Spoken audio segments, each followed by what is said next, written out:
Hey, hey, hey.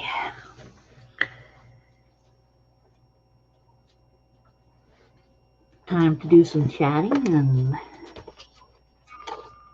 working on something as well. I have an idea, which I think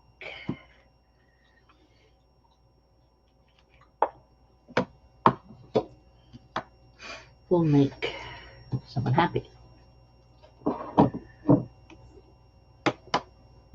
And unplug that. Plug this baby back in. Hello, Monroe. How you doing, sweetie? Yeah. Yeah. No, you're not going to be happy after tomorrow. She gets spayed tomorrow. Why is media show coming up?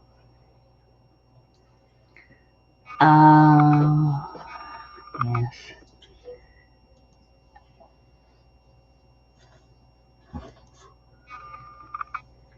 It likes to jump on when you unplug something, which is not to say I want it on. Oops. Are we done? It is gone. Yeehaw! Overwhelming excitement. Not really. So,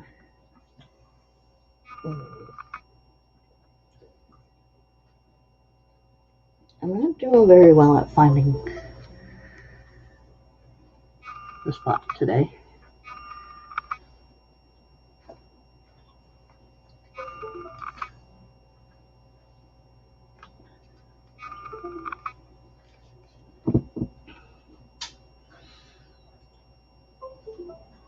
Come on, turn on, you. Why are you not turning on? No input signal. What the?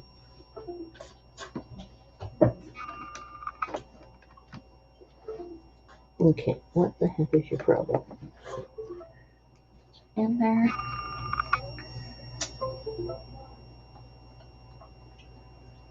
There we go. Happy joy. Whatever. Anyway.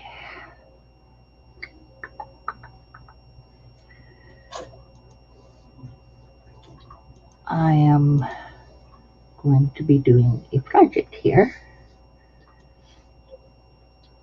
while chatting away, and I'm guessing that Patrick still can't get into my blog.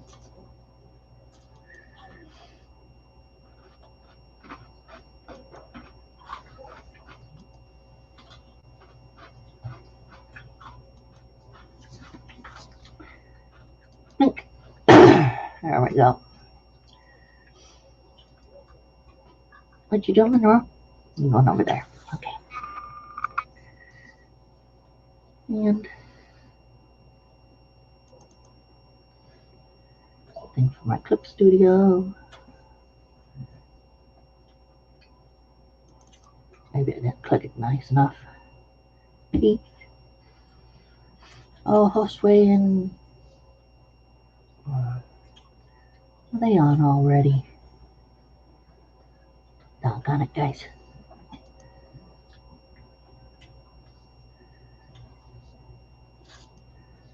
Give everyone else a chance to go on. Sheepers. Okay. Oh, don't see them. Probably my system not giving me proper information. I mean, so.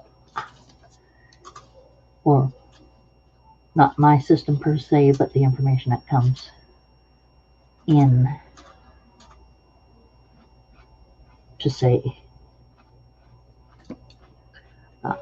whether something's working or not, whatever. Anyway.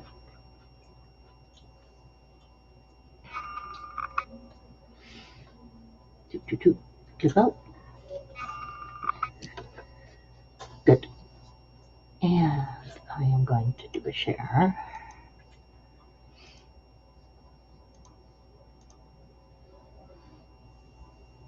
Hey, Crystal, how's it doing, my dear?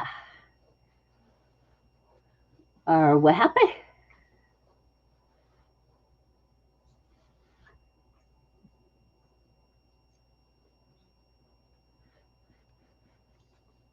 Anything interesting? I am just going to start on a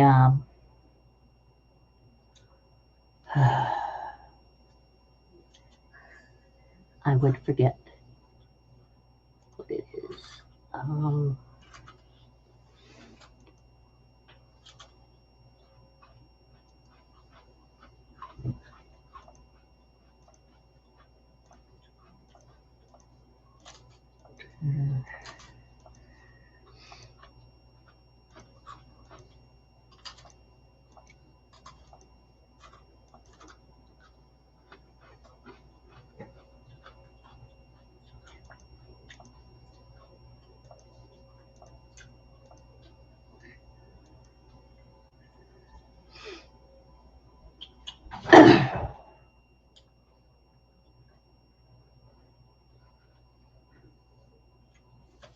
I would prefer that he did not jump up like that, Bill. Mascot. There we go. Working on a mascot. Now, I will remember the word for 5 seconds. Hold me to it. So, did you want to come in as well, Crystal, or you're up to just hanging, not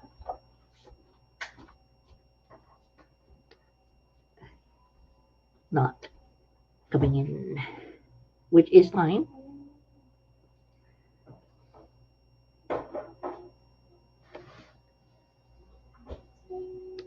I am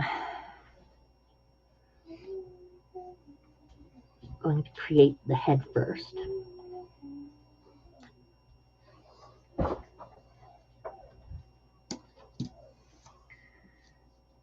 And actually,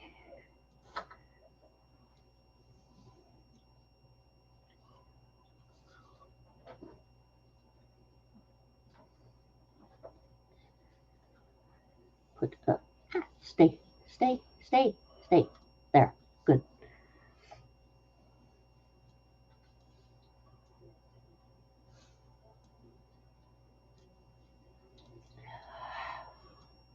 Okay. Come on, let me resize this darn thing, darn it.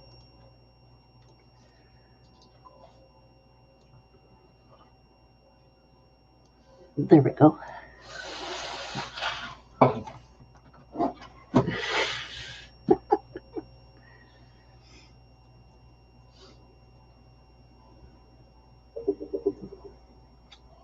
Let me see.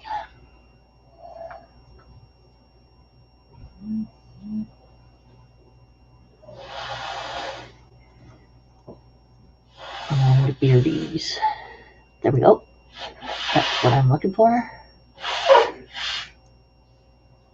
And back over here, sorry. Ah, we've got someone else hanging about now. Cool. Hi.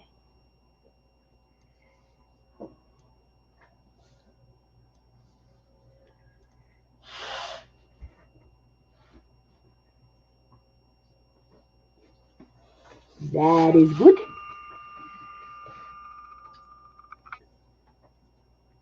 We shall have you in the chat. There, no problem.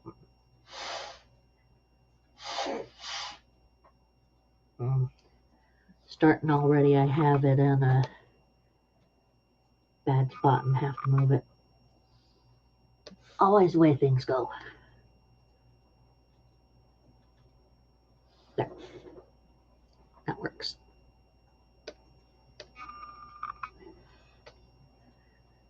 Okay.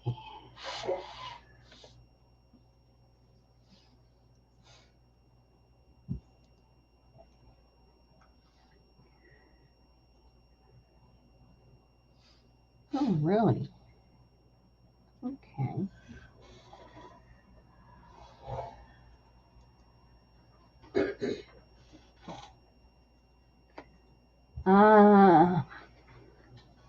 That have they been going to regular school for a bit, or has it been at home for the most part?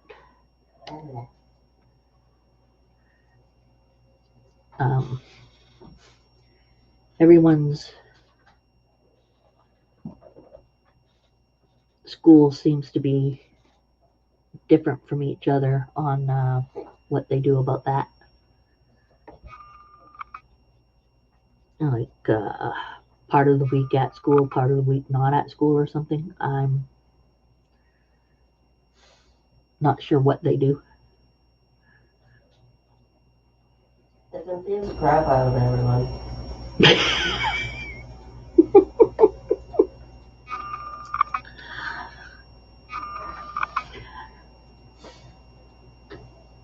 My sister has an interesting viewpoint.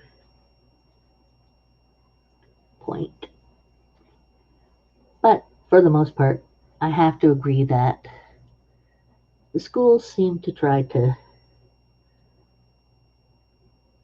confuse the crud out of people.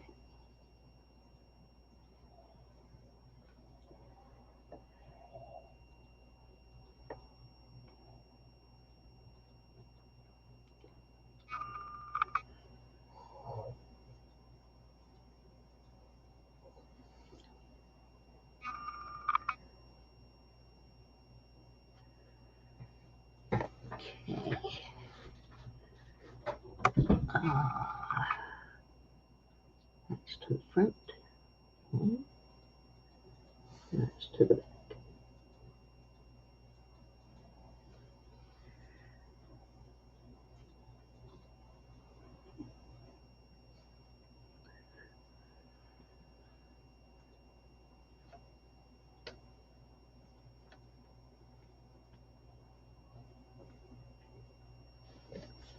Both of them go. Yeh I. Oh, wait a minute. You had said they've been going, so I guess they've been going all along. If I remember right. Never know if I remember right or not.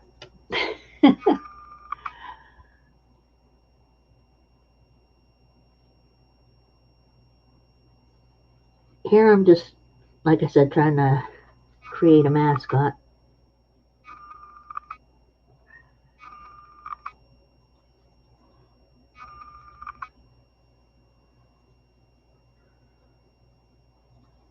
Rounded.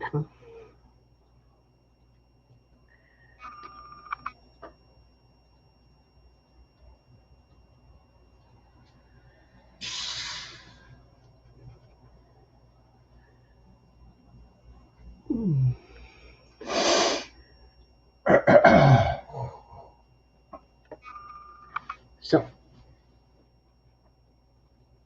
this is, as you know, this is a type of reptile. And if anyone can figure out what the reptile is, I'll give you a prize. Nothing money-wise that I have to send to you, though. It would be a picture that I would draw out in color for you. Customize? Customize. Either a creation that's already made and I'll just use the lines from it, or I'll make a clear new critter, which is sometimes quite fun. But if people can guess what this is, then I'm doing well. Which I'm not sure how well I'm doing with it.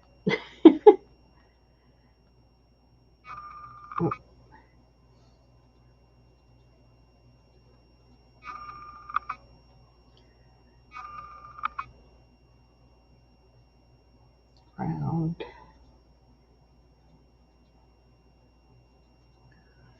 There.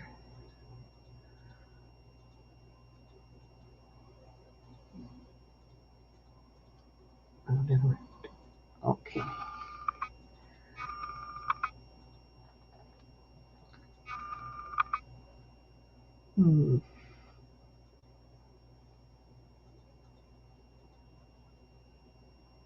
I admit it almost looks like a frog.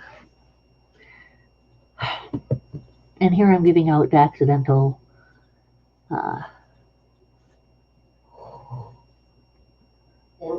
yeah.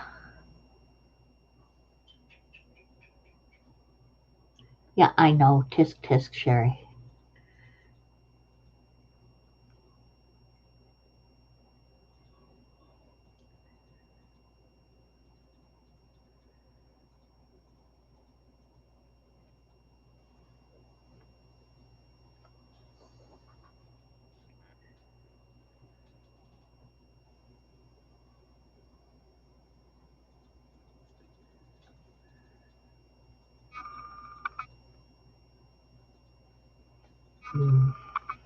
It's a little off.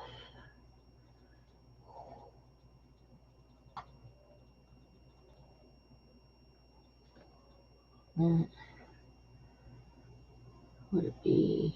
Yeah.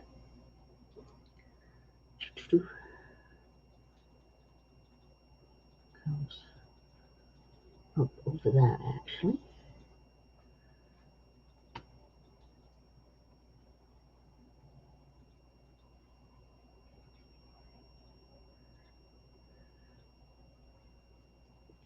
Okay.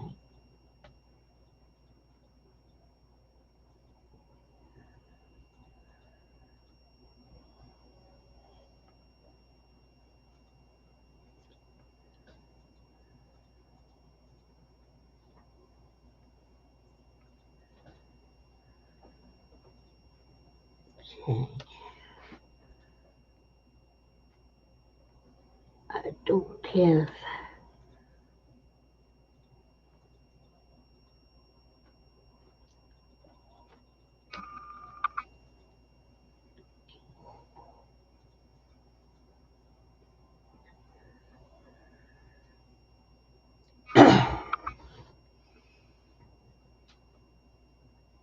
It's not shorter than that.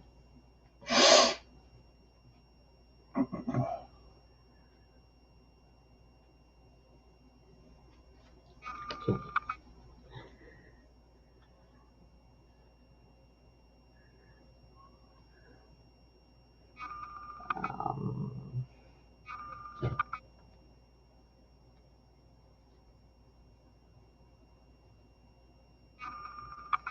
Okay. You can guess anytime you want. If anyone, oh, you're gone. Oh.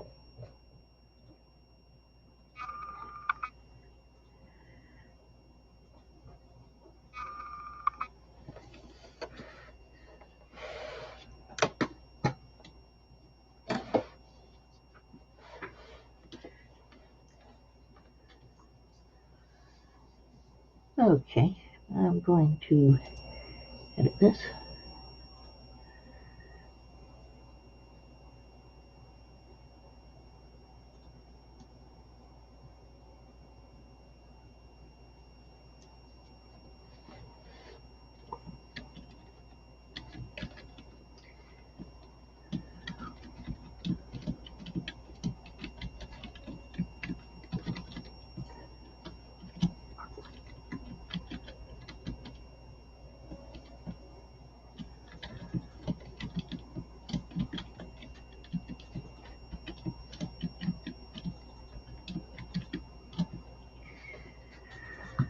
Okay.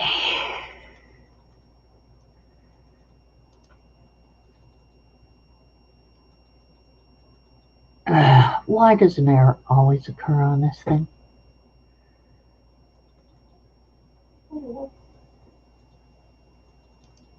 Yeah, it went to it anyway.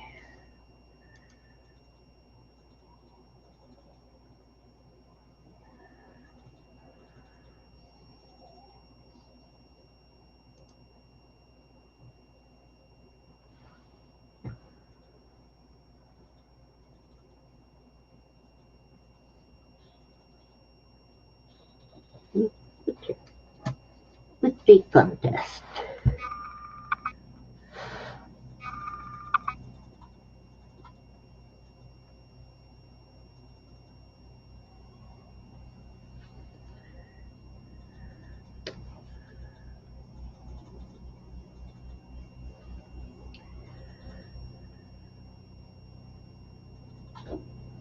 See if anyone comes in for that.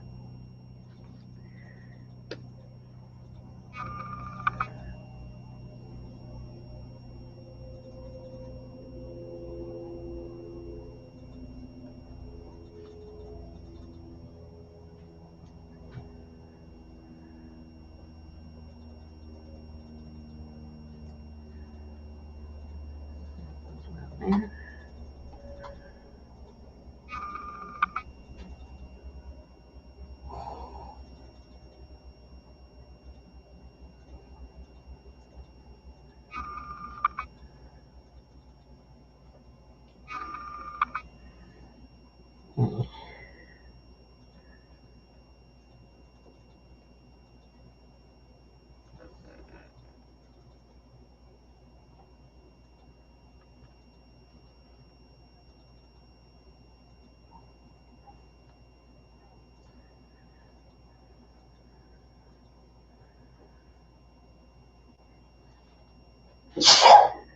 Bless ya. Yeah.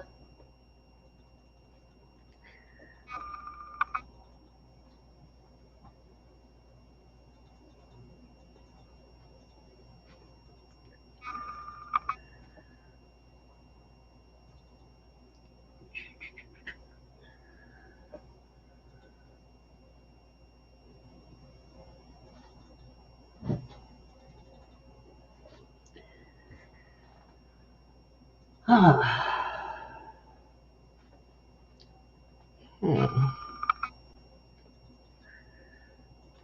Actually, I shouldn't have that high. Hit that high. So right there.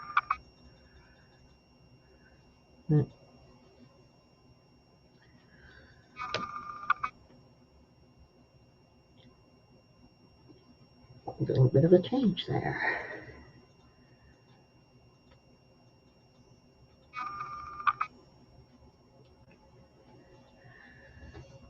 First off, no one's in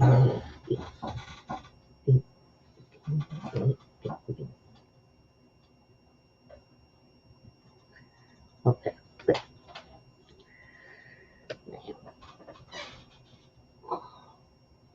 So anyone mind if I close the door? Go ahead.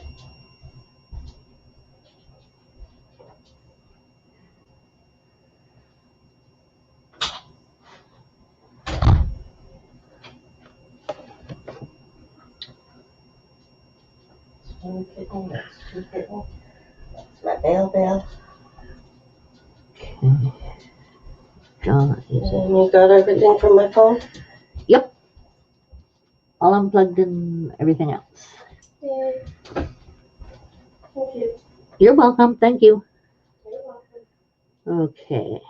A little extra here. Yes, let's all bring me one, Sherry. Nope.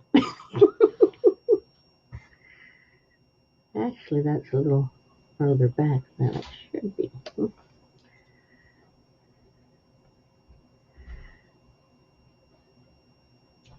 Bell.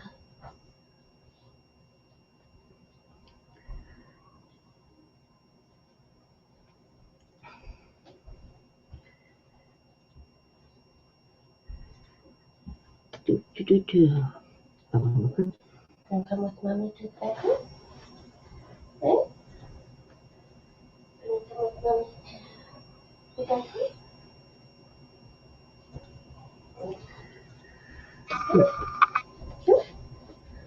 Come on. Oh. Come on, Bella, this way. Come on. Come on, Bella.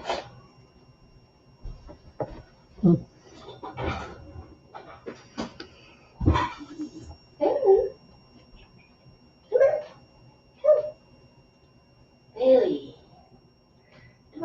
pick you up and carry you. That's what it looks like. Yeah. Yes, it does. Oh. Oh, I feel bad for your back, Dot. You need a diet. Yes, you do.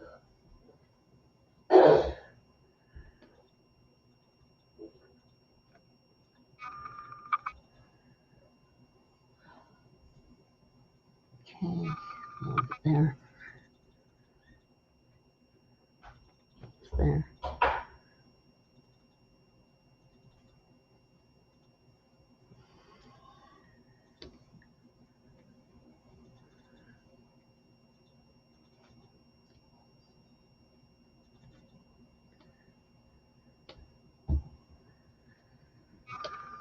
Ah.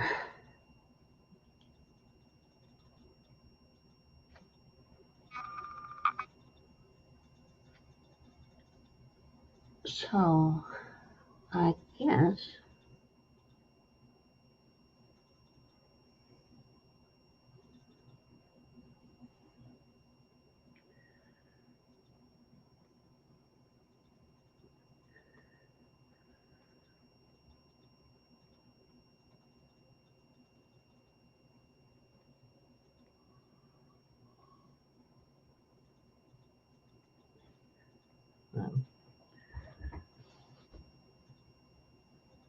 doing something like this.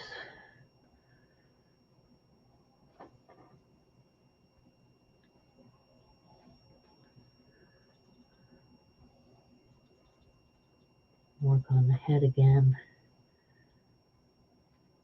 a little later to get in some detailing and such.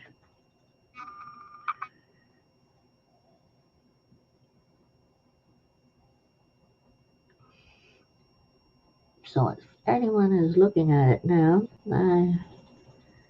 might be a bit easier for you to guess what it is, but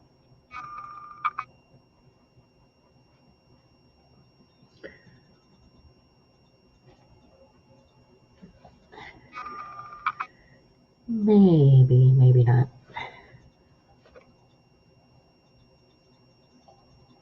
I don't know how well I'm doing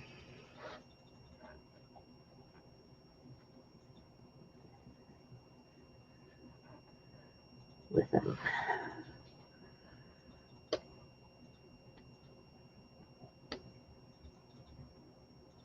Oops.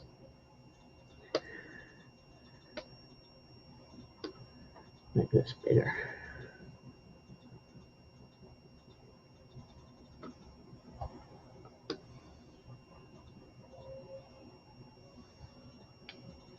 Okay.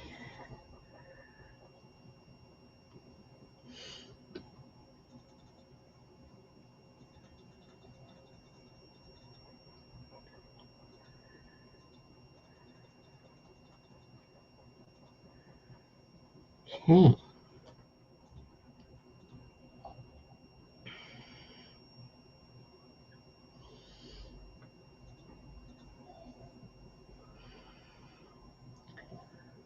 Transform. Let's get good.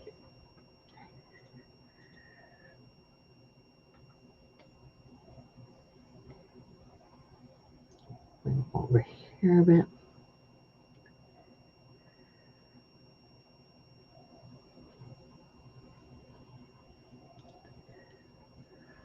Okay. Select.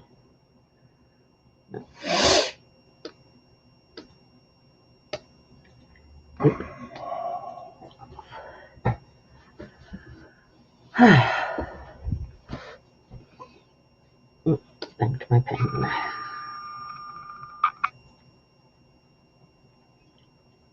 Pencil.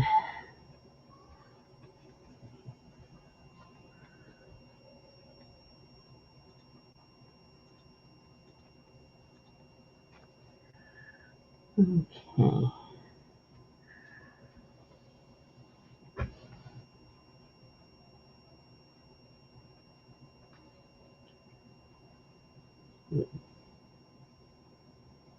Better.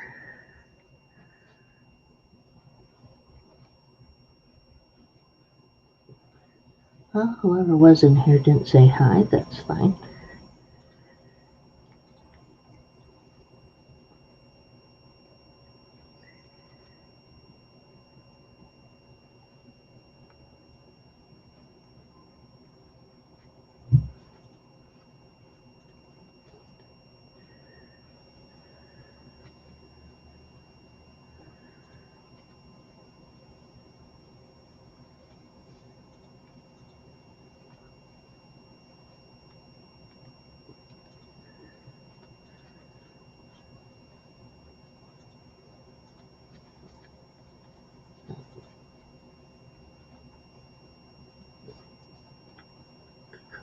Over there. Yeah, good.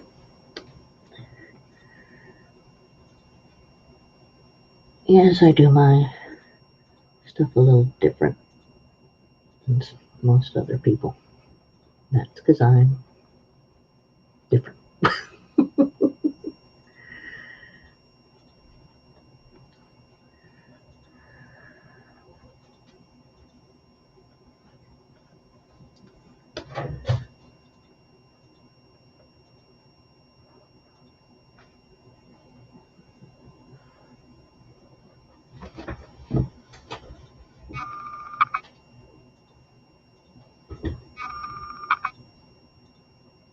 Okay.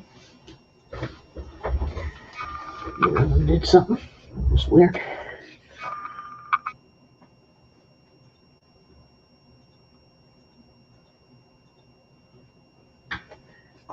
I like the maybe a little short. There. No.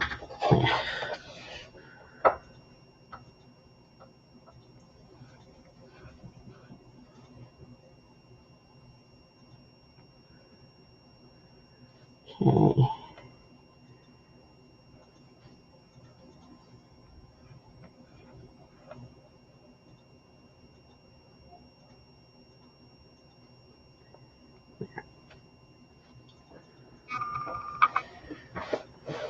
Okay.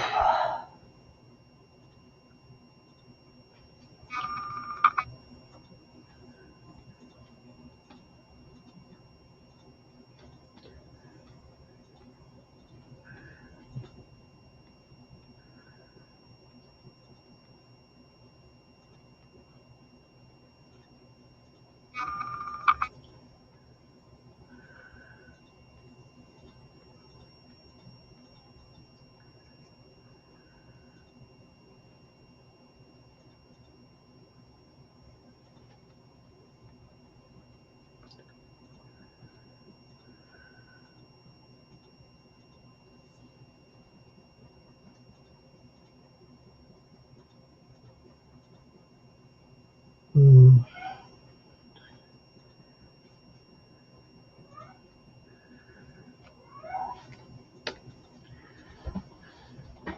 Now, what is the impression I'm looking for here?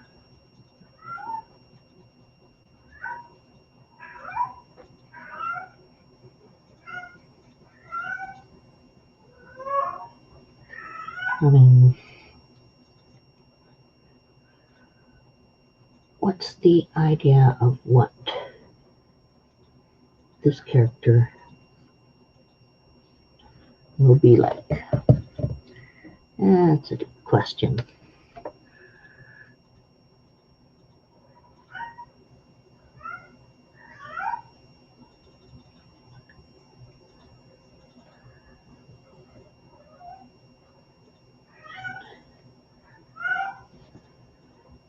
Maybe I'll make him into a comedian.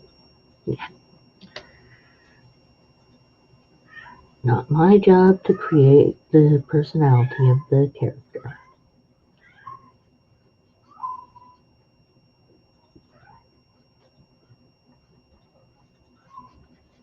That would be the owner's job. This is just a mock-up for an idea because no one's going to, or very seldom does someone ever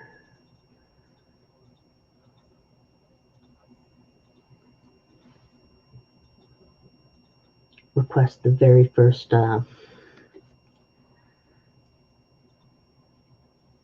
thing that a person posts up. You want to see more, of course. So this is concept drawing.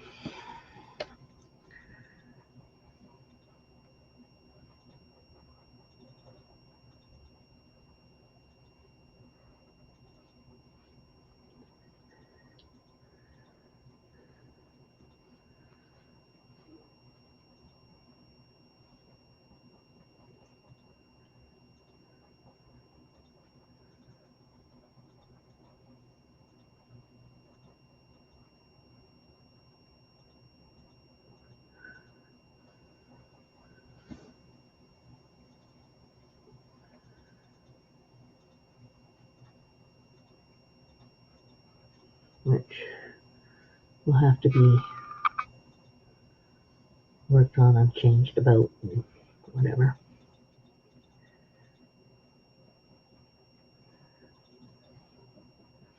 But have to start from somewhere.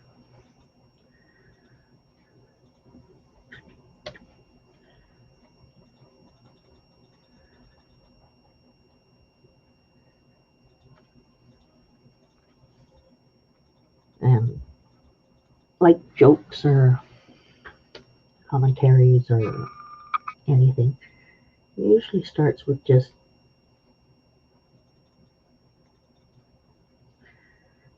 I suppose you call it a scribble thought.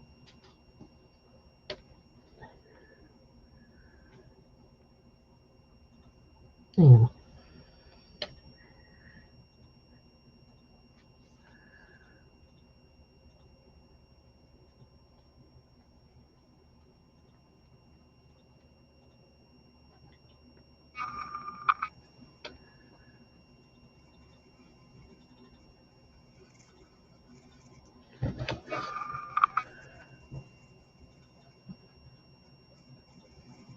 Okay.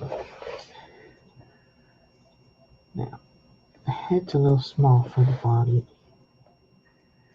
There have been. Oh.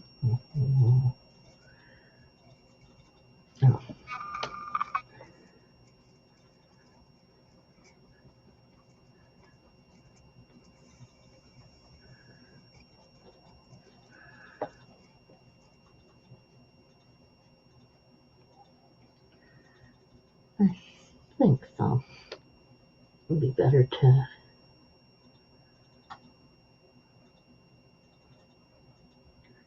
make the body a bit smaller than to make the head a bit bigger, because I might want to put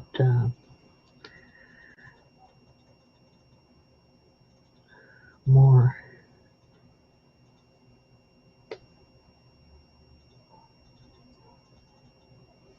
into this.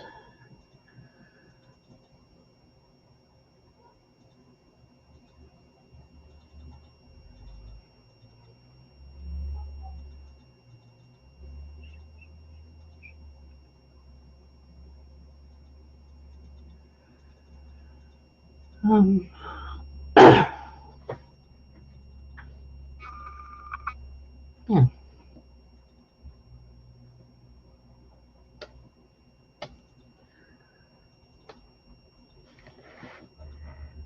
Maybe.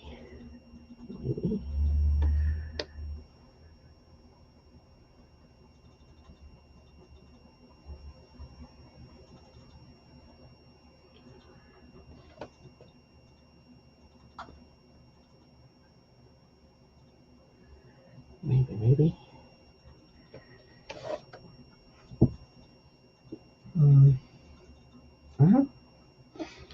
I think that Patrick's not being able to get in here.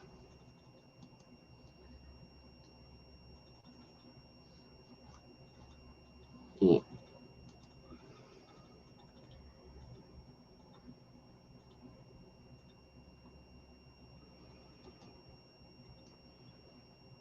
Okay. Well,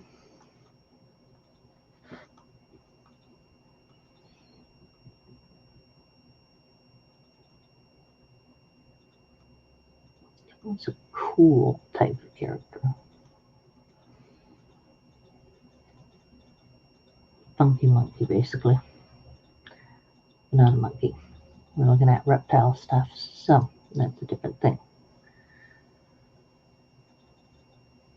I could still make this body a little bit smaller. Or the head a little bit bigger, maybe. There we go. Ooh. Getting used to this one, huh?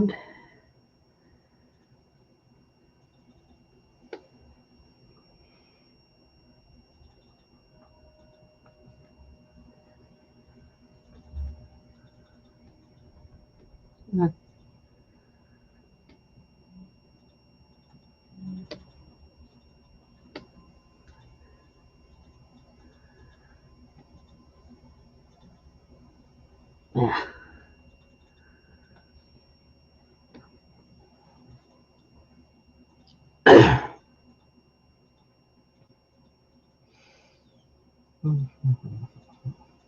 Let me see what I'll do. Just go like that. There we go. Nope. Undo messing up the head. Like that.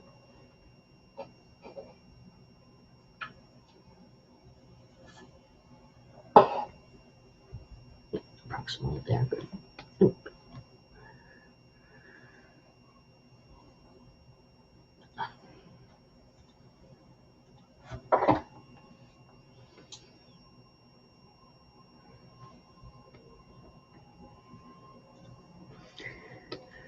One more thing I'm gonna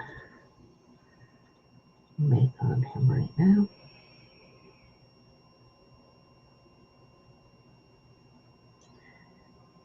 And that's the tail. Yes, this is the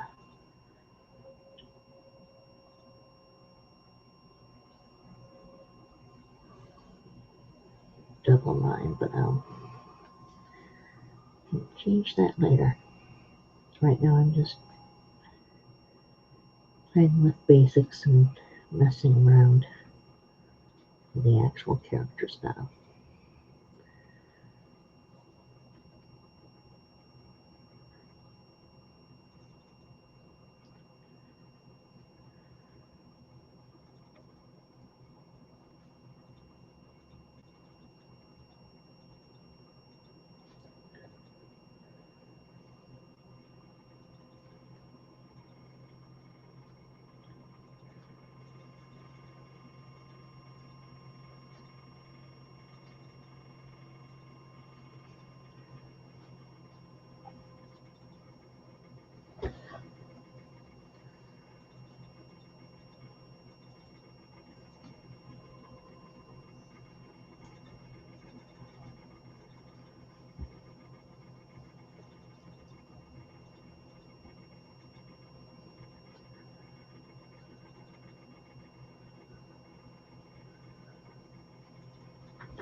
Okay, that'll work. And the one's in here. Okay.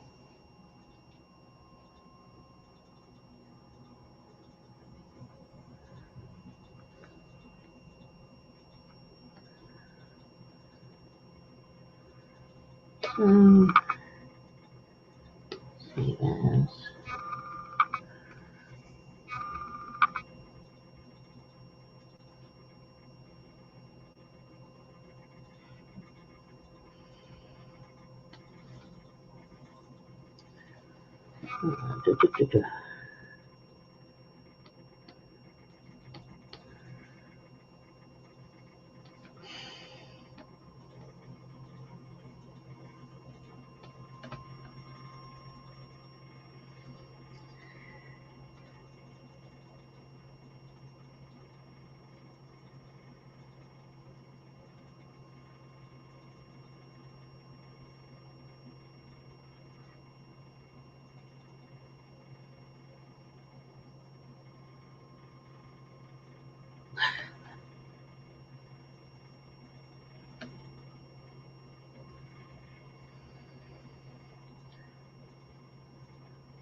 Editing tips. No, I don't care.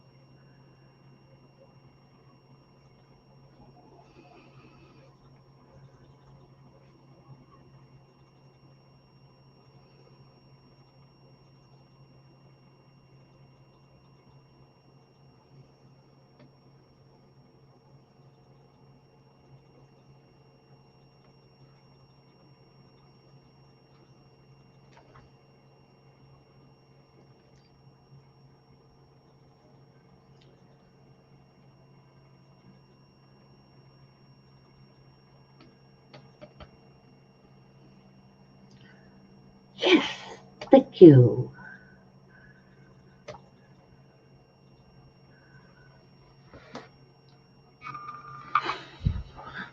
Sometimes it takes a bit.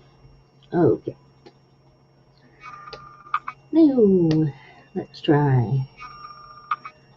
Uh,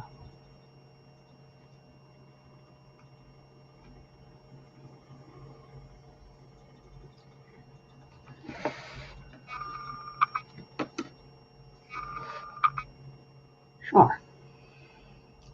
Let's do that.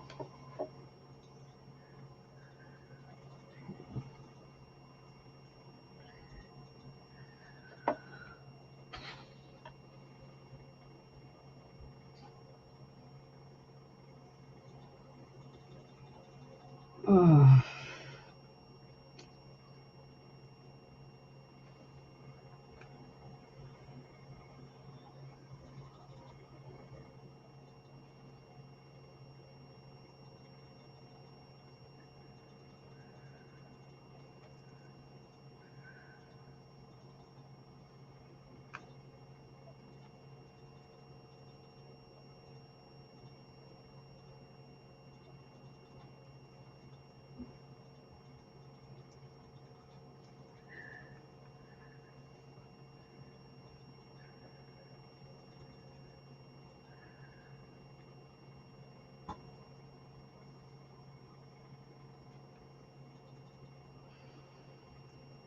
Hmm.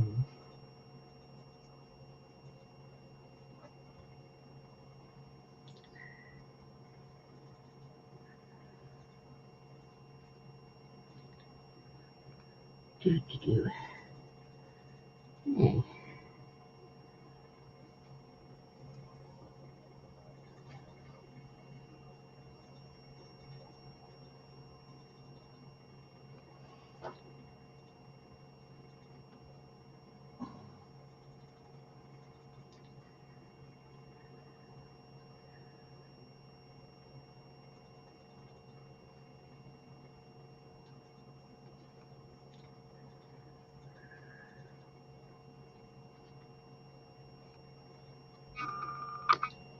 Dum, dum, dum, dum.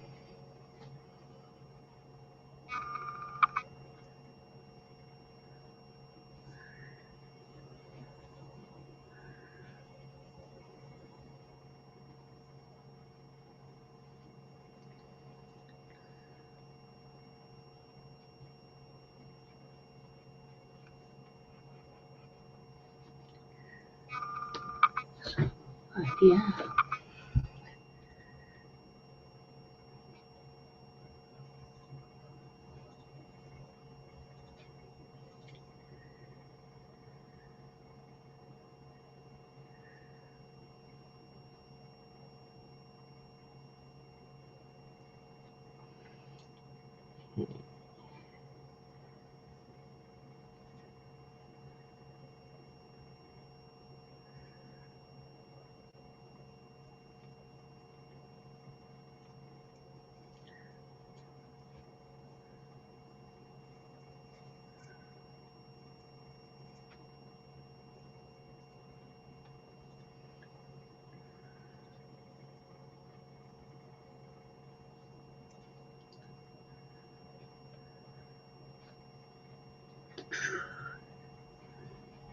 Mhm.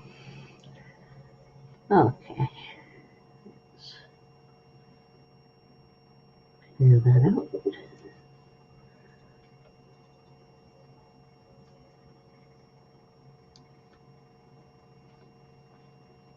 That one.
Oh, that's a little difference of the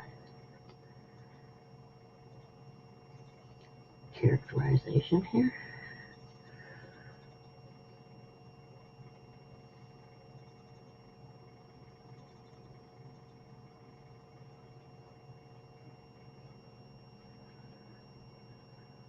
I'm going to thicken up the brush size on this to make a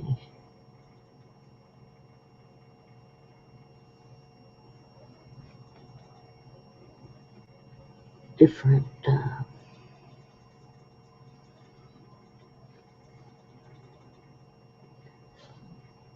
outline type.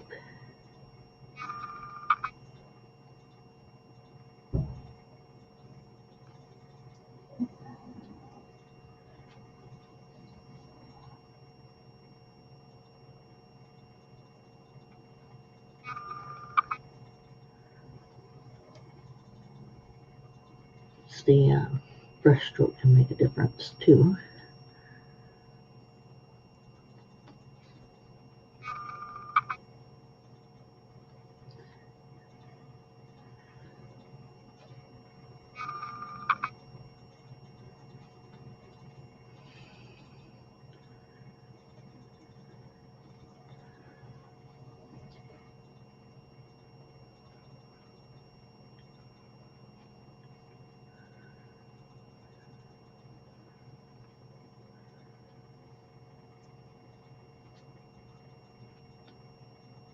Makes a difference whether it's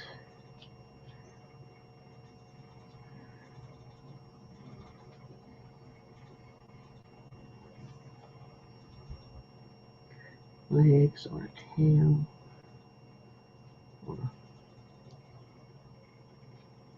whatever else.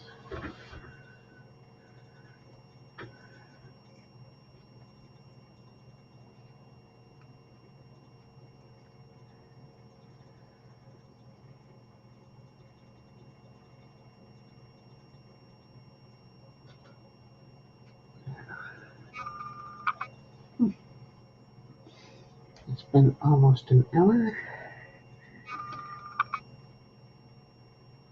Means this contest is almost over because I will be going out of this.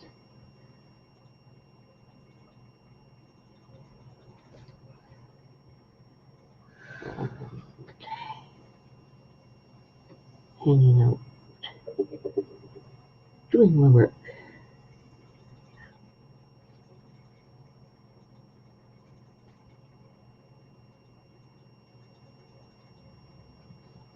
Really different. Well, not different, but doing my work without having a contest.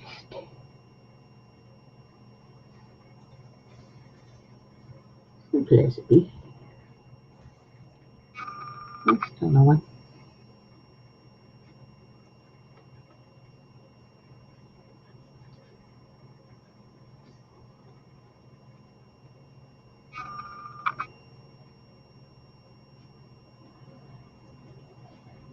But that's okay.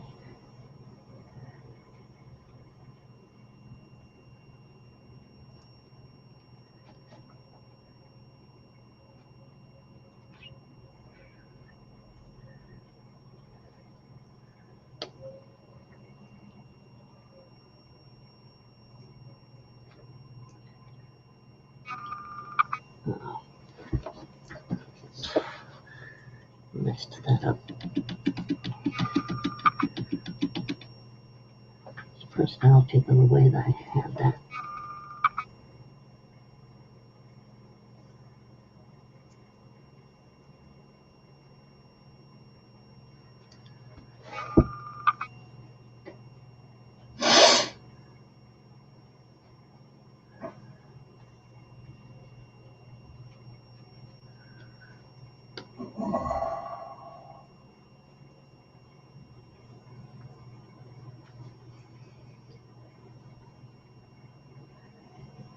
There we go.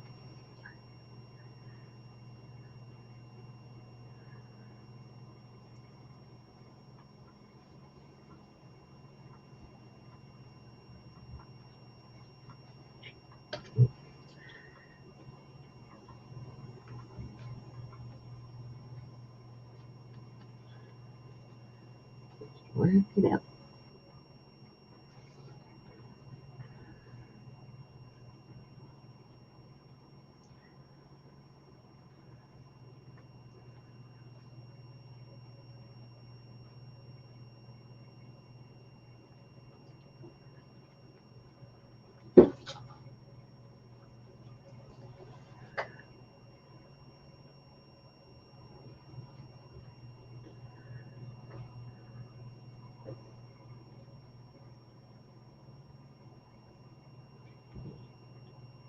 Hi, Monroe.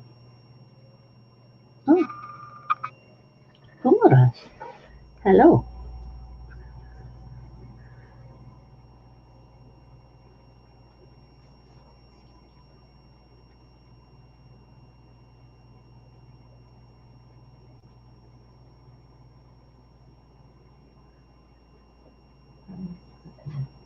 Not about.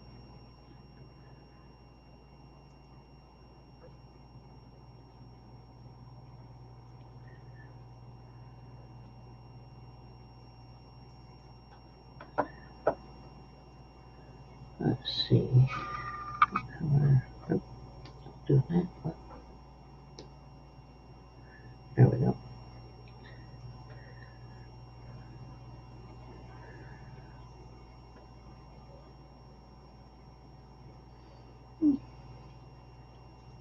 Make them look number right, maybe?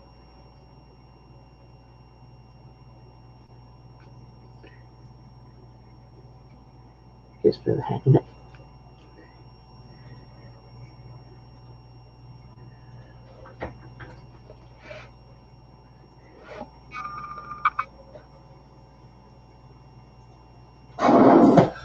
Okay.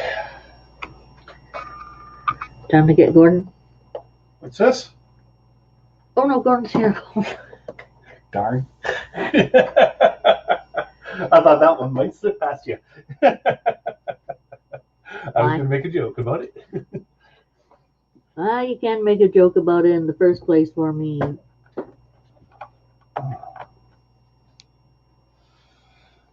Yeah, looks like Dot's going to have to use the bus tomorrow.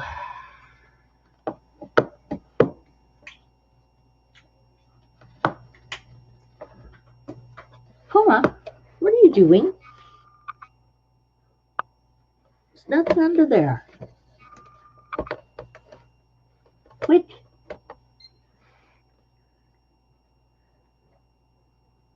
Go play with something else. Puma?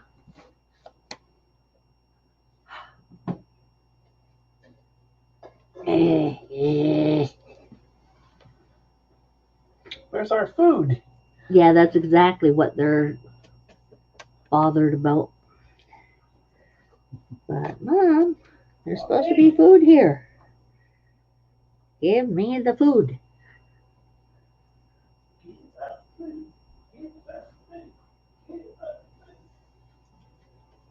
Give us the food. Where do you have the damn food?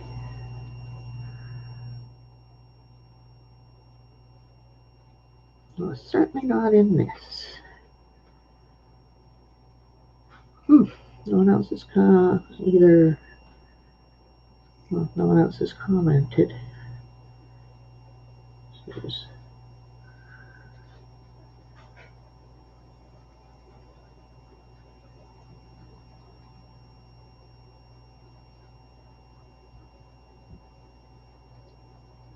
not a welcome state, but hey.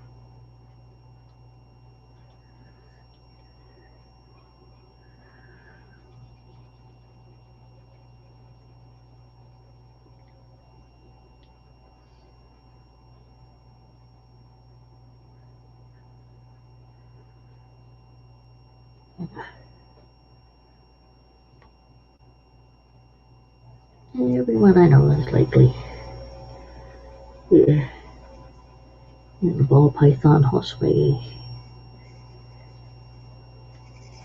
channel.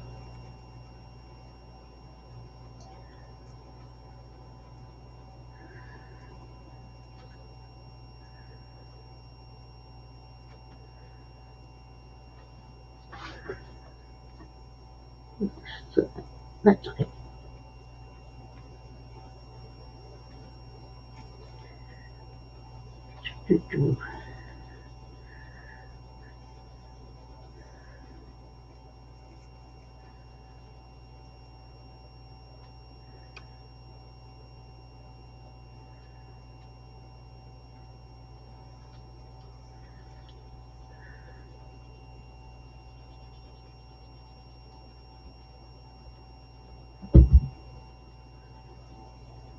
Do what you love doing.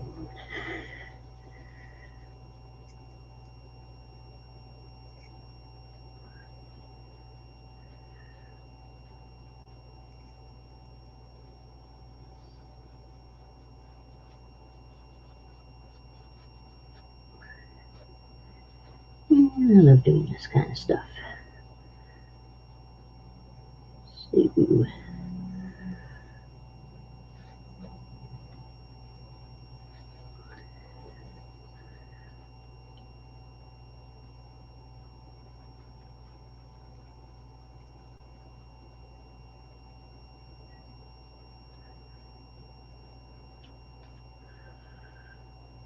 okay.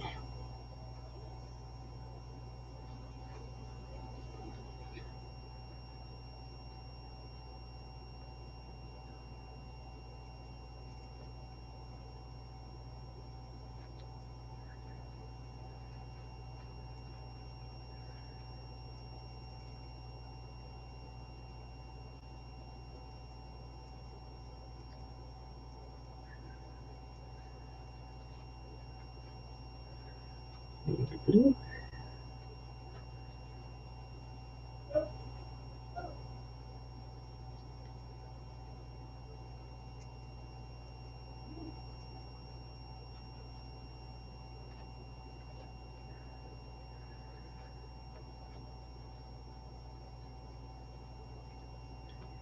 That's about right.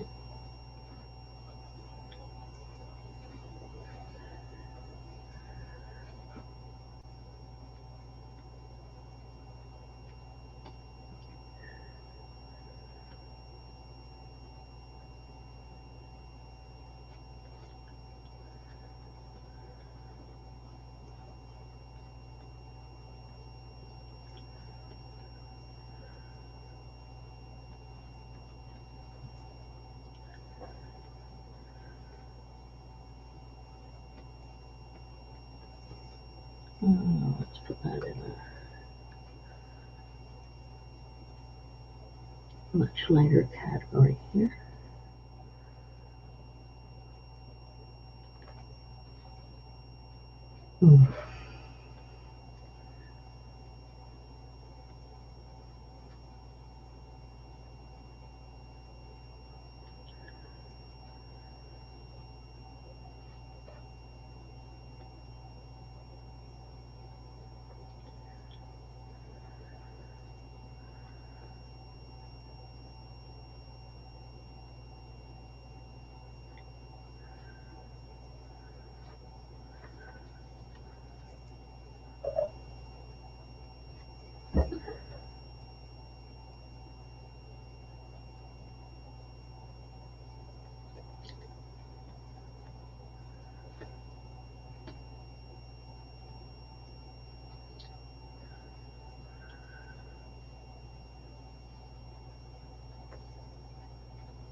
And get that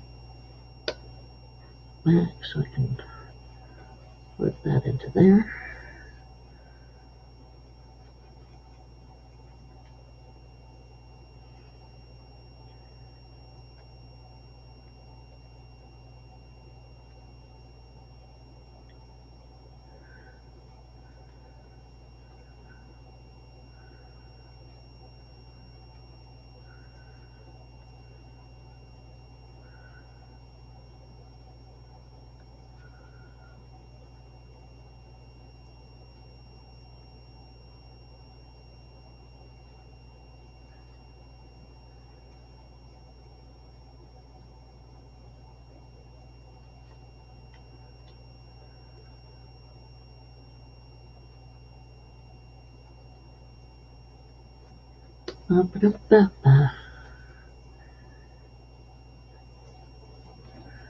Okay.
over there.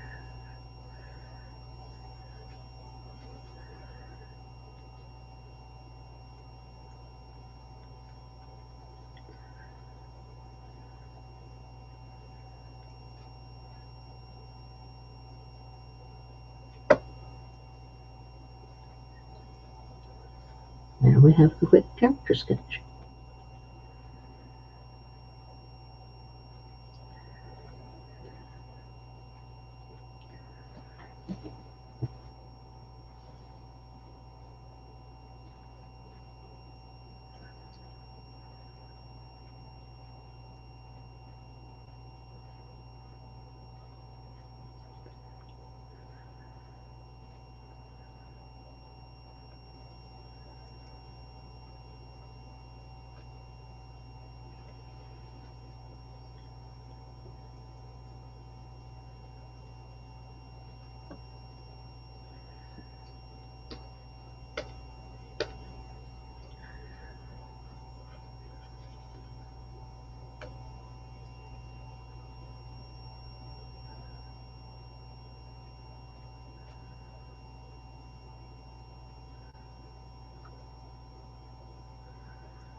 Be found.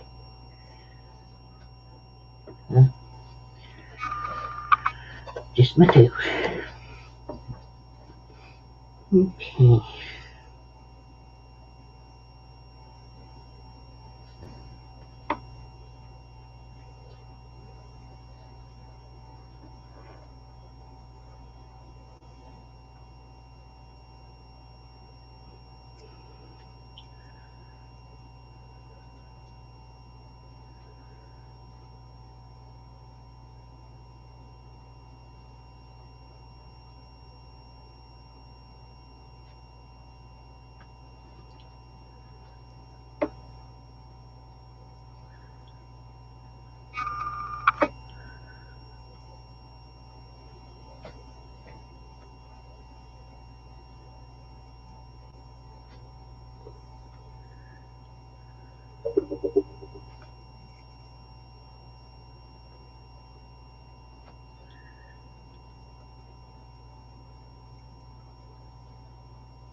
Okay.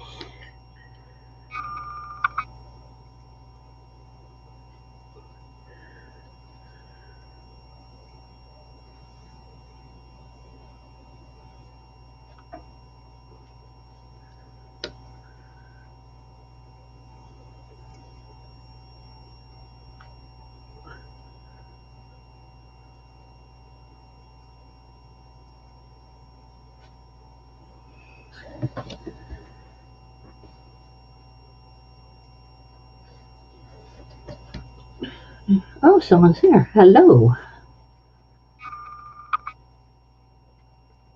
So who's hanging about?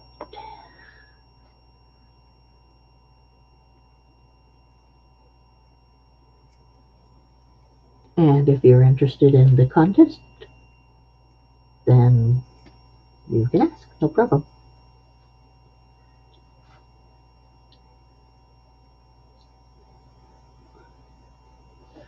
Not doing contest stuff right now, mind you, but I can bring it up.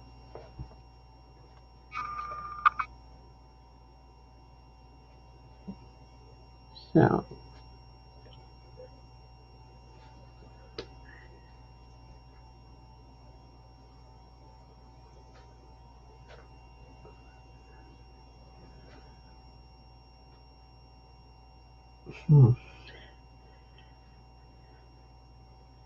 that got doubled.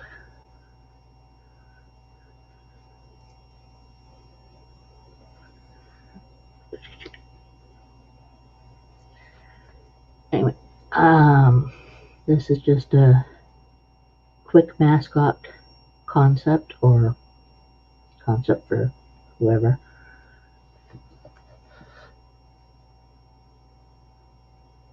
So just fiddling around with it a bit. Trying to work in better lines for you. That would come up into here actually.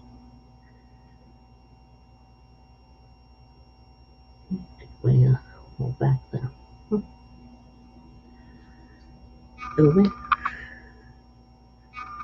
And that's what we would do. There.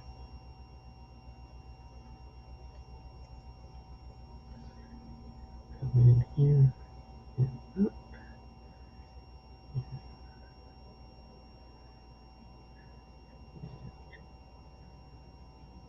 Up. That's fixed. Oh, two people. Hello, hello. How's it going today? Who have we got saying hello this lovely evening?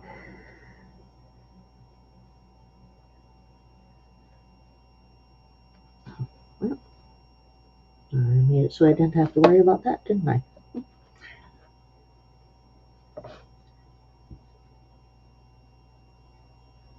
Just doing up some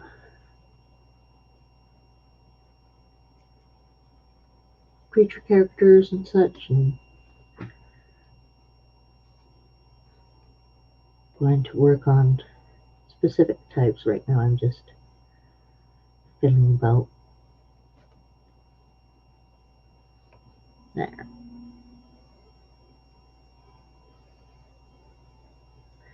That doesn't look right over here, but I'll fix it up later. Hey, Headhunter! Doing okay? Did you want to come in, or are you going to stick in the chat there?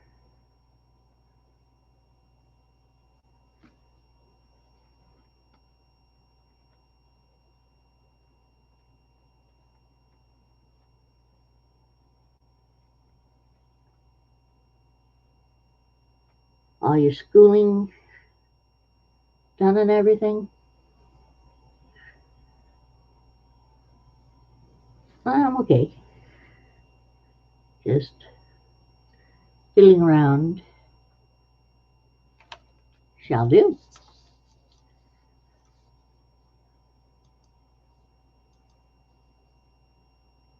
Oh, got rid of that. Doi, I do well. Doi, doi. There we go. Come on in.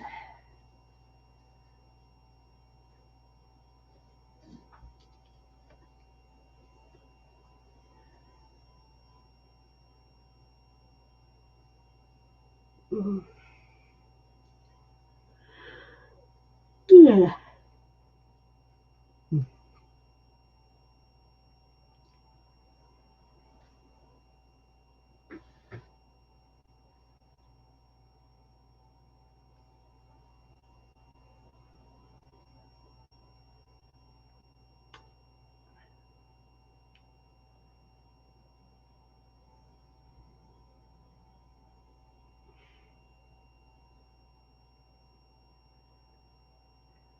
Do. So it's up there.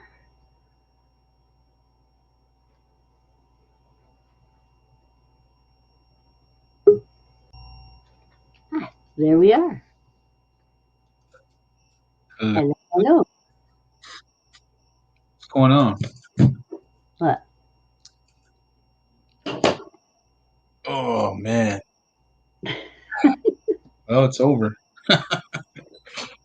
Done the schooling. Good stuff. I'm gonna find out what's gonna happen. I'm not too happy with my last essay. Oh. Yeah, kind of. Over the last 2 days, I was drawing a blank. Mm-hmm. My biggest problem is that I think about the assignment. I see it in different ways. Always Yeah. contrasting. My last essay 3 was an assignment.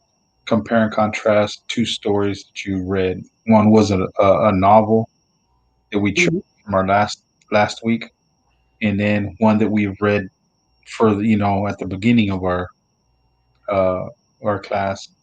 Mm-hmm. And there was a lot of similarities, but then there was some differences.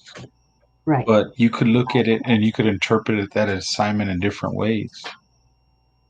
Do I want to talk about the overall story of how they're different and the same, or am I going to talk about the theme? Am I going to talk about the elements? Am I going to like it could go deeper than what it really is? Oh yeah, yeah. It Is could it have got real is deep. it you want me to care? You want me to compare what's in front of me, or do you want me to give a deep thought into comparing these two stories? How many words? Yeah, so I How many words think I was honestly the think I'm there, but I kind of think that I'm off subject a mm, little bit, if that makes any sense. But that does make sense because with English it is so um, comprehensive that words can be used in so many different fashions that it can mean a lot of different things to one person and to another person something completely different.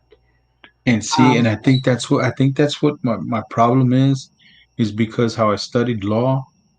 In right, law, they analyze one word and how it's used and interpreted. right.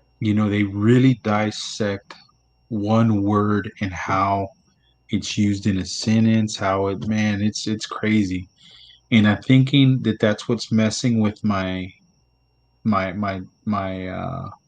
like my training, my thought of training. Well, my training thought or whatever, something like that, man. I'm my mind's all, It's and messed it up just, with English. I was really breaking my head today, and I was just like, okay, turn off your phone. Okay, don't pay attention to this. Don't pay attention to that. I didn't want to get up and eat because hey, and I just turned it in just right now. It was like 6 minutes before the deadline.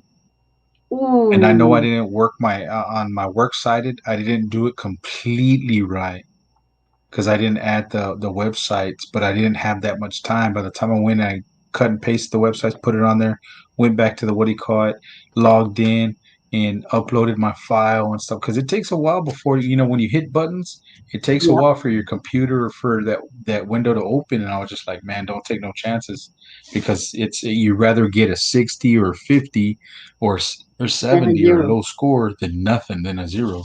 Yep. So Ow. I just cross my fingers I get a 70. Cross your fingers and hold on to your You ass. give me a 70, I'll be happy with that. Yep. Yeah, Have you usually seen what I look Patrick? at. Huh? You seen Patrick talk to him? Oh, yeah, I talked to him a little bit. Well, just said hi and stuff, but He already went to bed or what? did he go to bed? Don't know. Uh, Let me find that little rascal. Yeah. I don't know if how well he took being joked with last night. He what? I said, I don't know how well he took being teased with last night, Oh, but should be haven't all asked right. him. Huh? I don't Should be know. all right. He should be fine. Nah, he's not. He's not even up. He's probably asleep. That's Jesus, exactly man, that. what's with him and all these rabbits? He likes rabbits. Uh, Has a thing for rabbits. And I think rabbits sell well. yeah, they sell well. I mean, but about, I know he doesn't want to, but man, I mean, if you're thinking about making money, God, there's so many people that would buy rabbits from him for feeders, Yep. rabbits and rats. Man, he'd make a lot of money. I mean, who would, if I was somebody in that area and I had big retics and I said, hey, you know what, Patrick, I'll buy from you. 17-year-old kid, I would support him. You know what I'm saying? Give Mhm. him something to do, give him something positive, and just be like, you know what, I'll buy rats from you. Sell them to me at a good price. I keep coming to you. I don't have to worry about going nowhere else. You don't have to worry about me going and finding another breeder or moving on. If you give me a good price, I come to you and I come steady. And this is what I'm going to want per week or per month or whatever. And Yeah. then just have them fill that order. You know what I'm saying? Yeah. I mean, who wouldn't want to help a 17-year-old kid out that has his heart and he has his drive into something that's not negative? Yeah.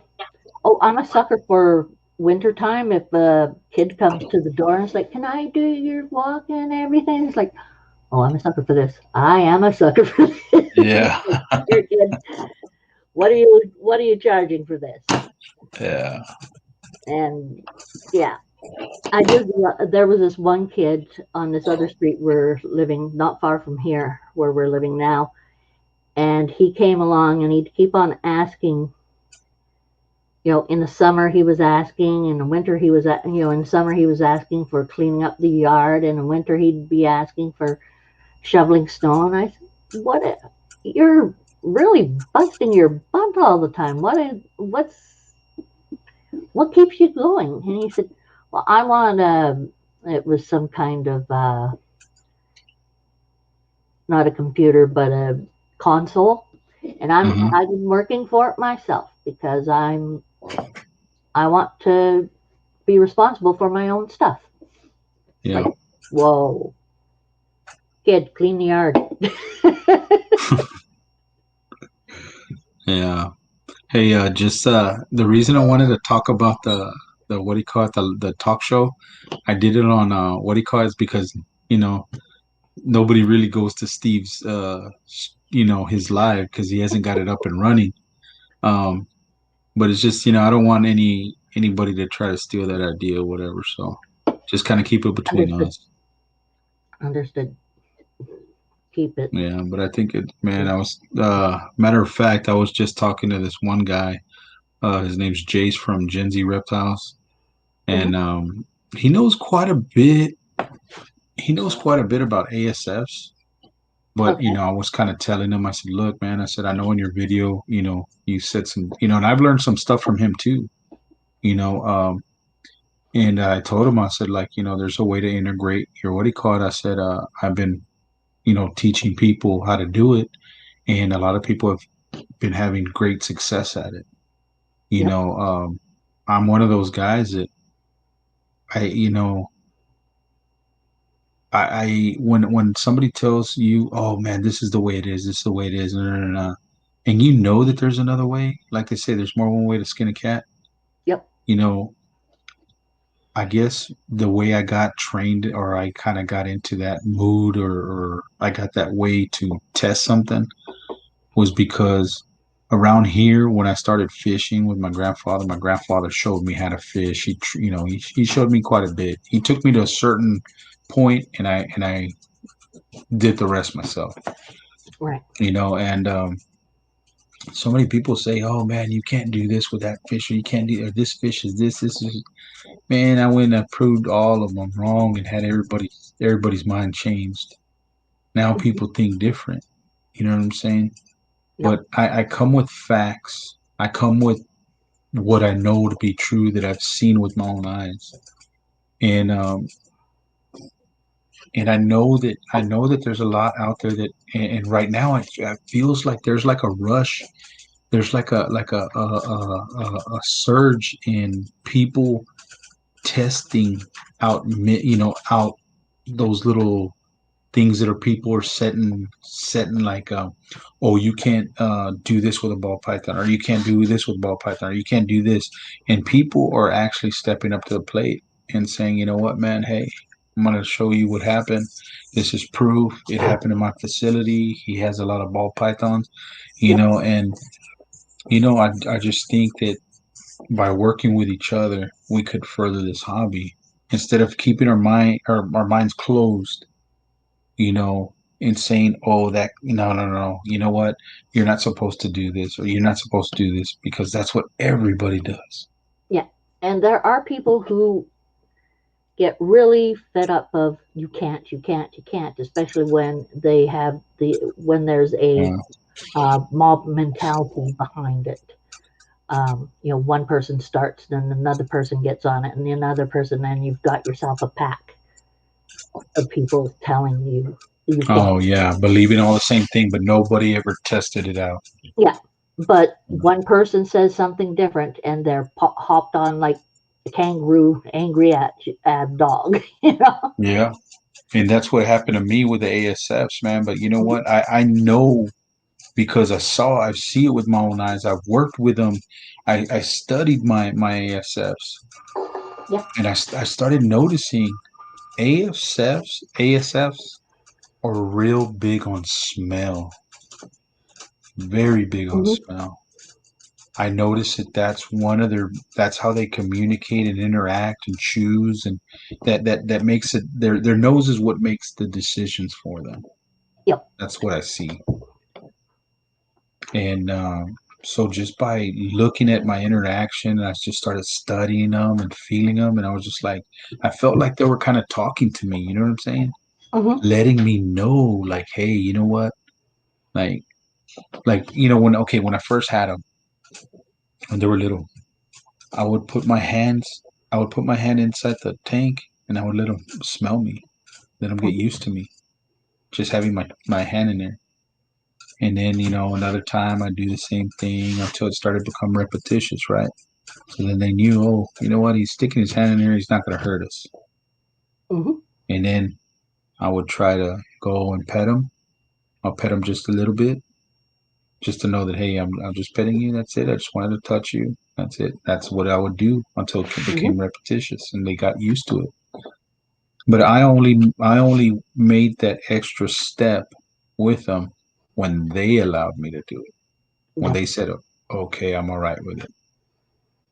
But I believe that's how we have to understand these animals, and that's where a lot of people, it goes over their head. They just think, oh, I'm going to get They, into raising ball pythons. I'm going to get into breeding rats. I'm going to, rabbits or whatever. And that's what I feel that, like, that's why Patrick, he's so good with the rabbits and the rats, is because he because he cares for them. understands them. He takes the time and he puts them into them. Hmm. That's the good thing. But you know, like He'd today, also not make a good today, farmer, though.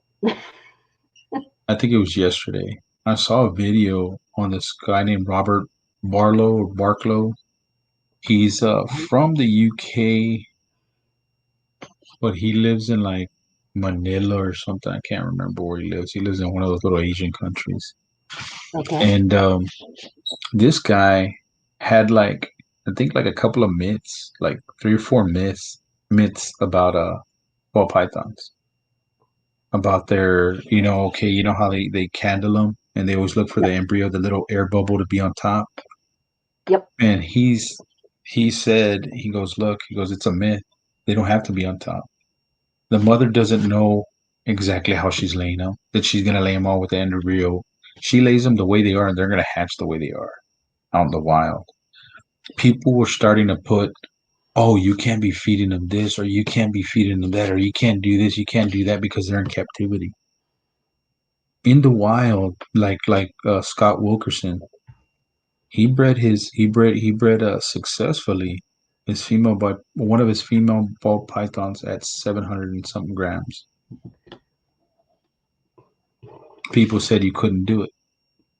You couldn't do it. That you had to do it at 1300 or 1500 at least minimum. Hmm. and he showed that it could be done. Not that he's not, and he even said, I'm not recommending that y'all go do this. I'm just saying it happens. In the wild, these animals are going to do what they see fit. Yep. And that's true. They're And if animals. the female's ready, she's ready. It's the call of the wild. Yep. And then, you get these guys that say you shouldn't be taking your ball python out and feeding it out of its enclosure. So far, I got a couple of months worth of feedings, and I'm taking these ball pythons out of their enclosure, putting them in another one, and feeding them in there because I want them not to have something in their face where they're just going to strike at it and eat. I want them to have the instinct to go hunting for their meal. I mean, I know it's not a big space. It's the biggest I could offer. But at least it's a chance where they're going to strike and they're going to possibly miss. The rat's going to move around. They're going to have to go and position themselves and strike. I think that's good, and I think it's healthy for them. I agree with you because that just it gives them a little bit of exercise for one. And for two, like you said, it keeps their brain working. It's not just I strike here, I strike here, I strike here. What happens if, let's say, something happens to you and whoever says, "Oh, these are here. Let's just let them out. We don't give it our." What are they going to do out in the wild? Well, they're going to have to find food. Yeah. So, and it's not like the rats go into their hole. The rats just don't say, you know what, man, he hasn't eaten this week. I'm going to go drop in his hole and let him eat me. Nope. Rats just don't magically show up in their burrows. Nope. They leave their burrows.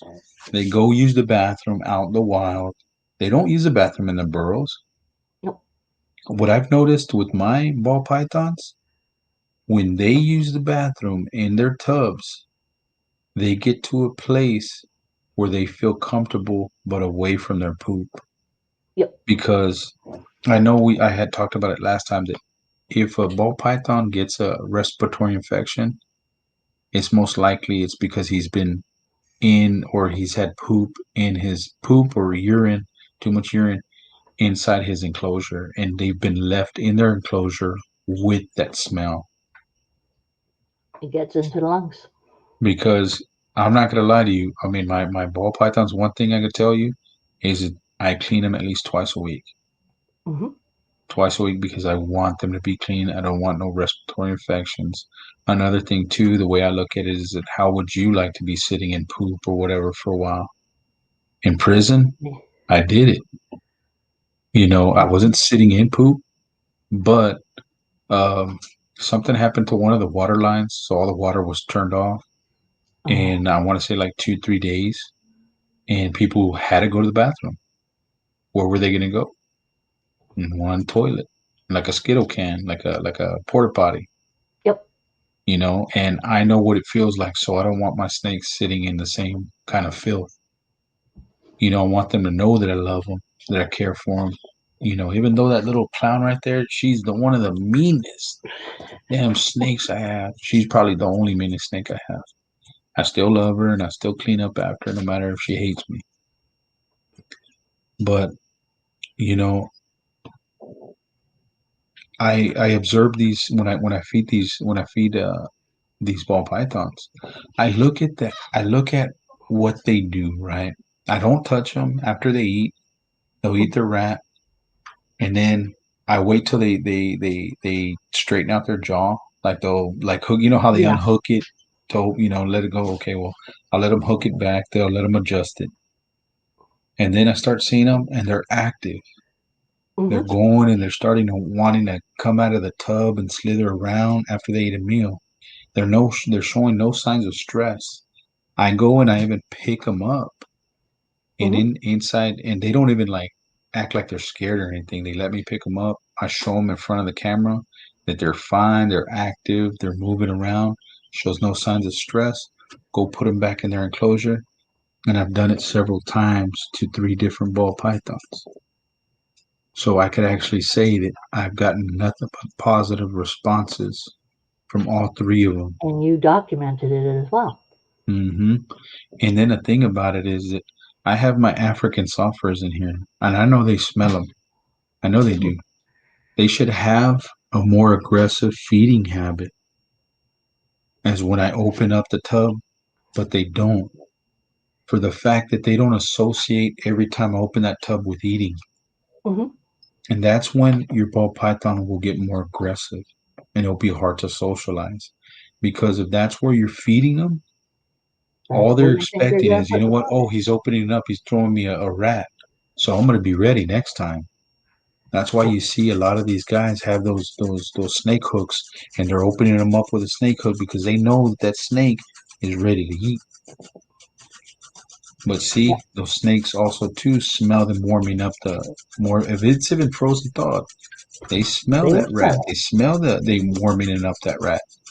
Yep. Here, they smell the rat all the time. But now it throws them off because they don't know if I'm opening the tub to feed them or I'm opening up the tub to take them out. Yep. So they don't associate that with, oh, feeding time, because they're smart. They might not have a watch, they might not have a phone to check a calendar, but they got an internal instinct that tells them, you know what, today's Friday, it's feeding time. About Yep. now is when we get fed. Well, I know as well with a dog or a cat, you can tell you go off to work, you come back, they're sitting right at the door, right at the window, just going, yay, Yeah, right ain't at the that time for amazing? coming back. They all know it. I mean, Yeah. just because a reptile is a reptile doesn't mean they're stupid. The Oh same with no, birds. reptiles are smart. Yeah, but a lot of people don't think they're very smart. And what we have been taught for so many years in school, in primary school and the later and such, it's all wrong. At least from when I was a kid, what they taught us was all wrong. I mean, it's not all instinct. Yeah. A certain amount is instinct, but not all of it. And they're not just uh, like certain groups of people like to say they're just there for us. That's all it is. They're not smart. They don't blah blah blah, and that's a very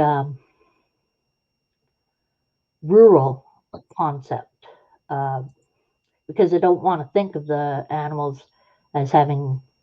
Or, there's a lot who realize the animals do have feelings and such and everything, but there's other people who don't want to believe it because they don't want to think of it because they have to kill these animals for supper or for send them off for slaughter, and it's hard to deal with for a lot of people. um, then there's others who read the Bible wrong and say, well, God put them on the earth for us Mm-hmm. to keep company, if I remember the words. But Well, in the Bible it says that God made animal and beasts and everything to be. In other words, don't quote me on everything, but I'm not gonna say it, word for word, but basically that all the animals will be like submit to us. In other words, like we will be the rulers. We will be the rulers over them. yeah, You know what I'm saying? But that they will. Man, what is it? I forgot how that term is. I forget too. There's a few different ways of But saying it as well, but but so much. I know, I just know that these animals are smart than what people Hmm. think, and they automatically assume that these animals are like that, and it's just like, what are you thinking, man? You don't know what's going on in the wild. You don't I even am know coming what with this. book. I'm coming with a view that, they're gonna do this stuff in the wild. Why do you say that they can't? Not to feed them in their enclosure. They leave their burrow. They go hunt. They eat. they have to crawl back because if they stay there, they're dead. Mhm. They can't move. So they'll come back and eat like they say, oh, you can't feed a ball python. You should be feeding them between this and this and this, right? Just like a Pac-Man frog. A Pac-Man frog will eat anything and put anything in his mouth Oh yeah. that Oh he yeah. feels that he could overpower, he could swallow. That's the same thing with a ball python. Yep. It's with any python, any kind of constrictor. If they However, feel I'm that they could still not going overpower to. them and they could eat them, Yeah. they'll eat them. But with the frog, I'm still not going to give it just one type of food. Oh yeah. Piglet. Uh, I'm quite sure they're not getting baby mice all over the world, all over where they are. No. And I it's mean, a they're lot. getting crickets. They're getting, they're whatever insect that happens to come Right. across and stupid enough to get close enough to their mouth is going to get eaten. Yep. Exactly. And You it's know, fine and when they get a little pup here and there for it, but you can't. I've It's seen like, not good for all the time. yeah, That's all I say about those ones. But yeah, I mean, everyone has their own way of feeding them too. yeah, And there are some things with that you have to go by to make sure they're okay. But for whether you're feeding them roaches or uh, crickets or whatsoever, it's some people it's just because of what they can buy, what's the cheapest or what's the easiest, or there are people who actually sit there and coordinate. Just this is this amount. hmm I've I've seen it done. I shouldn't laugh. I mean, it's a good thing. It's just kind of fun watching it done because I'm no good at math. I'm no good at it. Okay, this one has more. Whatever. yeah. I mean, I'm good at math, but it's just it all depends on my teacher.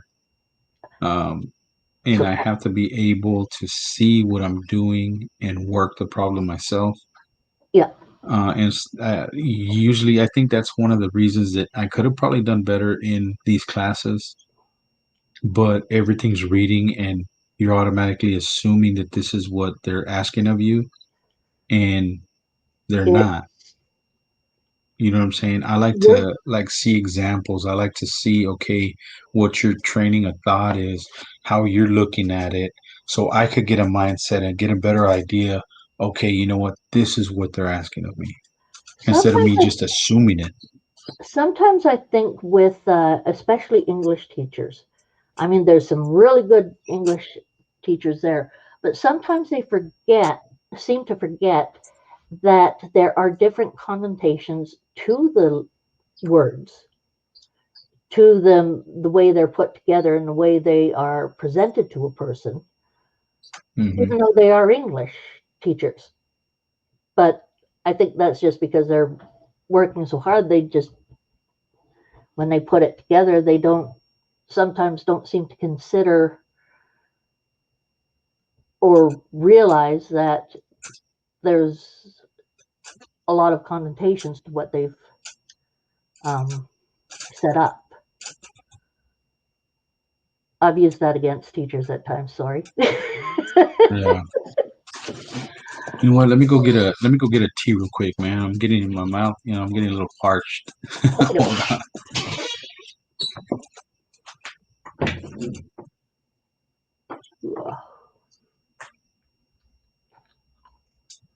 So I have one person here, one person who was here, they're not here.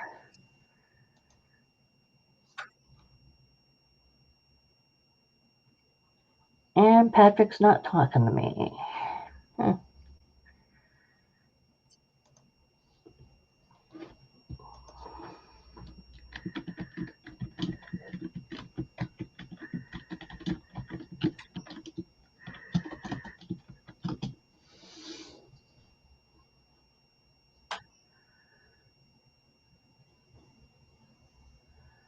Interesting. Interesting.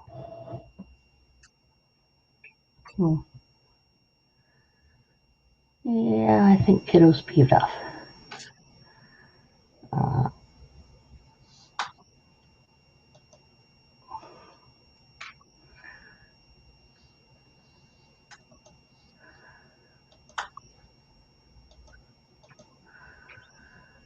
Choo, choo, choo.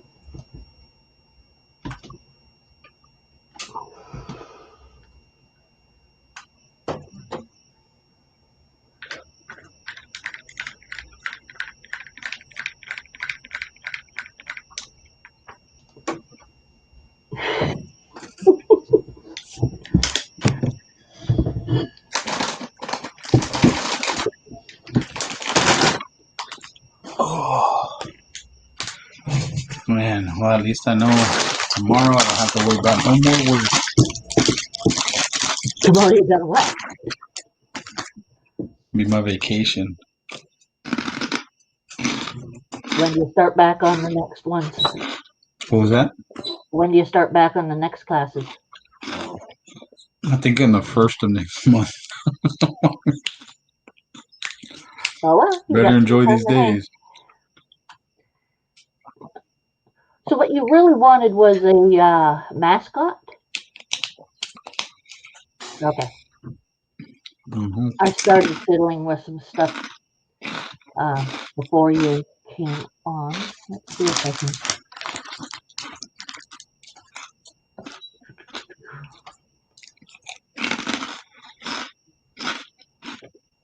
Oh, I don't know if I can get it. Ugh. Yawn.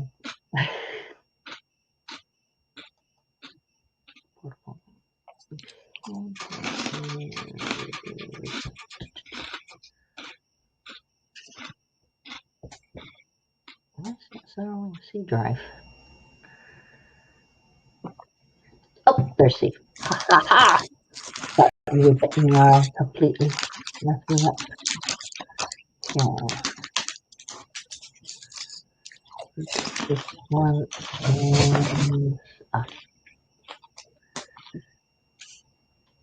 Clip Art Pro. No, Studio Clip Art. Oh wait a minute. Okay. So there. Clip Studio. Okay.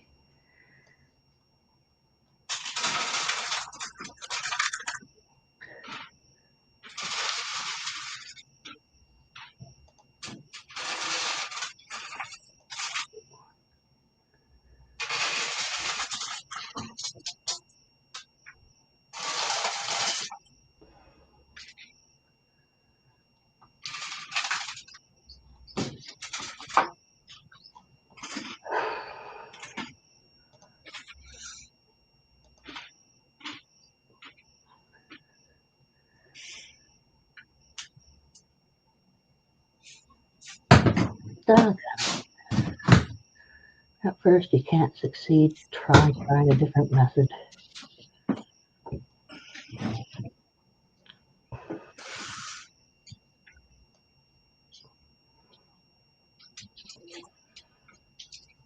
So, oh, I hate when I do that. So, put it under the name of the program, not some freaking. There we go.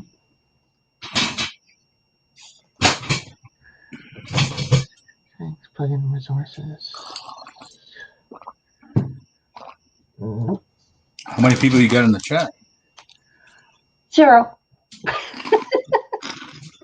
I've had 0 in for most of the evening. I saw that Crystal was here. Yeah, Crystal was here, and you. There was one other person here who didn't say anything or type anything. No, 2 others. But yeah, not so much. So, no biggie. Someone will come in sooner or later. If I had a specific day and everything, people would probably come in. But I don't have a specific day or time that I definitely do stuff. Usually it comes down to when people see that I'm on, then they'll come in. And usually it's with people who normally bug me. If they see that I'm on, they come in. But quite a few other people come in when everything else is over. Everything else is over now, but I don't know. Okay, I can't get to it that way. However, usually there's someone else in here. Hey, Yvonne! Esther always comes in when Hey, because Esther is a sweetheart. Thank you, Esther. how are How are you you doing? doing?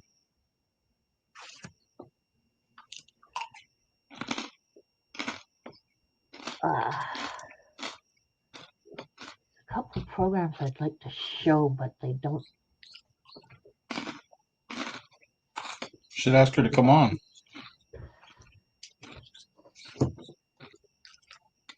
Man, my Hello. eyes look so closed. They look so tired, like I've been smoking marijuana. Oh, did you want to come in and chat with us? Or do you want to stay in the chat there?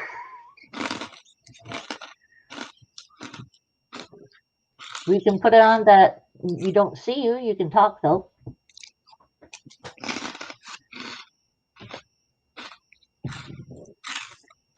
Oh, that's right. You could take off your picture by putting what, stop cam? Yeah, just put on stop cam and it just shows whatever icon you have in there. Let's try that. She normally stays in the chat, though. That's okay. Hey. Oh, okay. There you go. Yeah, please don't do that, though. I only do it for people who are shy. Mm. It drives me nuts when everyone's going clunk on that camera thing. Thank you. If I have a shy person, no problem. I don't mind it. But I don't know why everyone's gotten into that bit of clunking it off. I mean, if you're going to the washroom or doing something and all, but there's a lot of people who like to put it on and She got hurt at work. oh no, what happened, What happened? Maria? Oh.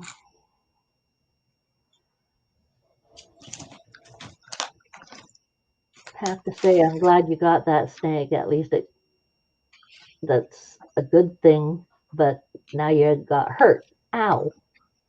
Do you have to get compensation or anything?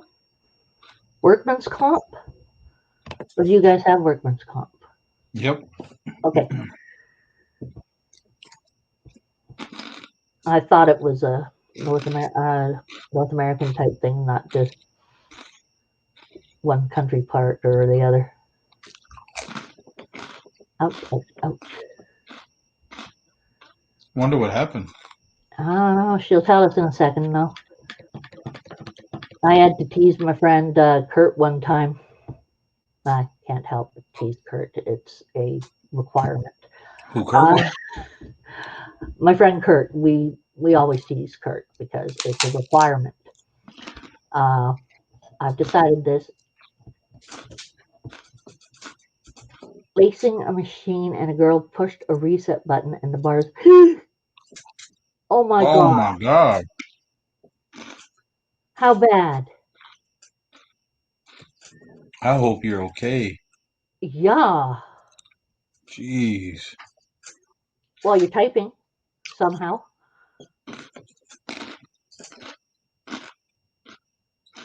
So I'm surprised you're even doing that. Man, I haven't smashed my hands in a long time, but God, it's not a good feeling. Oh, no, no, no, no, no, no. Not.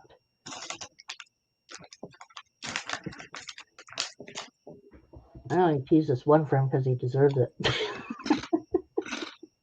Because, oh my God, there's so many times I want to hit him.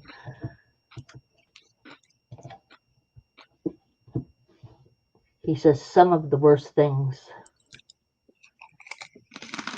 Like, once he actually told me that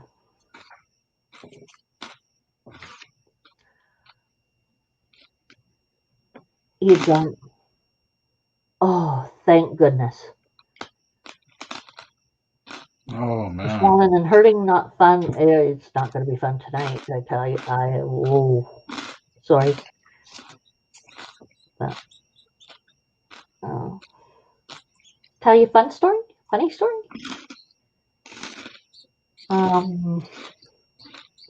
Kurt had gone out on a date, and I asked him how well it went, and he's like, didn't get anything. I'm like, why did you think you were going to get anything? So, well, she was dressed up in this certain way, you know, with the little mini dress thing and the halter top and blah, blah, blah. Just because she was wearing that, you thought you'd get some? Yeah. You're a pig. He's like, well, just because you've gotten that all the time doesn't, what did he say? At least you've gotten fucked. That's what he said to me.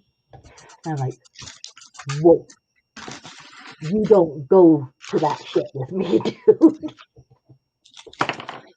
I gave him a rundown like nothing, went and sat on the porch. He was not coming out on that balcony at all, but he was putting tea out. Oh man. Where do you work at a hospital, right? Oh. I think she said she worked at a hospital. I can't remember. No, it was I'm not remembering names. I know her name so well. Justin's daughter. Oh, she works with Justin's daughter? Vitro Glass. Oh, right. Putting glass in vehicles, right? If I remember properly. And how many days did they give you off? I mean, what's going to happen? You have to go to the doctor? Or... There's a lot of stuff there. Windshields, yep.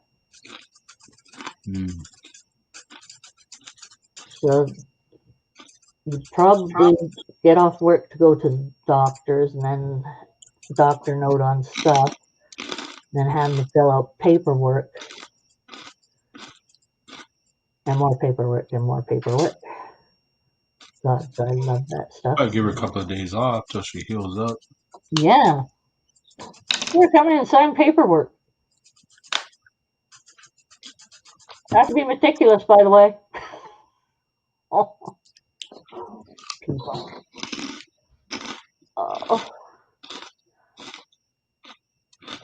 I really sympathize with you, Esther. I really do. I'm so sorry you're going through this.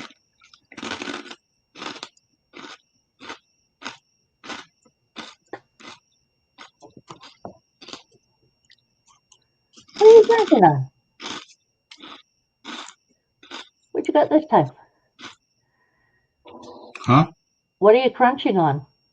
Oh. Some pork skins. Ah. I'm off for the days I'm regularly off for, but go back to work Friday. Oh, that's good. You got a little time off.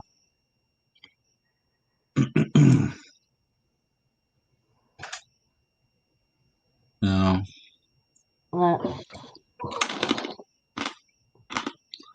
I had sent got a hold of that guy, and I said, "Hey, man, I got a possible customer for you Hmm. that's interested in getting a couple of reptiles.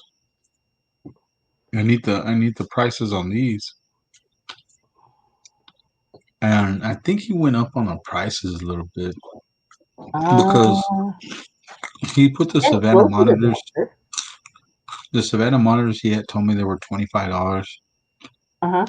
and on that price he had put 40. She saw the nurse at work.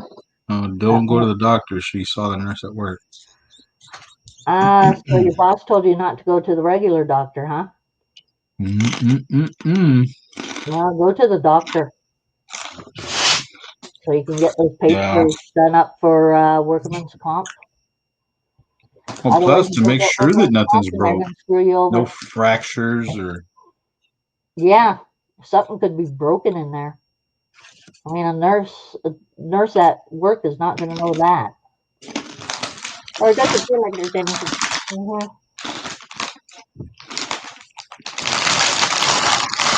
Did you take X-rays? No.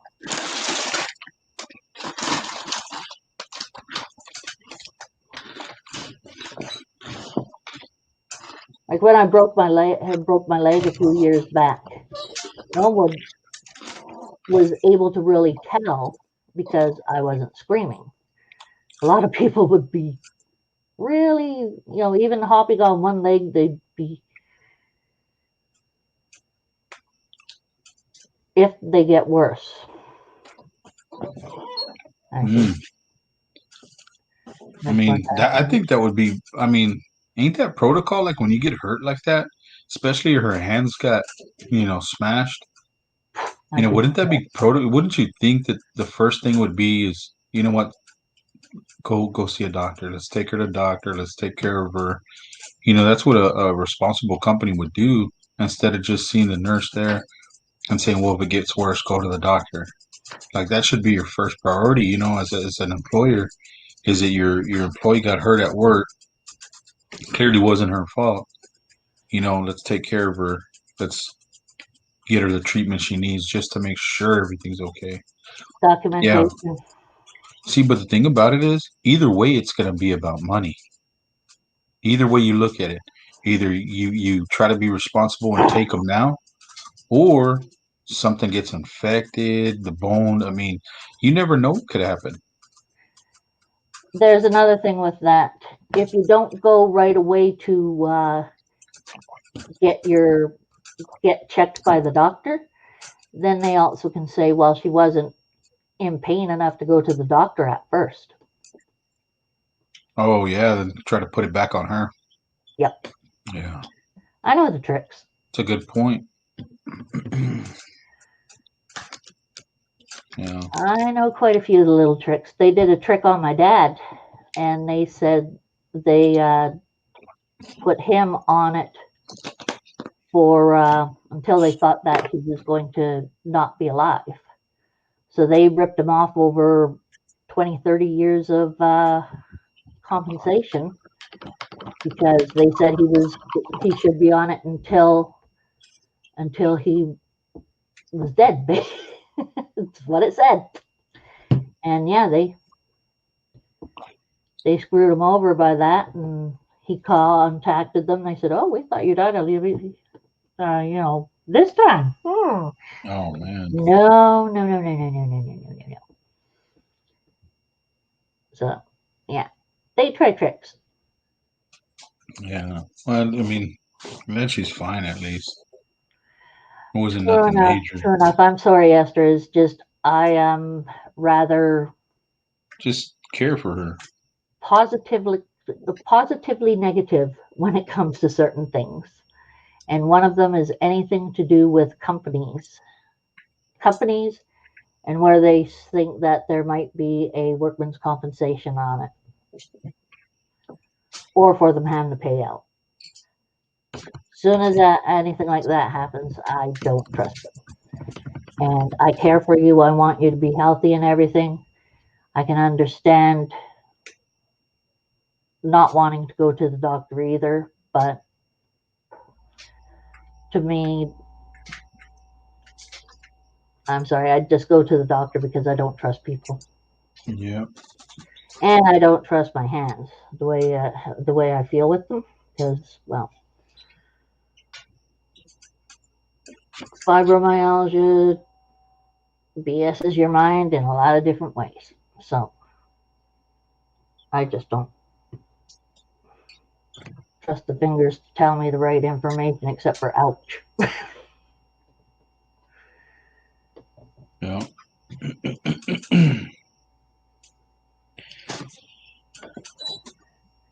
So Yvonne could have a really nice pairing coming up. She has a female Ooh, you got genetic that stripe. I was thinking married. about this. I said, Oh, if I baby. had those two, if I had a genetic stripe, she just got that the ghost. That's a double recessive right there. Ooh, Genetic stripe ghost.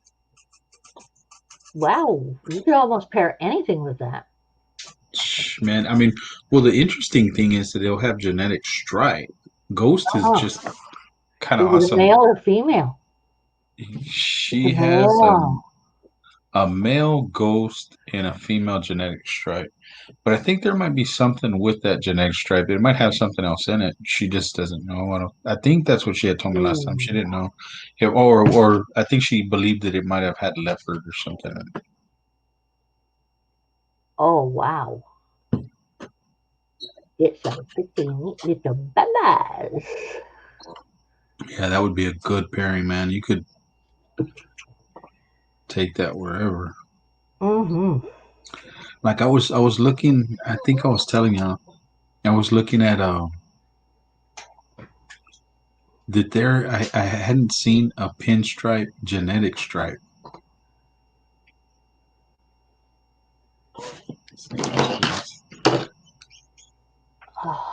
October 25th, and I broke my ankle at work. I fell down. Oh, you got a twist break. Ow. Oh, Oh, that's what I got too. They had to put a plate in my leg. My friends were teasing right away, going, well, Sherry's on her way to being a cyborg. First plate. oh God! Wow! I'm like, yes. All right, So now it's we're time to the clean house. mutants. You're already making a hit list. So they were good to you at that time. Okay.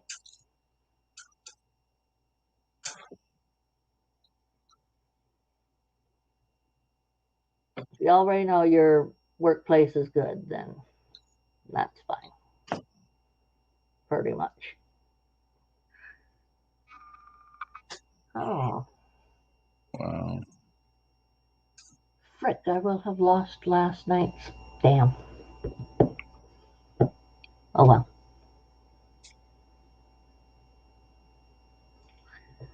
So Hey, anyway, I think Todd what is it, Todd Autry or whatever his name is? Todd He's Autry.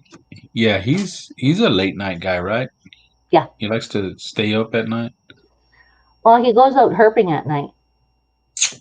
Yeah, because I Mm. noticed when he posts some of his videos, there's that sometimes I can't get any sleep, and I'll see that he posts one, and I'm like, all right, let me look at it. I'll look at it, I'll leave him a comment, and he'll send me one right back. I'm like, oh man, this guy's up. Ah, Oh, those remember on the on My Animal House, that guy gave Justin a whole bunch of those Starbucks cards, oh, that's and how he's. I Ah. I ended up winning three of them. And one of them I gifted it to Derek Reptiles. Yeah. The other two they ended up sending me. Well, I had to offer them to my daughter because I was just like, well, I'm not going to use them. So, well, I mean, because of my situation, I can't use them. Yeah. And so I said, you know what? I offered them to her, and she's like, well, I really don't drink coffee that much. Well, she called me today, and she's like, Dad, what are you doing? And I said, I'm doing work. Why? What's going on? She goes, "You still have those Starbucks cards?" I said, "Yeah, I still got them. You want them? Come get them." She said, "I feel like getting a coffee." And I said, "Well, try one of those birthday cake pops. Have you ever tried those from Starbucks?" No, I don't like coffee. No, but birthday cake pops. Birthday cake pops. Yeah, it's like a little lollipop, and it has like a little round like a cake on there with a little icing. No, I've never seen that. Holy smokes, man! If y'all got Starbucks over there, right? Yeah, we have a Starbucks. I'm just looking at what Esther put there. Was it the front of the What? warehouse and got up Why? and walked all the way back to work? I Oh, couldn't stand it no more. Oh my God, man, she's a trooper. being a Jeez. trooper is one thing, but Yeah, but I mean, to have a worker like that, man, they should be kissing your ass if that's what you're fucking doing. I mean, excuse my yeah, language, but if you're actually loving your job that much, you just got hurt, you went back to work, and these guys ain't like taking care of you, like, what are you like? God, like the company, you know what I'm saying? The company must be a moron. I would be like, you know what? Take her, go get her the medical attention she needs, because we need this worker. yep. Shoot, I'd be Get her off kissing her her feet butt. so she can rest that leg and do whatever she needs to get her back up and going for her bit. But she ain't standing on at our work. Yeah, I mean, I mean, I'm sure she's a worker that produces, you know? Yeah. Well, wow, woman. I mean, I've been pretty I need to try one of those dedicated to next work, but time. I'm not that dedicated to work. You like a caramel frappe, Sherry? Ooh, no. You're All all, tea. ooh, no. All tea. No, I said ooh on caramel. Frappe Uh, is like, no, that's coffee. Nope. yeah, but Double check. Mm. I can't remember, man. I had this one girlfriend that she liked Starbucks a lot, but she was always ordering me drinks. Like I never ordered myself any drinks. I didn't know what venti and whatever. I think those are the sizes or whatever. And Verte, so I just told her, I was like, verte, man, just give me, vente. this is what I want. So I want some kind of flavor that has this and this, and she would get it for me. She already knew what more or less what she was gonna get. Okay, just a sec. Where'd you go, Monroe? Come here. Come here, baby. Come here. Ah, silly girl. Come here. Come on. Oh, I didn't get you. I was making sure. Oh, ooh, poor baby. What? Be Who's that, Dexter. Monroe? Is that Monroe? That is Monroe. She has a tendency of lying under. Come here, you bum. There's no food. There's no food over there for you today. No, not till tomorrow night, sweetie. Ah, she gets her wonderful operation tomorrow. Uh-oh. Yep. So you told her that she couldn't have anything to eat, no She sweets. doesn't get any food till tomorrow night. She's mad now because I've captured her. She's so mad. Are you mad or are you purring? Yeah. My my agouti ASFs just had their second litter today. Oh, nice. I have been waiting for them to mate, and finally they started mating.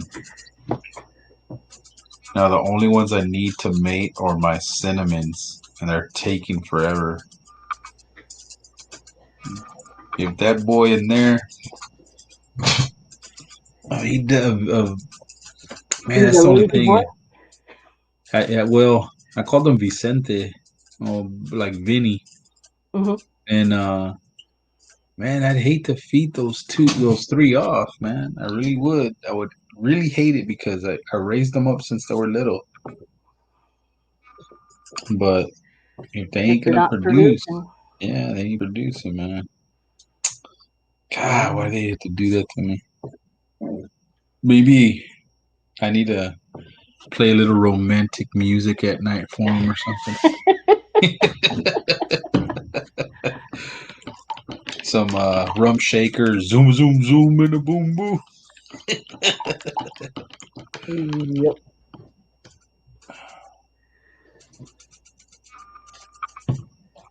Now let's close, sweetie. Oh, she's going into the. Man, and then as I was doing my work, all you hear on my tablet right here is just the notifications that Yeah, you weren't able to get anything done, were you? notification that there's a new video, there's a new video, there's a new video. And then I was just checking my channel, Mm-hmm. and I'm at I think last time I checked I was at 50, 54, 55 now subscribers. Watch out. Whoa.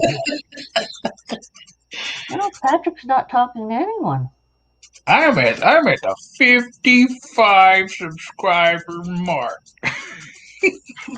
remember remember when Patrick was at when he was like, I think he was like less than 100 or whatever. And he was always like, "Oh man, if I get 10 likes or I get so many likes," I was like, "Patrick, you only got so many people on your channel. You're not gonna get that many likes." And I don't think he understands like how it works, you know. But man, I'll tell you, that kid has been grinding. Yeah, I'm very, very proud of that kid, man. I really am. I think he's mad at us. He hasn't talked to anyone. Oh, I mean, I didn't do nothing to him. Oh, oh, I think I know what you're talking about. Yeah, yeah, yeah. When You didn't yeah, do okay, that. maybe. He's like, man, these guys were trying to clown me when I was talking to Todd Autry. Man, if we can't mess with you, man. If I play around with people that I like. I broke my bone from my pinky toe down. I got a plate and 5 screws in my left foot, but I walked on it and went to work for 5 days before I went to the doctor. Come on. Jeez, man, this what are you, a cyborg? Man, you know what? I'll tell you this.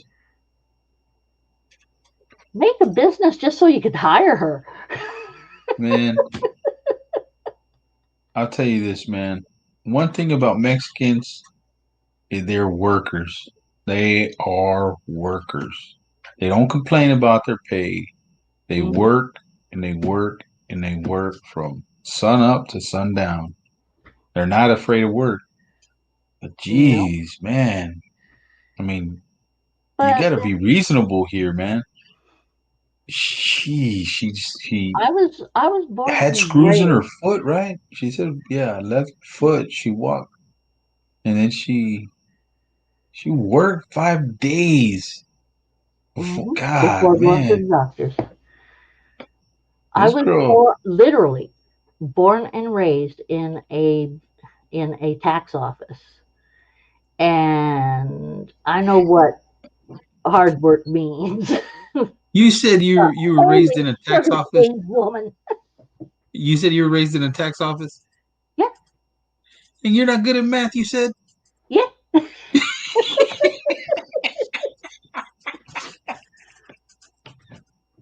Oh, true enough, but still most oh of the my time. God! Look at that, man. That's a strong woman right there. If Oh I've yeah, ever seen one, you that's a do what you gotta. strong, strong woman. But holy shoot, it's Hey, still they don't make them like that anymore. no, no.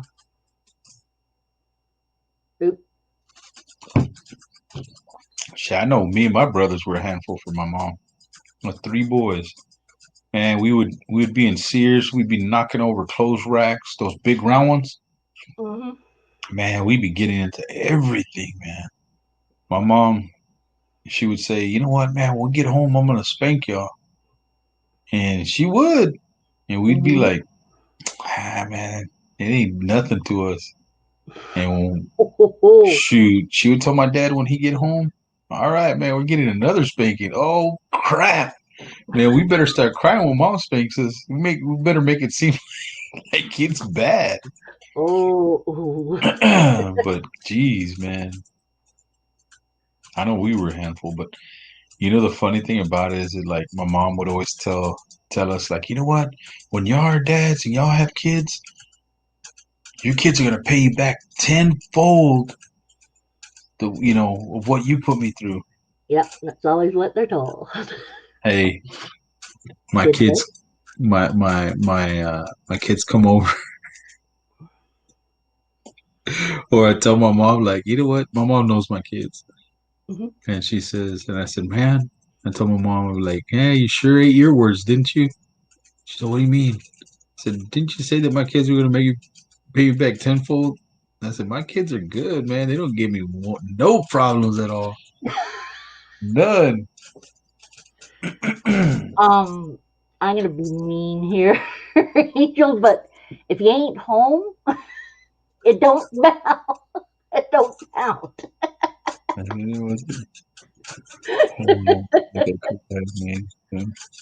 Oh man, that's good that you had your older daughter to help you. Oh, thank goodness. Yeah. Have someone to help and take care. But you know what? The thing was that it was strict corporal punishment for my kids is kind of like what really like I got them from an early age. I set them straight. Shoot, my daughter. I remember one time my daughter we went to Walmart. Man, she threw a fit because she Who's your wasn't getting daughter, her way.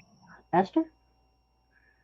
Huh? No, I know her daughter, but I forget who she is. Forget everyone. Yvonne's daughter like goes to the chats or something. You were saying your daughter? No, it says y'all know her. Yeah, that's what Her she. daughter. You said something about your daughter though. When you'd Oh, my go, daughter. Oh yeah, she threw a fit in Walmart and took her to the bathroom. Oh, Nikki. Nikki's your Yes, daughter. poor Nikki. Wow, I didn't know that. Wow. Shoot, that's cool. Man, she's tough too, man. She got I was talking to her about she had those two it was two ball pythons. I think they were like rescues. And she was I think one of them was a burn and the other one was something about the eye or whatever. Man, that is awesome. Yep. That is awesome. I saw that she has her YouTube channel too, Nikki. She just put out a video, I think it was today, Did she? um, Nice. about a feeding.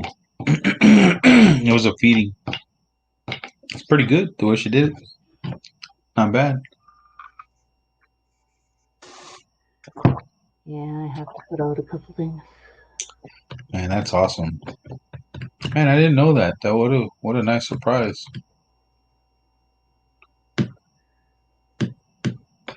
Very nice surprise. Well, wasn't really a surprise to me. It was just a reminder surprise. I get all the Yeah. So where's Yvonne and Nikki from? What what uh what part of the United States y'all live? Where y'all live, Esther? Are they Oregon? I don't know. I keep forgetting.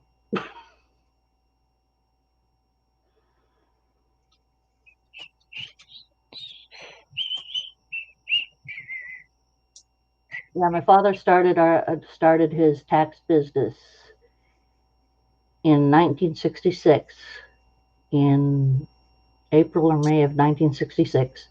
And I was born November of 1966. Mm. And he had it out of the house at first.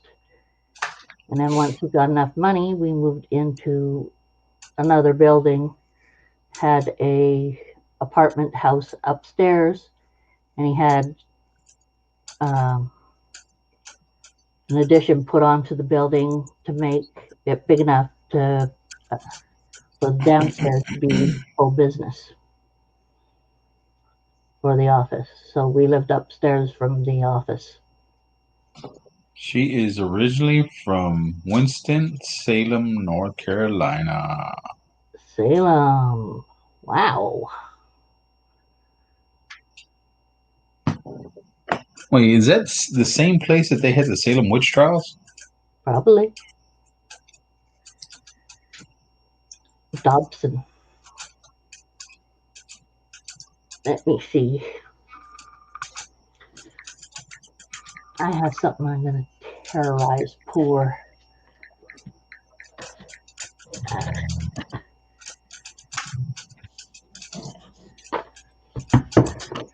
That's not it. Oh. I know. Oh, that's Massachusetts. They live in Oh. Dobson, North Carolina. North Carolina. You know how, maybe I shouldn't bring this out. Okay.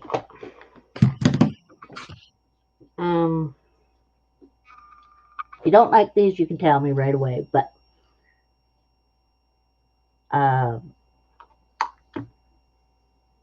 Justin is always calling me the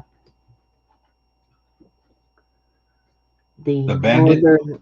northern juju woman, the northern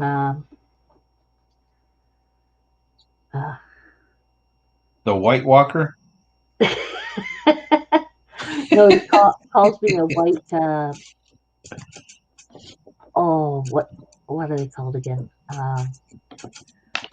Southern witches,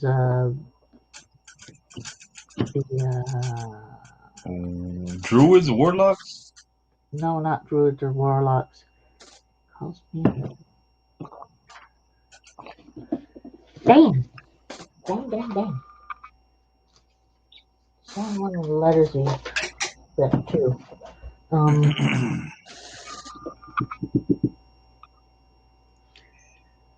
Bayou witch.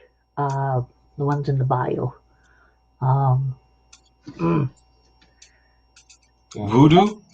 Voodoo. That's what he calls me. He calls me the winter northern voodoo queen. But I didn't show him.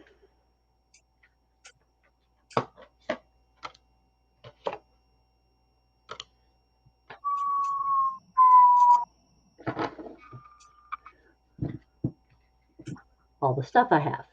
Was it tarot cards? Yeah, this is a regular tarot deck. Which you're I'm not sure what that means really. What? Kind of, no, just, oh, no, I'm not. My mom used to read those tarot cards. She was pretty good at it. Okay. See, I never know who it's going to offend, so I usually look to see and kind of, cringe on it. There's this weird set someone gave me, which is all messed up, and it's like a regular deck of cards with stuff written on it. So you just pull them and, hey, I found the Joker. You just pull them and read off like,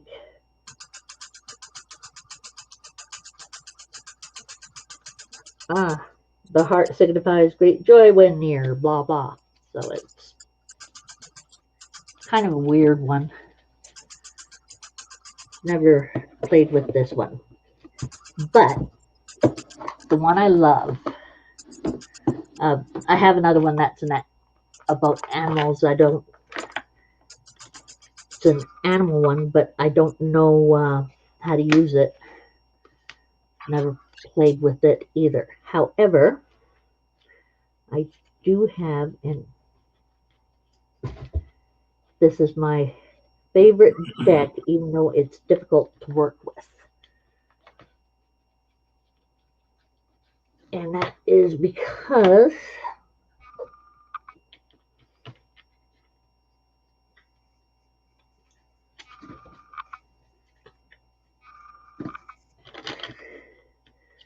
hi, sweetie. Yes, I know. Yes, I know.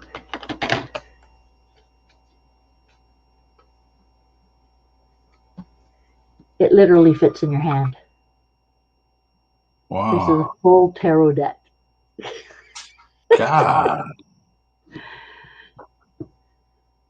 So, yeah, Never seen one that small. It's the regular set that's usually, or the regular pictures that are usually used. No. But I saw these at work, and they were in the natural living department. I was working for Planet Organic,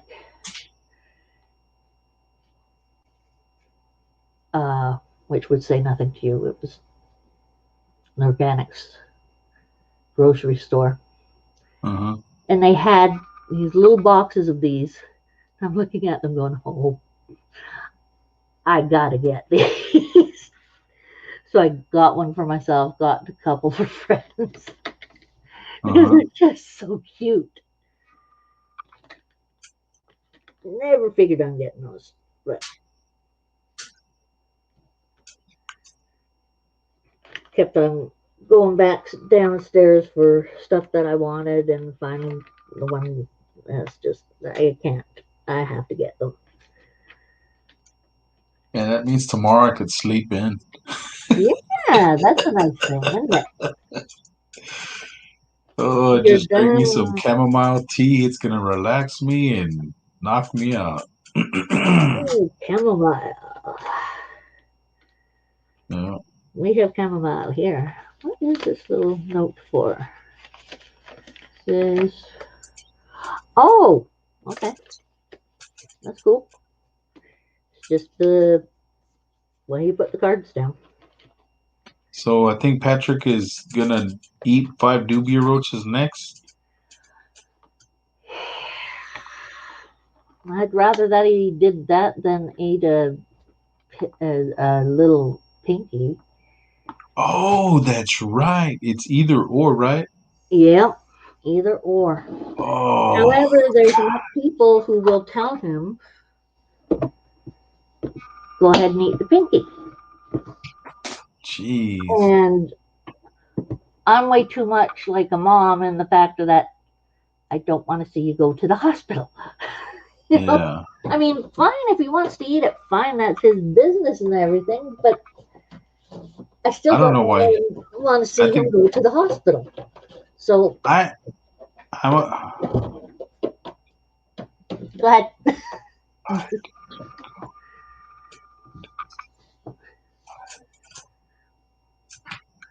oh, that's let me see. I want to add a bamboo. Nice. Good. A pied, yep. Desert ghost, yep. Blue-eyed Lucy, depending on which one. Albino, mystic, and a mystic to my collection.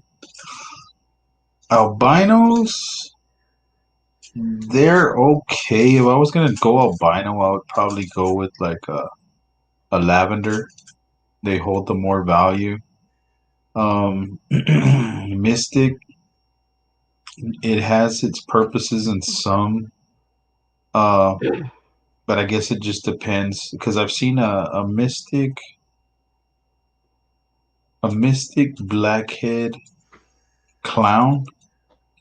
Oh my god, man, it is real nice. Real nice. Ball Python 101 made one. That guy that he got slammed for the stuff he was saying about Texas. And let me think. Mystic. See, like, I don't like the Pieds. Pieds is a gene that I just do not like. But I'm gonna work with the Pied gene for the fact that it holds value. You know what I'm saying? I know I could move them; they'll sell. You don't ever want to get a gene that. It's just, I mean, you have to look at it. The way I look at ball pythons is kind of like the stock market. You're not gonna buy stock that you can't move, or you're not gonna buy stock that you don't know what the future is gonna hold. Um, if you don't see that it's gonna get better, Desert Ghost, you're good there. The Pieds, you're good there. Um, Bamboo, Bamboo's a real nice gene. I've seen a clown bamboo. It's really nice. What was that other one that I saw? I saw another one, man, that I thought it was really nice. Oh, I think it was a bamboo GHI. It was really nice.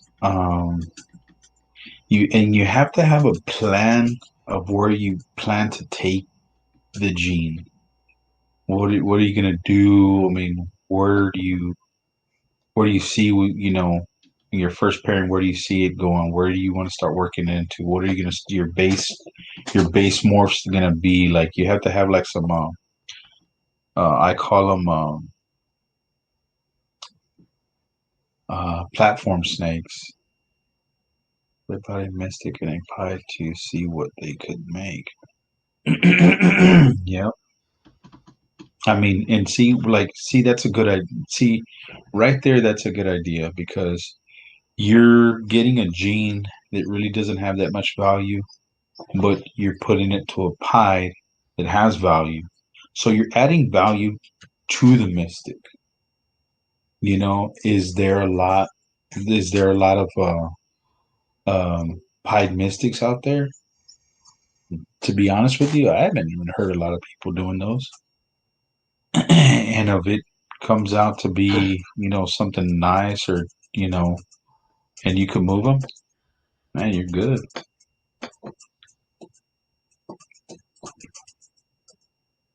See, it's like I got that. I got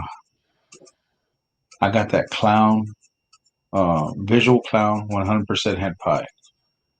I don't like pie, but I like clown. Might as well just make the pie clown. So I'm looking for a boy, a male, pied 100% head clown. But I got a redhead that's the only snake that I have right now on hold. And hopefully he'll come home probably next month, sometime next month. Now, if I were to put that redhead to my female clown head pie, what I could get out of there is a redhead, 100% head clown, 50% head pied. And then if I work them into a pie, I mean, it's just how you.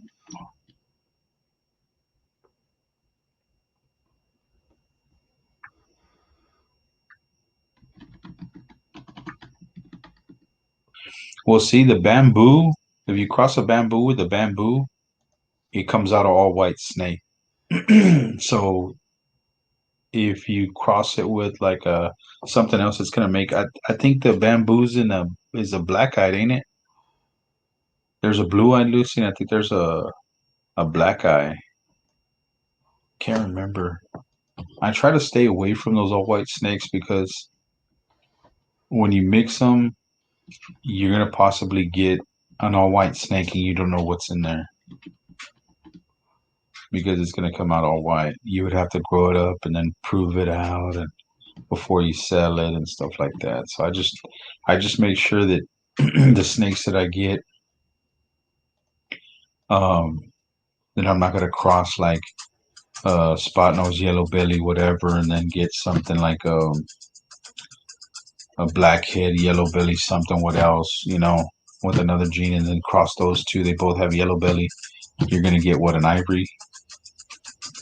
You could possibly get an ivory in there, and it's just like, well, what if it's an ivory and then something else in there? So that's why. I mean, I have cards. You know who has a lot of that stuff is in his videos is Chris Hardwick. Man, he has a whole chart. See, now that right there, Esther, is, you know what, man? To be honest with you, I think the Desert Ghost and the Bamboo is a good damn project to go. I think that you would be one of the few that are working that project. If you look at all the Desert Ghosts that have been sold, they're all pastel. They're all they're pastel, yellow belly, specter, um, pinstripe, inchy, pastel. Did I say pastel already? Yeah. Okay, inchy. Um, what else? You see one or two chocolates, whatever, but those are the main ones that people have Desert Ghost. I have not, or I have yet to see a bamboo Desert Ghost or a bamboo pied. Like, if I was you, that would be. And what's going on, Todd? Um, Hey, Todd, how's it going? I would work the bamboo gene. I mean, I really would. I would really hammer that in and put it into different stuff because you would be ahead of the game. I mean, I know that there's people that work the bamboo, but not heavy. Like, it's some of the Well, obvious stuff is like bamboo clowns. Okay, that's fine. But bamboo desert ghost, no.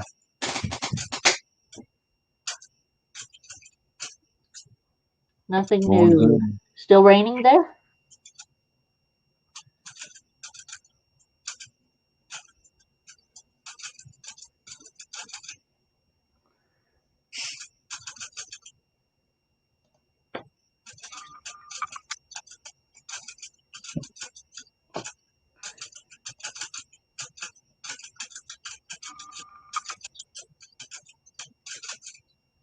Yeah. See, that's I learned that too, man. That's why I told Sherry, I said, whatever we talked about the other night, don't say nothing about my ideas because, man, there's some people that will sit in the chat or they'll go back and they'll watch that chat and see what you are chatting about, even though nobody's. And you think just because nobody's watching at that moment that that they're not, yeah, they'll come back and steal your ideas. But Yeah. to me, like, I like seeing people, like, I'm trying to get Desert Ghost. And it's kind of been hard for me for the fact that I have the redhead on hold, and that's what's taking all my money, really. Well, the majority of it, at least. When Uh, did the rain stop last night, Todd? Go ahead. Sorry. Todd, I won't say anything. But man, I've been having a hard time trying to get my hands on Desert Ghost. And matter of fact, I was gonna import one. It was a butter female Desert Ghost. She was sitting at 370 grams, I think. And then I was gonna import ultra male, inchy ultra male female. And what else? Oh, there was this one female clown. She was at 300 and something grams, I think, or 200 and something grams, almost three. And she had a pattern on her that's not the typical clown pattern. Oh, So I was just like, wait a minute, man. If I could get that pattern and produce my own line of clowns, my own line of my own line of clown. I was gonna call it a chaos clown line because of the pattern that it had. But somebody ended up buying it, and I know Robert Barlow, or I can't remember. He has a big YouTube channel, man. That dude is, when it comes to ball pythons, he's pretty knowledgeable. Man, you see this rack right here, right there?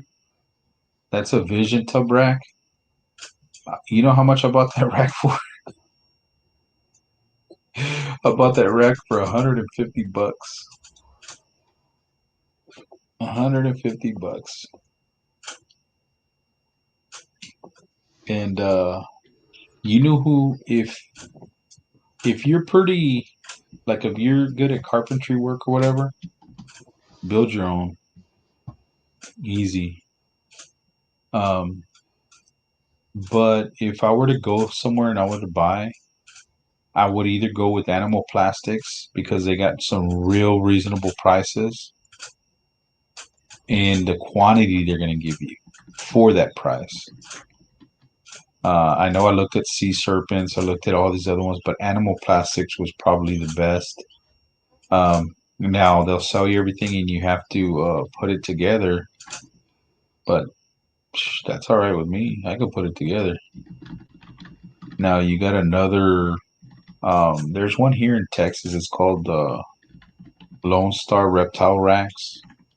I talked to the guy. He had some pretty decent prices, but his price was for like a couple of shelves, like a couple of, it was only like so many tubs high. But that Sea Serpent was about the same price, but like you had much more tubs high.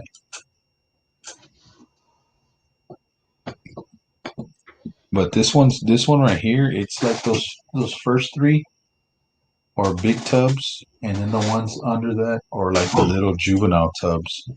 So basically, what I want to do is I want to take those three out eventually and put them in their own rack, and then put two, two, two, two, two all the way down. It could fit up to 22 tubs for juveniles and subadults. Was just making sure, Todd, because the guys have had a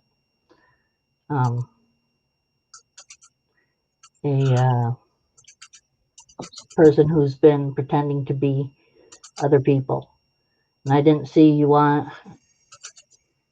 if you were on Instagram there, so I wanted to make sure. Hey Todd, are you still there? Oh yeah, okay, he's there. Man, when he did the Did you want last, to come on too? yeah, bring him on. Bring him on.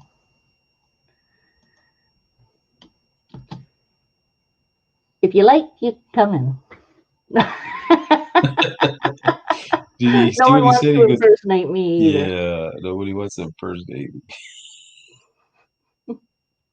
No problem, Todd. Well, he did a Okay. video You'll come on sometime. where I think his niece called him to the house. I think she had a garter snake or something like that. I forgot what kind of snake it was. And he was filming it the whole time. I was just like, man, what is it, like real windy, or what the hell's that? Something's wrong with that snake because his tongue was just kind of like just blowing in the wind every time it came out. And I was just like, man, that's weird, man. Like, I've never seen that. I wonder what's wrong with that snake. Well, then he tells you that he slowed it down so you can see the tongue action. And I was just like, that's what it was. So I was like, man. Yeah. I thought that tongue action was a little odd. I was like, man, no wonder you slowed it down. But that was pretty cool.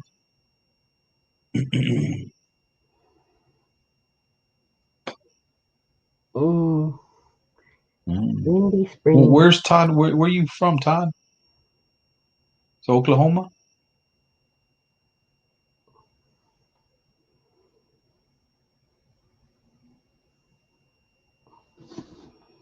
Did you find a place to move yet? Oh, Todd's moving? Let's go move somewhere.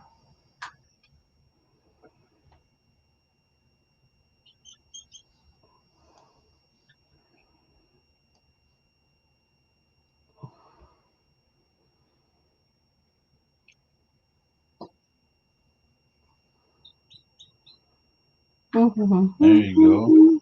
Oh, you already moved. So you're still in Okie, though, right? Oklahoma, I mean.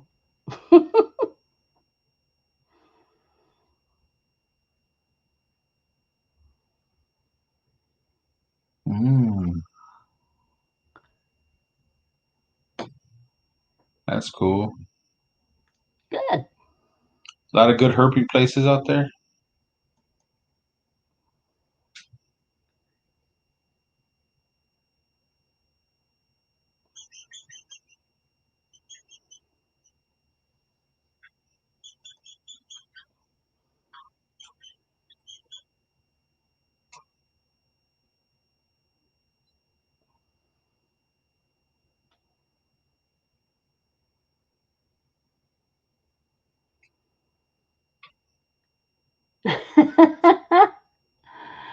Oh, that's Wow. good. Man, everywhere I go, it seems like it's always good, Man, I remember one time I was going fishing and there was a place that my grandfather used to take me to go get bait, to go catch my own bait. And it was sacred for me, the sacred place for me. I never really would take people over there. And I had went in to go catch bait, and where I always caught bait, there was no bait there. I said, "Oh man!" So there's a little creek goes up onto the onto the bay, and I said, "You know what? Let me follow that creek." And I followed the creek all the way down, and I'm looking in the water, and I could see the reflection of the mullet. So I said, "All right." I said, "One cast should do." So I cast out my cast net, let it fall in, let it get over them, and I start pulling it in. Man, I caught a whole school of mullet. So I said, man, I got bait for the whole day to go fishing. So I'm there and I'm opening up the net and letting all the mullet fall into the bucket. Next thing you know, I see a water moccasin swimming right across the little creek. And water moccasins are mean little suckers, man. That water moccasin was coming straight for me because he knew it was a free lunch. And man, I was trying to go ahead and get all the mullet out of my net, pick up the bucket and take off, man. But some of the mullet were getting stuck. So I said, "Oh man, are you serious?" So I just picked up the net, I picked up the bucket, and I dropped a couple of mullet there. I said, "Man, I'll distract them, leave them a couple of mullet. You'll just sit there and eat, and leave me alone." But man, that dude looked vicious. But shit, I got cousins down in Freer. They have an event called they have like this little festival. It's called the Rattlesnake Roundup, and these guys will go get tons and tons and tons and tons of rattlesnakes.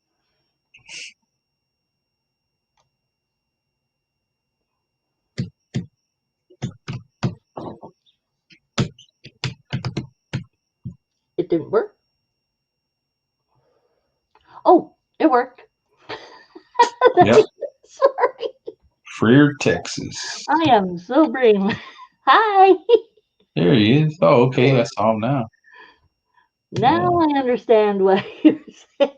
yeah. So you been to Freer, Texas, Mr. Todd? Yeah, I've been down there. I've done a lot of documentation of the rattlesnake roundups in Texas and Oklahoma, Yeah, and I've been through Freer. I've been to Oglesby. I've been to Sweetwater. Kind of been to all of them. So, you know, yeah. written articles for Reptiles magazine on them and stuff like that. Nice. It's kind of been my issue for a few years now. Let's say that. Yeah, you still got your rattlesnakes, or did you already get rid of them? No, I oh yeah, I've got like 20 of them. A few copperheads, a few cottonmouths sitting around. Just miscellaneous. I like native venomous. That's just what I like. Because if ever I do get bit, the hospital down the road is going to have the anti venom. Gotcha. Yeah, that makes it easier. Yeah. Yeah.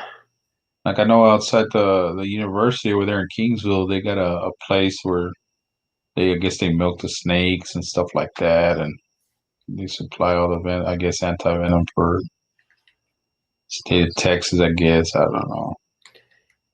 Yeah, they extract the venom there and then they send it off to this other place and then they do something with it, and it's a big thing actually. A lot of Is there a lot of money in that? no, no, Uh, no. There's not a lot of money in that. I I've got to meet people like Jim Harrison from the Kentucky Reptile Zoo, and all he does is milk snakes. That's what the guy does for a living, and they're constantly running at a loss. There's like no money in it. Um, God, dog. it would be a cool job, but it's like the guy's been bit like 11 times, so who wants that? Man, you know what? God, I'm not even gonna say nothing. There's, man, I I think it's okay if people want to have hots, right?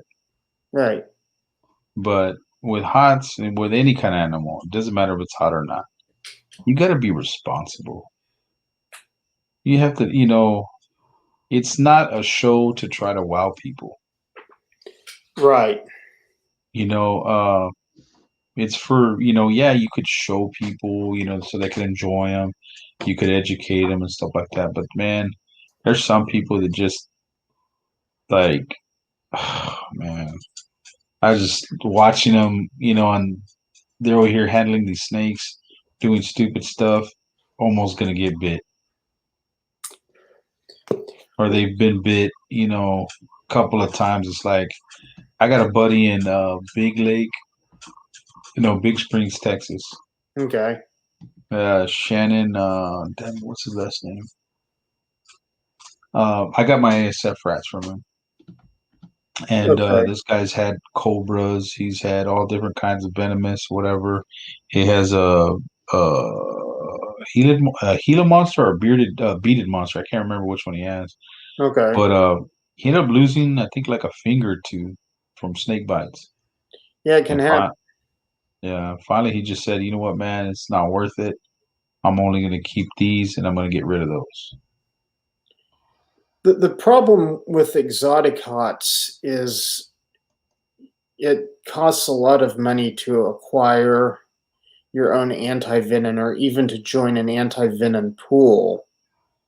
And what so many people are doing that I think is just irresponsible as hell is people are getting things like rhino vipers, gaboon vipers, cobras, and then they don't get the anti-venom.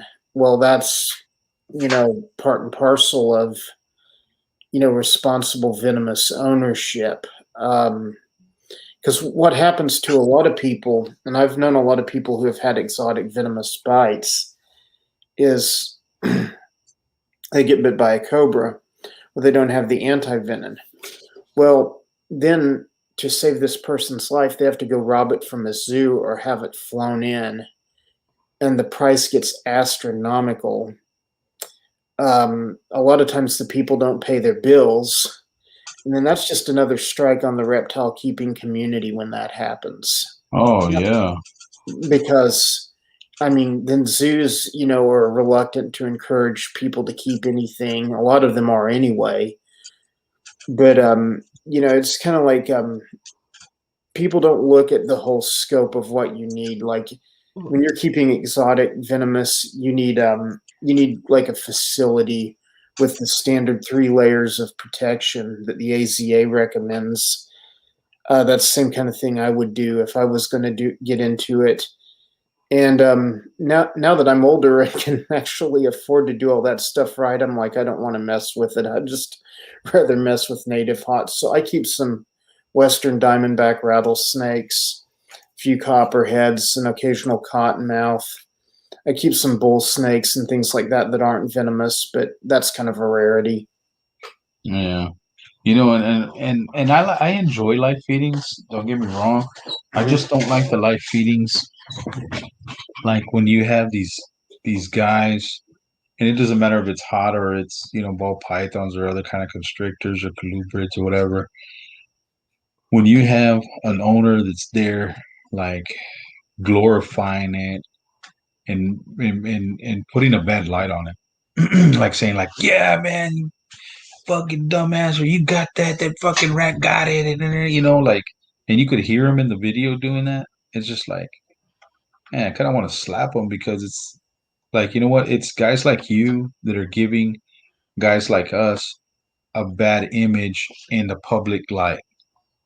And that's why a lot of these states are coming after us and trying to shut us down and different or kind of restrict what we could have. You know what I'm saying? And I think that, man, I just don't like that. That's why, okay, I made a on my channel, I made a feeding video and I mean, it's the best controlled environment I could get, but I got 6 thumbs down and I think I got 7 thumbs up. So I know that, but like I said, man, I told people it's live feeding. Animals got to eat, man. I'm not going to look at it this as like we're kids. We're adults here. You know that they got to eat. Animals have to eat. You got to eat. I have to eat. Right. And like I was telling Sherry, I've been doing this test on ball pythons because I'm tired of people always saying, "Oh, you shouldn't be doing this or you shouldn't be doing that," or "ball python, you're stressing out the ball python and you're doing this." And you know what, man? I'm tired of hearing what y'all got to say. You show me some facts, you show me some proof, and then I'll believe you. But don't be passing around something what somebody else says, and you're taking it as your knowledge that that's true. Because in the wild, these animals will do different things that what they'll do in captivity. Well, Nature calls, nature's going to call, and they're going to mate whenever they feel that they're ready. right. And there was a guy, like I was telling Sherry, there's a guy, Scott Wilkerson or Wilkinson over there in the UK. He proved that what they'll mate at 700 and something grams.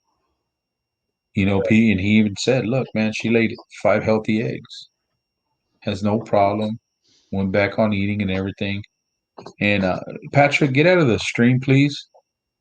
Please get out of the chat.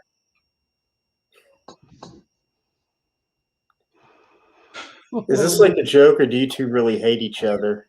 They choose each other. No, man. I've probably been the first person to support Patrick and what he's doing. I was in his live last night. He's good people. Uh-huh. Uh-huh. Yeah, I saw. I was in there last night. I was in there last night. It's just he makes me laugh. He's just all over the place, and I like his train of thought. I like seeing how his mind's working and the direction he's going in and stuff like that. I think that he could be doing. I mean, he could be doing a lot worse, getting into a lot worse. Yeah, he could. And he has his mind right. He likes his animals. Even though he has a hell of a lot of rats and rabbits, he likes his animals. He shows a clear passion for his animals. And, he's trying to do something positive. That's what I like. Yeah. But, no, we just, he my homie.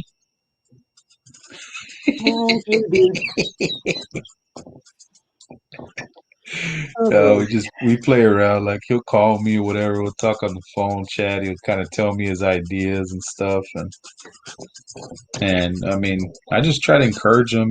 Try to encourage the positive things he's doing. And guy got a big heart. He takes care of his brothers and sisters, cooks for them and stuff like that. Yeah. Good kid.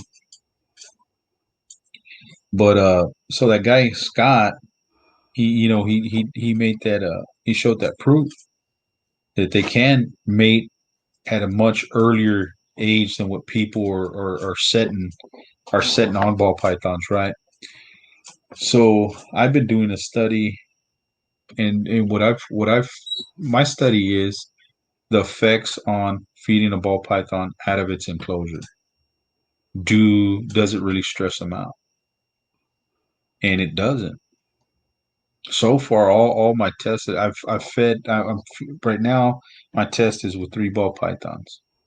I take them out of their tub, I put them in a bigger tub, and I feed them in there, and they're fine. They don't show no signs of stress. They every time I feed them, they eat. They're active right as soon as they eat. Right. And I mean, these people think that a rat magically falls in their burrow out in the wild, and that's where they're going to eat.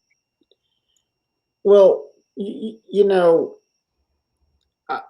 I get frustrated. I stay out of a lot of the Facebook groups Mm-hmm. and stuff because I'm almost 50 years old. I was volunteering at the local zoo when I was 14, 15. My grandmother was teaching me how to catch copperheads when I was 10. Mm-hmm. You know, I've been in this mess my whole damn life. And you get these kids who own like 2 ball pythons or 2 boa constrictors, and they Mm-hmm. think there's someone to give you advice. And and I'm not saying that like you can't learn new and improve things from younger people, because you definitely can. Oh yeah. But just kind of the way they come at you, it's kind of like, it's like I had a bull snake video that got really, I wouldn't say real popular. I got about 5,000 views on it, and everybody was like, you're stressing the animal out. You're doing this. It's like, and part of that is an adaptive response that animal has evolved over tens of thousands of years. And they do that every time they encounter a predator. And then the second part of the video is that was actually relocation. This is in this lady's backyard. She thought it was a rattlesnake because they make noises that sound like rattlesnakes. And so I saved it from a shovel. Then I photographed it for 5 minutes. Then I let it go. But here's, 17, 18, 19-year-old kids trying to, and some adults even tell me, you're abusing that animal. No, what was fixing to happen to the animal was actually abuse. And I got it out of that situation. Yeah.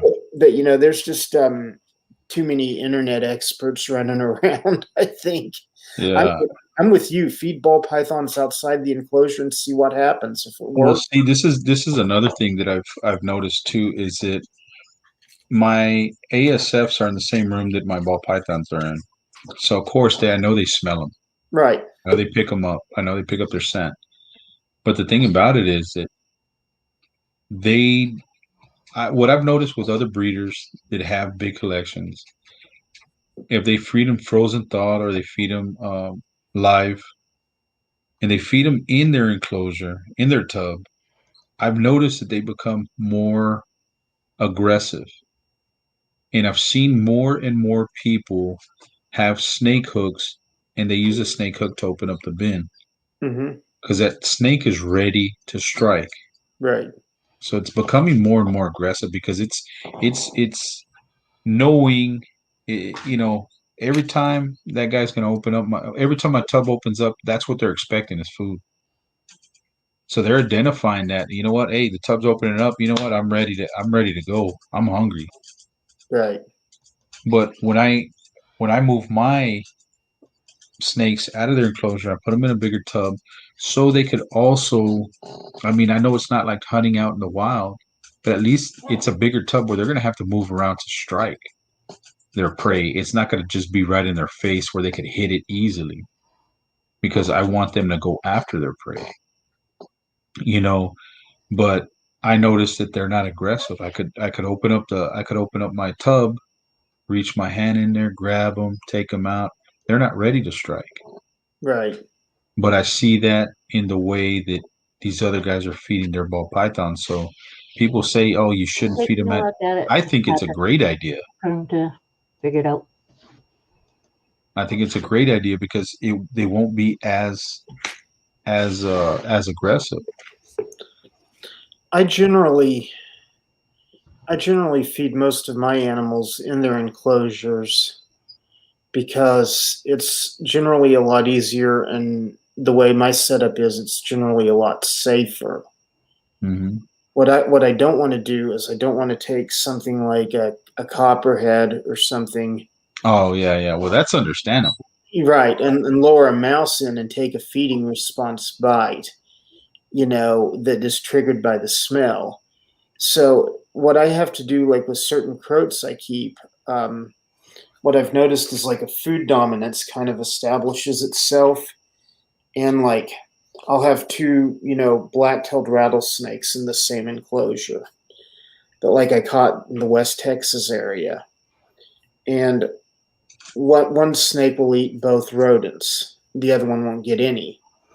So I have to like pull that other one out the next day and then feed the other one the next day. So it's kind of you just to me, it's all about finding what works for you and what works for your animals. And, and for years they told us, never handle an animal right after it's eaten.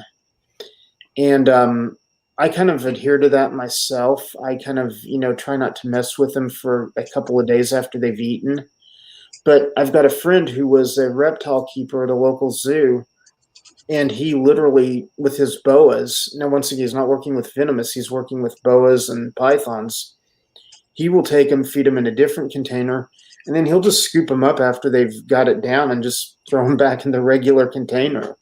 And he's like, I've never had a regurge. And I'm like, dude, it works for you, so who am I to criticize?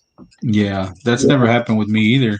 I mean, I pick them up, and I even show when I'm picking them up, and they're still active, they're still moving around, and I put them back in their closure, and they're fine. Right, I mean, but I noticed that even with the rats in the same room as them, they still don't have an aggressive feeding response. Yeah, they're hungry, but not a aggressive feeding response for when I open up their tubs. right. And like, there was a what's his name, Robert Barklow. I think his name's Barlow or Barklow from the UK. He just came out with a video today. That I think he like proved like four or five myths about ball pythons. He's like, how they say that when they candle the eggs, you have to have the embryo or the bubble at top and this and that when you're placing them in the incubator and all that other crap. And he's shown proof that you don't have to do that. They're Right. still gonna hatch. You know, and that's true. I mean, it's just I don't understand how people could assume that this is the way it has to be when in the wild it's not like that. See, I generally don't get into breeding things. I do want to breed some Atrox before it's all over. But like last year, I caught a prairie king snake, and this video is on my channel. And the lady called me, said it was a copperhead. It turns out it was a prairie king snake, and I didn't realize it was gravid. She drops like 19 eggs on me, and I'm like, ugh, what the hell? And I talked to a friend of mine, and he's his name's Matthew Long. He runs Sacred Xotics here in Oklahoma.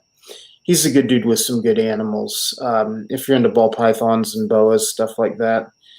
And he's like, man, just put them in vermiculite and keep them at room temperature. And I said, well, I kind of thought about like in the wild in Oklahoma, heck, it's 40 degrees one day, 90 degrees the next, and it's just all over the place. And that's where they would hatch in the wild. So I just left them at room temperature and thought, these guys may never hatch, or they may all hatch, and then every single last one of them hatched. And I didn't even add any supplemental heat, never candled the eggs, and what do you do, man? It's just. See, that's the kind of stuff that I like.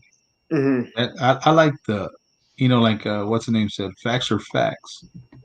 And that's what I like. I don't like these people that like okay, like the spider gene. I don't like the spider gene at all. But I don't want to be a problem. I want to be part of the solution. Right. what is it? I mean, is it okay? There could be several different things. It could be an incubation thing. It could be the temperature's too high, or maybe it's too low. Is it in the stages of grow the embryo growing? Are you supposed to have it at a certain temperature up till this stage, and then either higher it or lower it? You know what I'm saying? Because as the embryo is developing, once it fully develops in that time, well then, okay, from that time to the time that it's supposed to hatch, are you supposed? You know what I'm saying? There's a lot of different scenarios there, Right. but I'm honestly thinking about just buying um, a spider with a severe wobble just to start doing incubation tests. Right. Because even though I don't like it, I just don't want to be part of the problem. I want to be part of the solution. Good attitude to have, if you ask me, because I understand there's certain genes and certain traits, and I'm not up on that stuff. I don't follow that stuff. But, they breed this and it has a head wobble, or they breed this and it has a neurological difficulty. And I'm Yeah. there thinking, yeah, but look at where we were 40 years ago. Okay, like in 1986, you started having ball pythons show up in Oklahoma.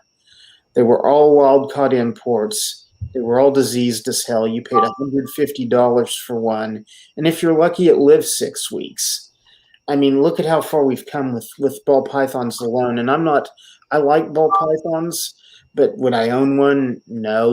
Would I rehome one or take one temporarily? Yeah. But, it's just, you kind of got to look at the good and the bad. Have you read The Invisible Art by Dave and Tracy Barker? Mm-mm. It's a really good book on why we should keep reptiles in captivity and all the different things that have come out of keeping reptiles in captivity. And like, if you're going to volunteer or work with like USARK or some organization like that, I would say that book is like a must read. It's really interesting. Mm. Okay, try again, Patrick.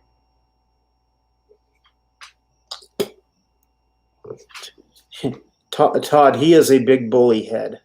He is bullying me. Now, Angel, I want you to knock that off. Quit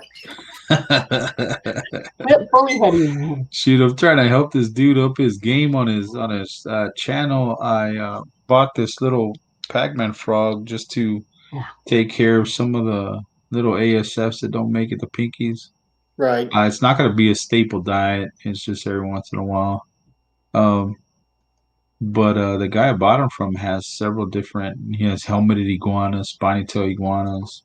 He has wow. Savannah monitors, Nile monitors, Jackson chameleons. He has bearded dragons. He has all these animals that Patrick wants to add to his channel, and I sent him the prices on them, and they're reasonable. But see, one thing that kind of like raised the red flag with me was because he had told me that the Savannah monitors were $25, and I think on that price list he had them at 40. So I'm gonna kind of talk to him about that and be like, look, man, I got a guy for you that wants to, buy some reptiles from you, and you change the price. Oh man, dude, you should be asleep. You're 17 years old. It's past your curfew. You need to go to bed, man. You have all your energy so you could make another video, another rabbit video. No, I got a bearded dragon video coming out tomorrow. I got a sticker video coming out the next day. I got them all ready, done, edited, and everything scheduled for tomorrow and the next day. So I'm all good. You're a machine. You're a machine. I got some stickers sent in today, which are cool. So what'd you get? Yeah. Jar pythons. Yeah, that's that one where you turn it around and it has the back. Oh, have you seen the shirt of jar pythons? I think it's like it has a logo. That logo is on the chest, and then when you look at the back, it has the back of that logo.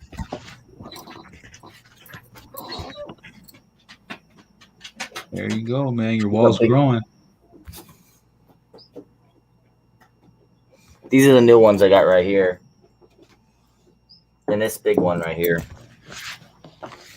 It's awesome. keeps growing. What are you doing up so late? It's what, 3 o'clock where you're at? I just got back from West Virginia. No way. I What drove are you there. doing over there? I had to drop my brother and sister off, and my mom's over there. So they left you there alone? My older brother's with me.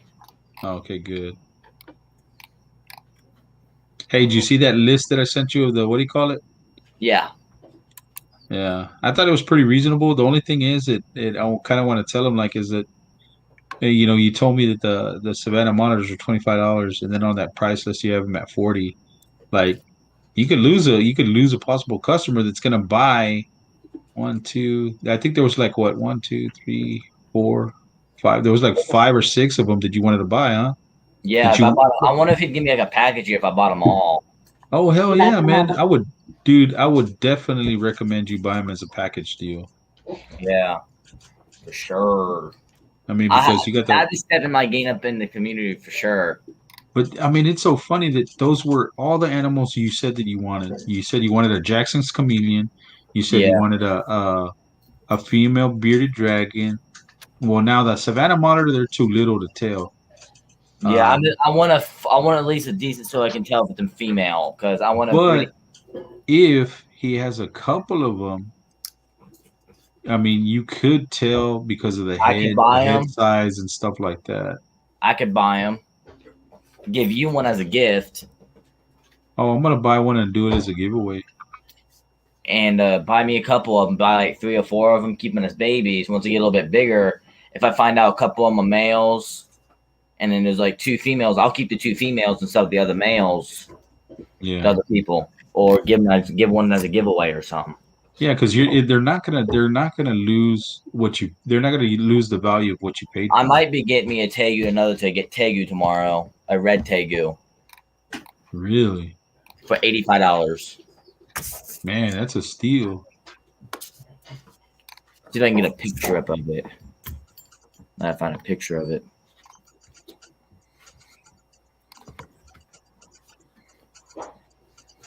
Let me see. So what you got coming up there, Todd? Oh, not a lot. Probably. I've got a rattlesnake video I'm working on. I went out 2 weekends ago in western Oklahoma.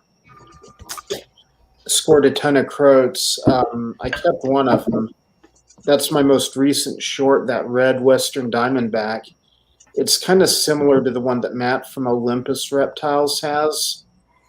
Don't know if you've seen his what he calls his blood diamond on his channel, but it's kind of got some similar coloration. It's a big honking female.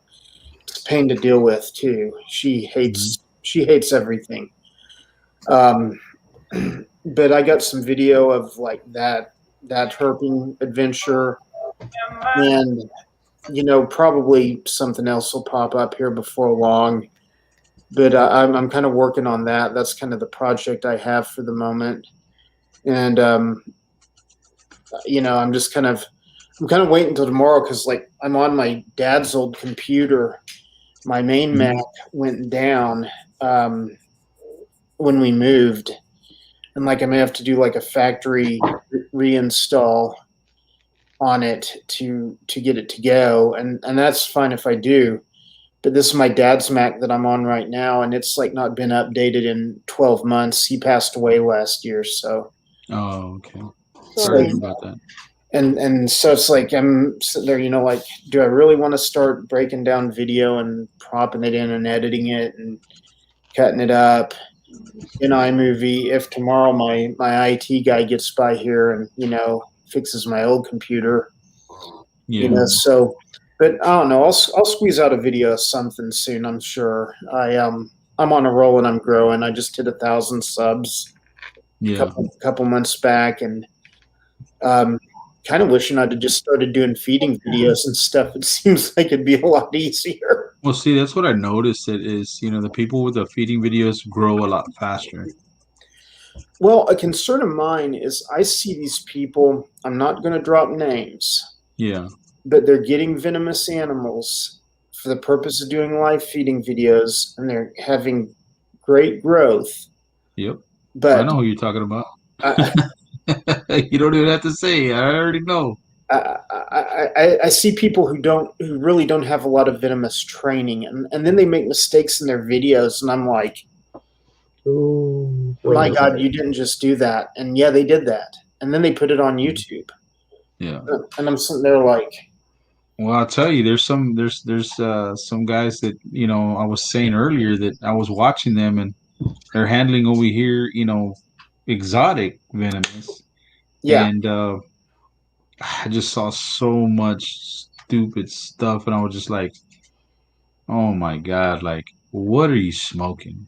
Because I know some of these guys, they are smoking stuff or they're doing stuff and they're over here trying and they're making excuses of why they got bit or that it was this, but it was really because they were messed up. Well, and there's that. And there's people like me who were trained under old school people.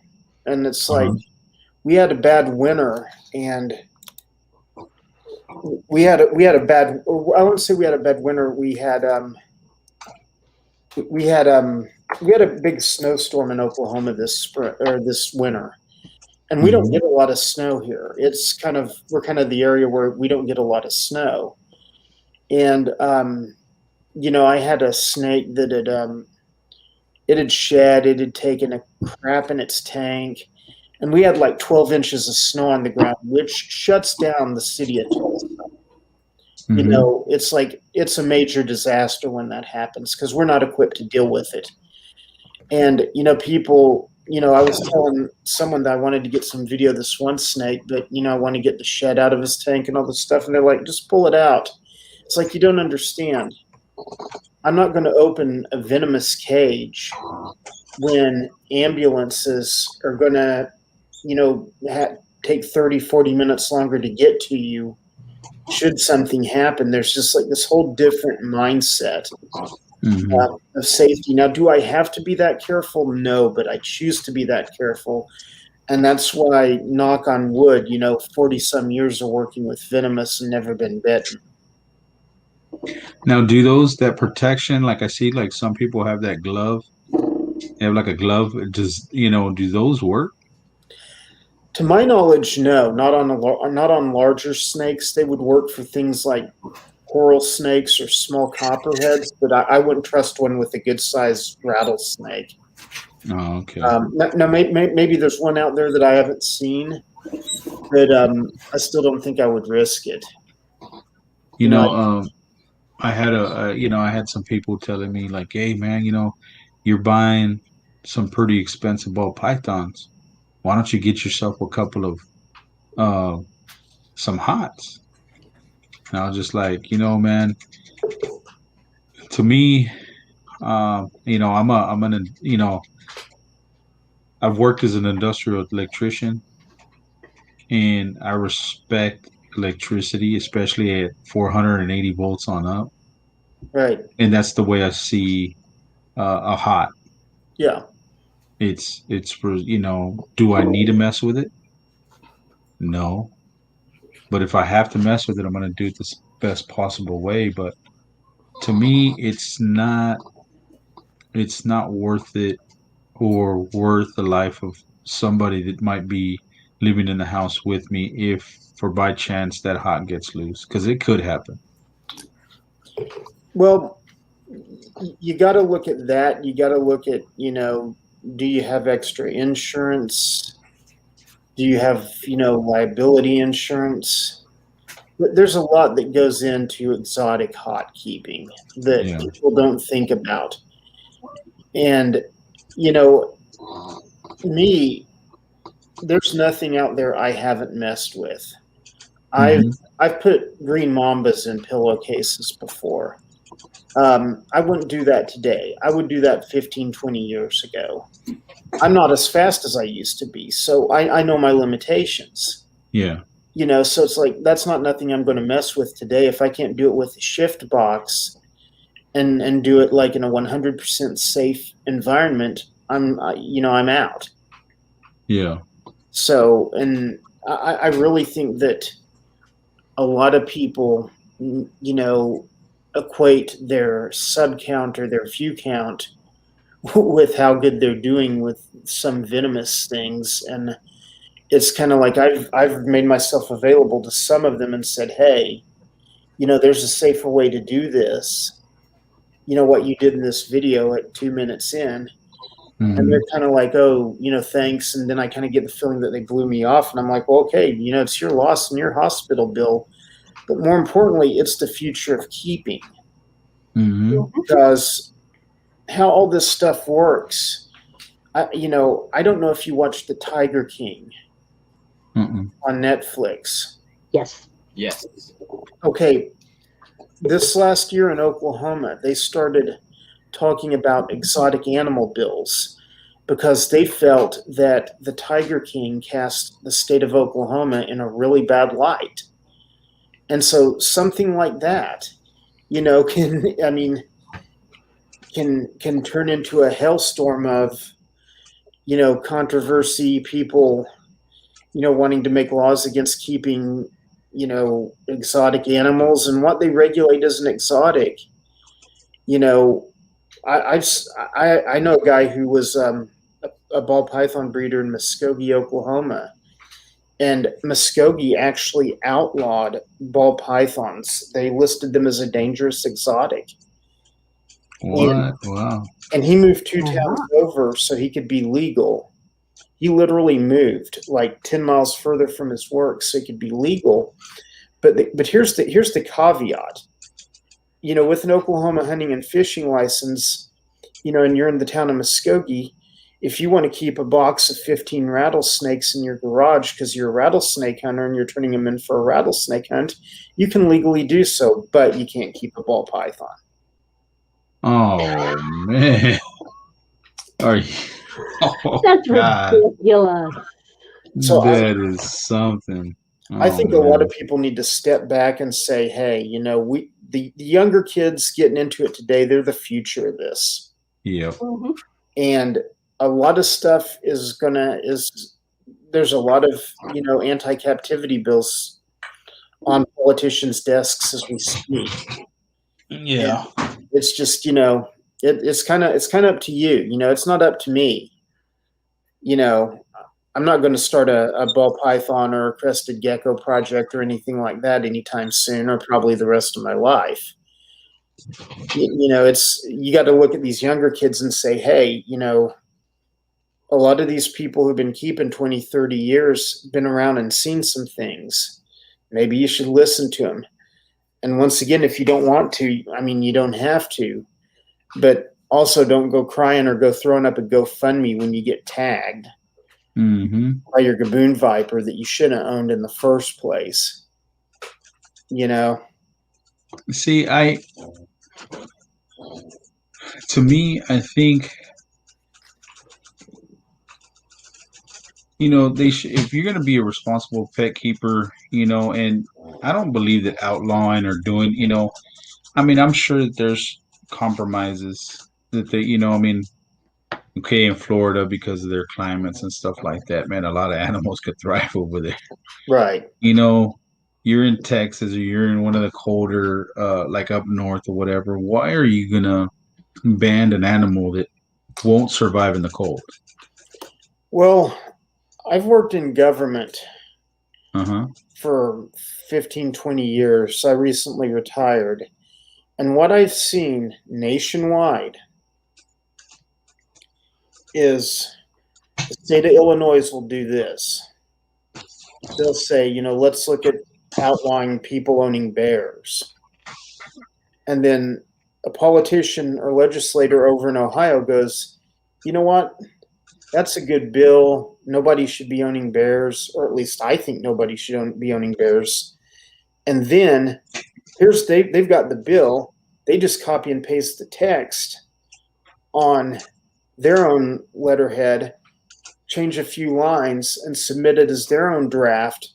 And so it's kind of like what one state does, another will end up doing, or what one county or city does, another will wind up doing. And a lot of it's just laziness.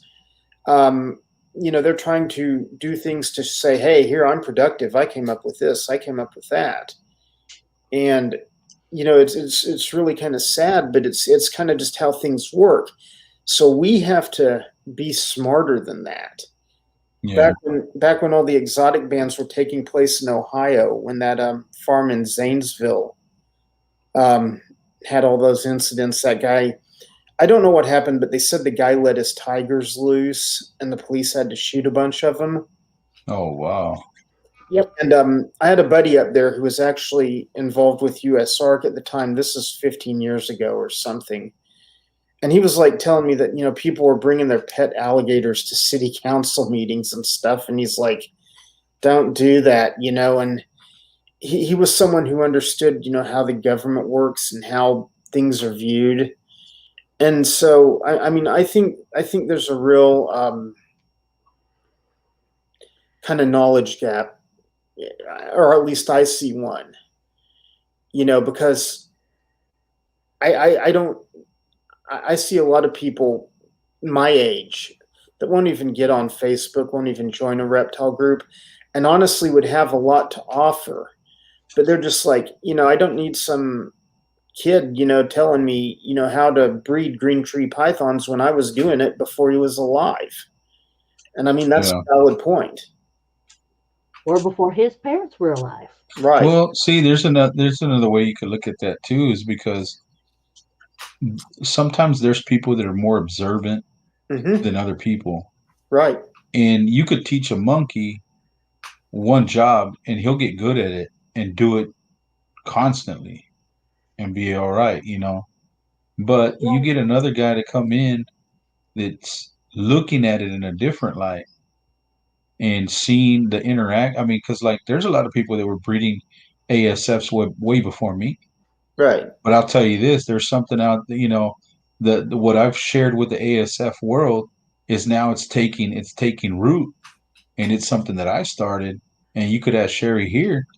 I was telling people, you know what? Because of my interactions with my ASFs, how I saw them, I was just like, you know what? These guys are all about smell. Yeah. Every single ASF colony has its own unique smell. And that's why when an intruder comes in, it's just like a meerkats or it's like mongooses. They have their own little clans. Right. They have their own little groups or colonies or whatever. And when you get an outsider that comes in, they'll attack them. Well, ASFs are the same thing, sort of, right? They all have a unique smell to their own colony. And if you bring another outsider in and try to integrate them with them, what they're going to do, if he doesn't have that smell, they're going to identify him as an intruder and they're going to kill him because they believe that he's there to hurt them or to try to kill their babies or whatever, right? Right. Well, what I started thinking, I said, well, you know what? There's a lot of people that I've heard says, you know what, if you have a ball python that has trouble eating, whatever, um, they never resist an ASF. What you could do is get the rat, throw him in a bin, and that there was previously ASFs in there, or use the ASF bedding, throw a rat in there, let them pick up that scent, throw them in the tub, and they'll eat them. Right. So I started thinking the same thing. I said, well, if I could fool them to thinking that this ASF is part of their colony, let me try it. So basically, I put a divider in the middle of the tub. You put the male on the right side or the left side, it doesn't matter. And then you put the rest on the other side, or whoever you're deciding to integrate. You Right. leave them like that for a whole week. They're going to interact through that fence, but they have a barrier where they can't get to each other, right? So after a week, he should be able to build up their smell. And then once you remove that divider, just watch them. They'll start interacting with each other. Yeah. And that you could integrate them that way. Now, to get a rat and just throw them in there and expect them, no, you can't do it. There's a way to do it, but that's the way to do it. Now, people have been telling me, hey, you know what, man? I've been having good success with this. And they're passing it on, and they're passing it on, and they're passing it on. So if you ever hear about anybody talking about that, you could say, you know what? Yeah, my buddy Angel from Headhunter Exotics started that. He gave that to the ASF world. And I don't have, huh? it's basically the same process as you do with cats or dogs when you're first introducing them. You keep them away from each other, but you let them have stuff that each other has a smell on and everything, and you. I never had any problem. I've raised pit bulls since I was 7 years old. I know a lot about pit bulls. A A lot of these lot of guys people. nowadays, and I was talking to some breeders, some big breeders here in the United States, and they don't even know half of the shit that we're doing then. But Yeah, like I'm saying, but it's just like the way I carry myself is that like there's stuff that I'll like. Okay, like one thing Sherry threw out, and I've put this to the test, and it works because I do it with my ASFs. You know, you get these guys that say, "Oh man, if you got a rat and he's a chewer, you got to feed him off because that's a bad habit, and he'll teach it to the rest of them, and they'll all be chewing and this and that." yeah, Okay.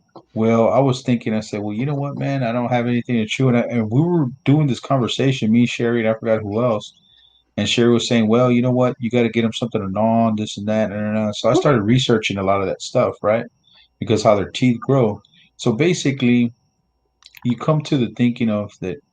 What do you do? You have any kids, Todd? No, I do not. Okay. Well, you have anybody? You know anybody in your family that has kids? Yeah, Okay. Well, you know when a kid's little and they start getting their teeth, they start crying. And what do right, you give them? You give them a teething ring, right? So they can gnaw on that teething ring to get that sensation out of their system, get right. that urge.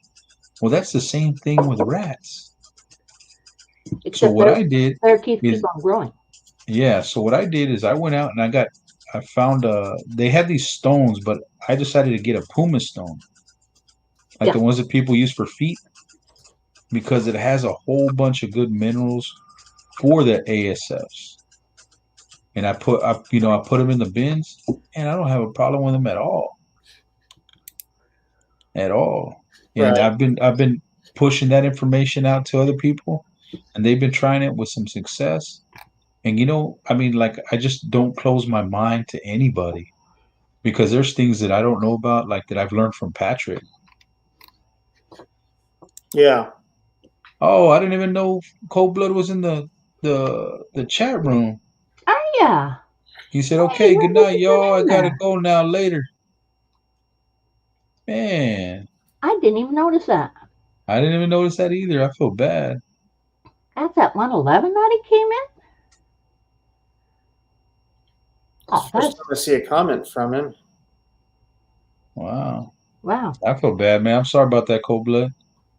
Same here. I'm gonna have to rate him a sorry. But see, that's what I like is that when, sorry, cold. you know, you get together with other people and you work on bettering the hobby, Right. in all different aspects of the hobby. If it's breeding rodents for your reptiles, the best way of doing it, what's going to give you the best production, just stuff like that. Yeah. There needs to be more cooperation uh, Yeah, amongst people, in my opinion. You know, a lot of times you see this group getting into it with this group, and there's all this drama going on. And I'm sitting there going, gosh, we're fighting ourselves. Why not fight, real enemies? Yeah, You know? exactly. easier to fight yourselves than to fight the real enemy. Yeah. Yes, Because they all sir. know the real enemy's tough.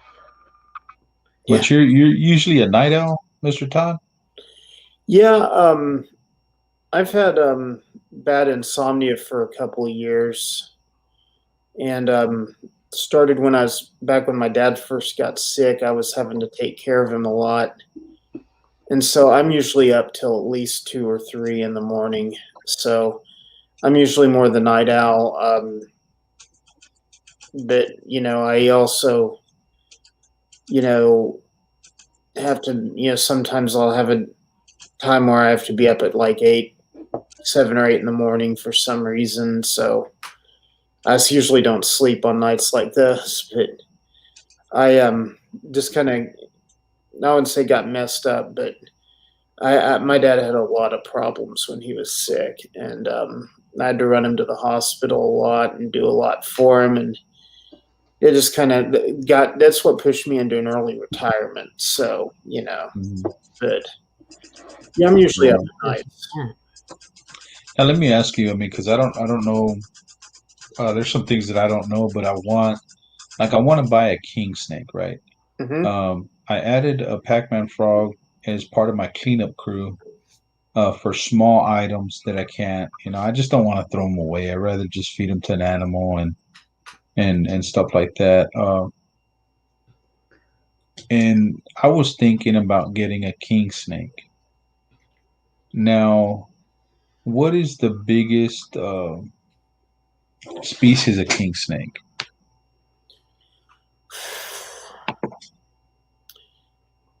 I think the California kings and the Eastern kings both get a good 4 to 5 foot.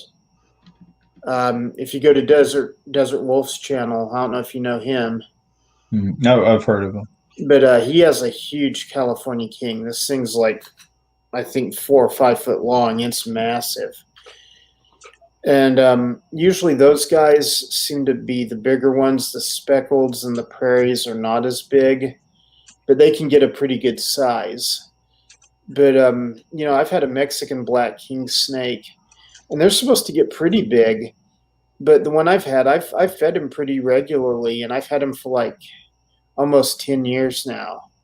And he's a good 3 foot long. And I would have thought he'd have been bigger by now, but he's eating well, he's healthy, so I mean, because I was thinking, eventually I'm gonna probably have a ball python or whatever that doesn't make it or whatever. So I was thinking, well, why not feed the excess to a king snake? They'll eat it. Yeah. Oh, king snakes will eat anything.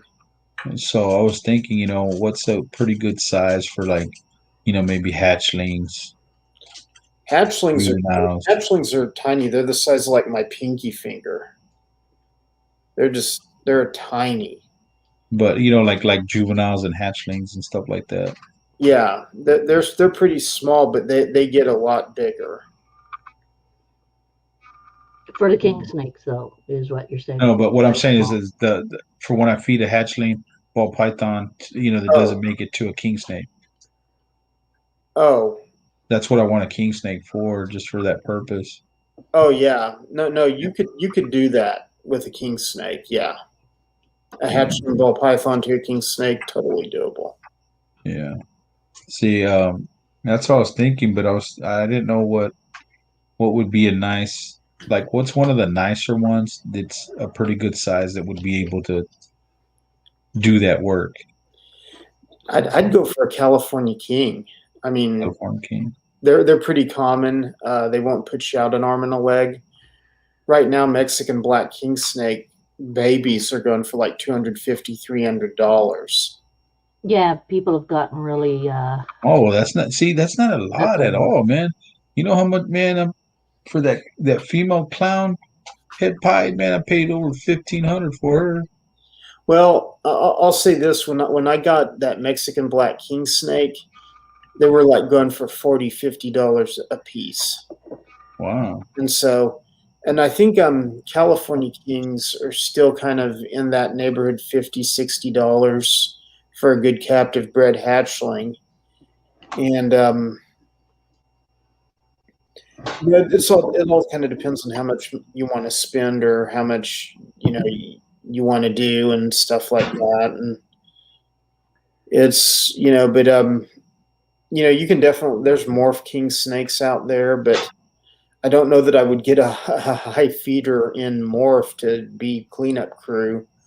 You could if you wanted to, but Derek's Reptiles, I think he has a Mexican Therai king snake, and they're pretty hardy and pretty good, and they get pretty big. And I'm thinking I just had up a page, and I was wondering was wondering what are baby king snakes going for right now.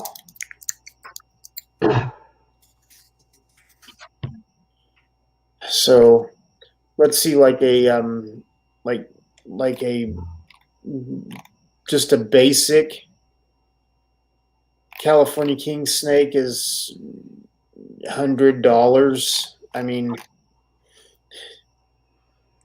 seems like that'd be about probably normal. I think more people are working with them now.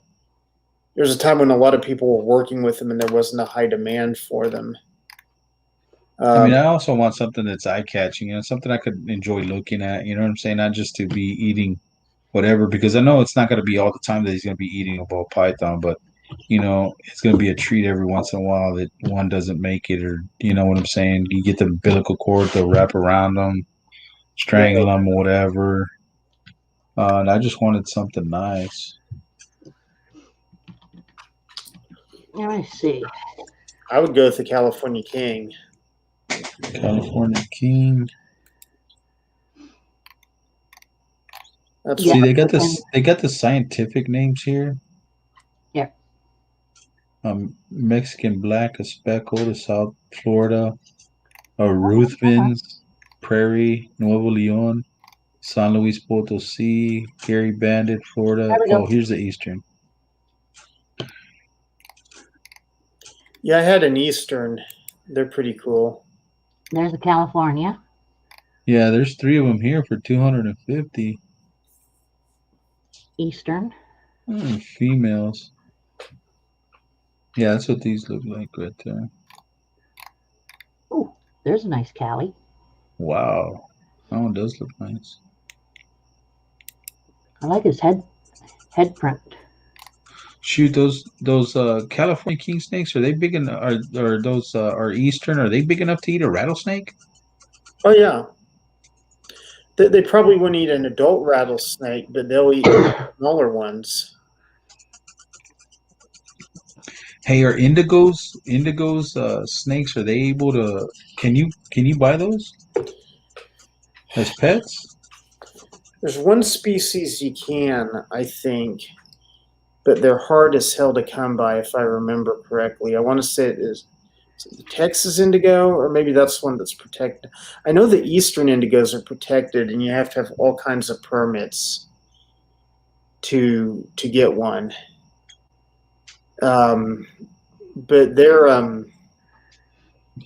they get to a good size, but I don't know what species it is that you can sell. There's one that I think you can sell. I think the Brooks are pretty. Yeah, I like the Brooks.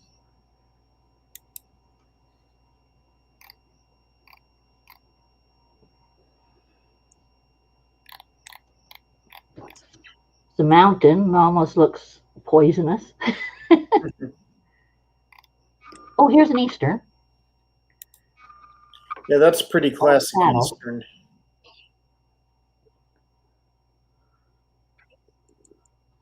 And that Brooks king snake is actually a rainbow boa.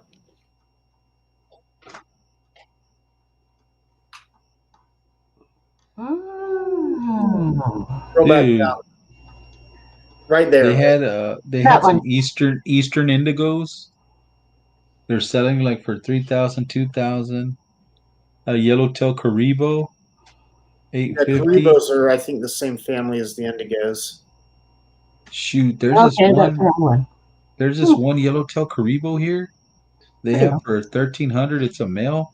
Mm-hmm. Man, he looks spectacular. Yeah. How big do those get? I think 13, 14 feet. Wow. That's going to need a big enclosure. Yeah, I think they get quite a good size. I know they at least get 10 feet for sure. Hey, you got a Texas indigo on here. Whose page is it on? It's on Morph Market, CNB Reptiles. Okay. It's a girl. They want $1,799. Female Texas indigo for sale. Total sweetheart. $1,799. So if I lived in Texas, would I be able to own one of those? You'd have to check with your you'd have to check out the laws because I'm not sure what is in the In whatever. sure what the Texas laws are. Yeah. Shoot, that one yellowtail, man. He looks badass. Can you bring that up, Morph Market, Sherry? Yep. Dude, it almost this snake almost looks fake. Like if it was doctored or something, the photo. Hmm.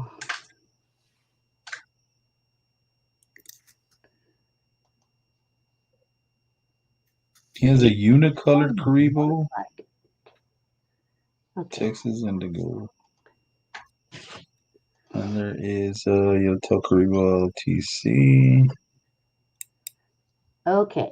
So Go to other colubrids. other colubrids. Yeah. Okay. Browse by category or what? Yeah, you're in the king snake area. Other colubrids. Okay. Hold on. And they go to indigo.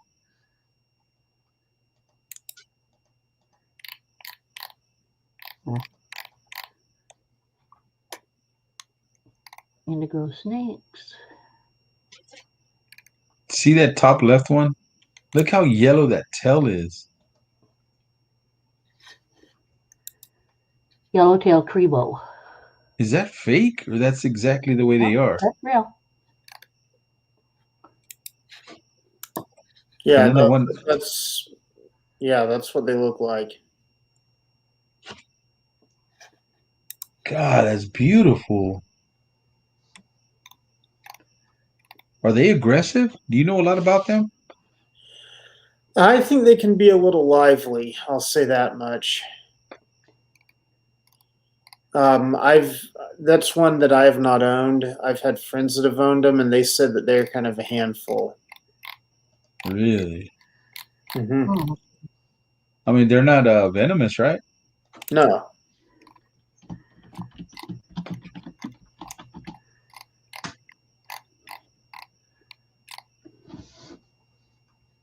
Dude, that is beautiful, man. That tail. Wow. I'm just amazed.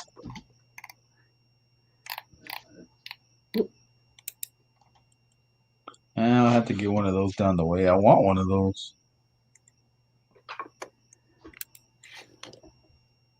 Man, Steve, thank you for coming into the chat. Look at little Steve's in the chat room. He says, I can't believe Headhunter Exotic is still awake. I have school tomorrow.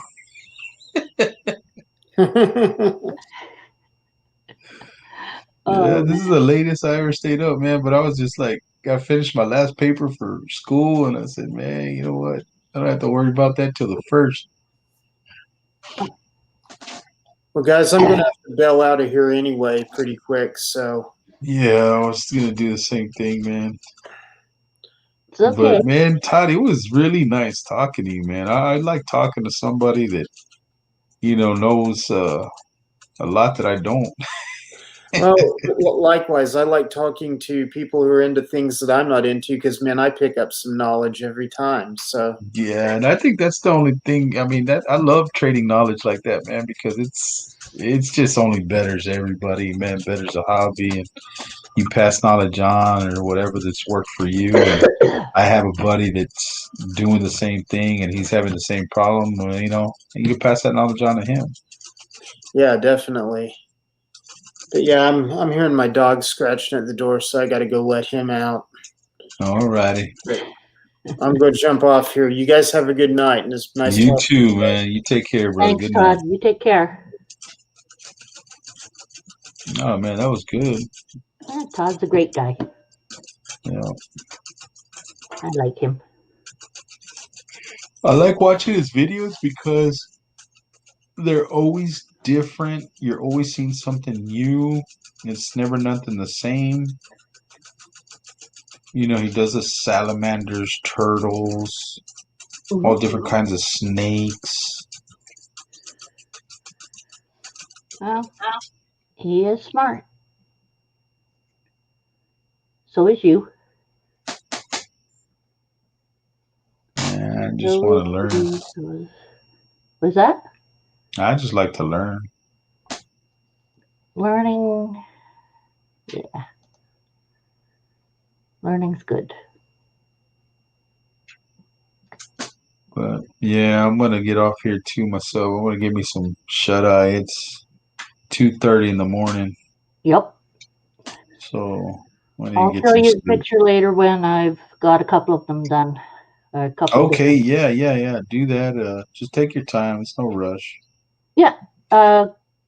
Character creation isn't so. Well, you can do it real quick, but I've been fiddling around with concepts and stuff.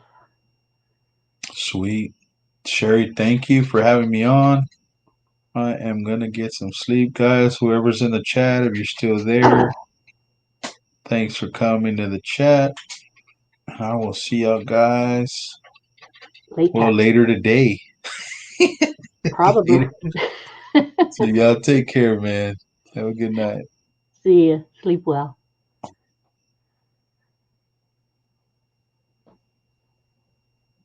I don't wear anything.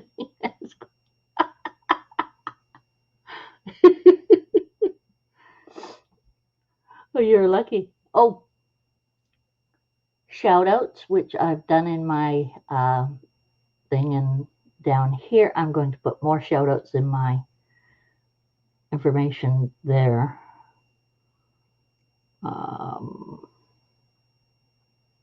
Yeah, of course.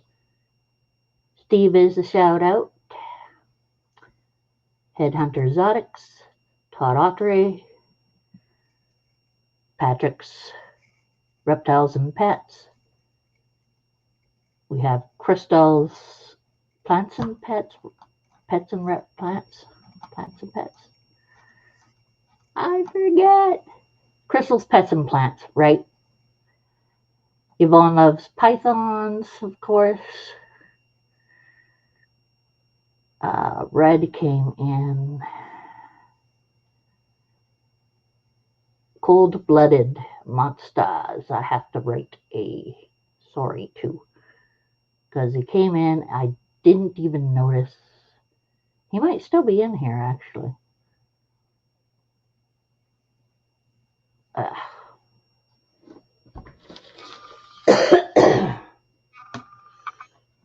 Okay.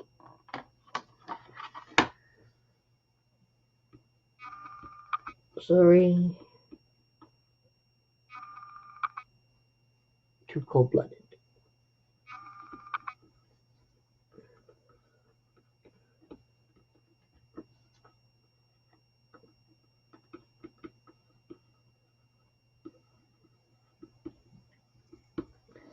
There we go.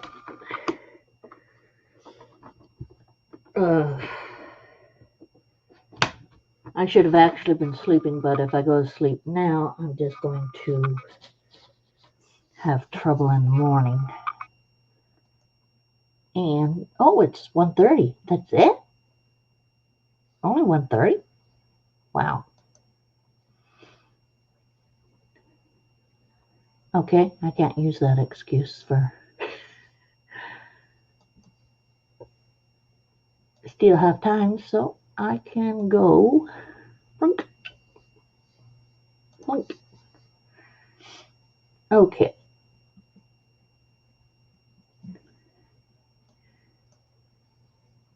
Well,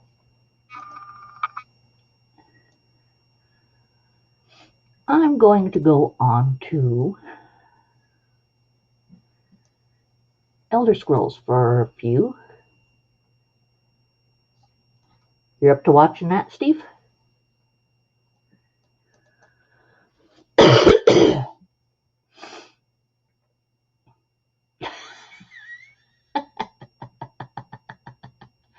You should be going to bed.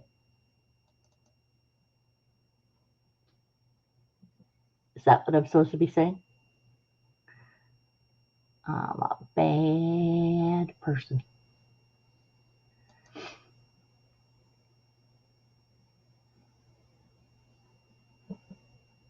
It's 1:40 in the morning here. So I'm going to go in for a few because I feel like it.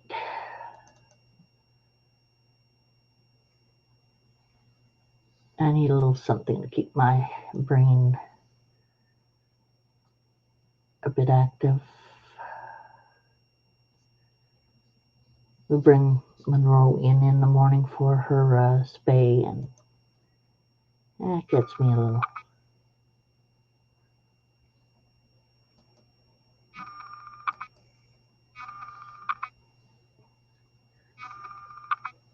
Touchy. Yeah, you can go up here. What? No.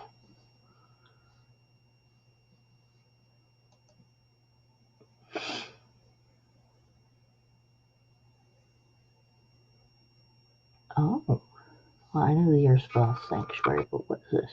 Okay, that's that. Companion's trailer, seen that.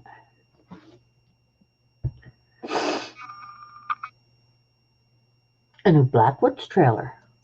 Wow. Yeah, the new Blackwoods trailer is not going to be youth friendly. I know that. Dang. Psychometric. Okay, come on. There we go. What is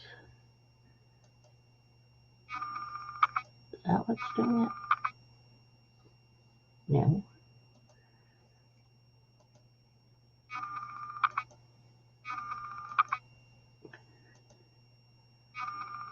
What is beeping from here? Making it so I can't get. Okay, snake's off there.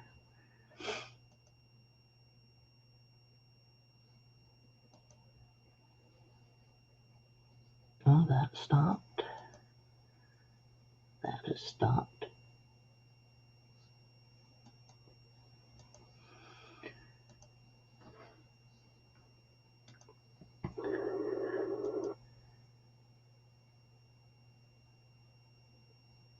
Huh.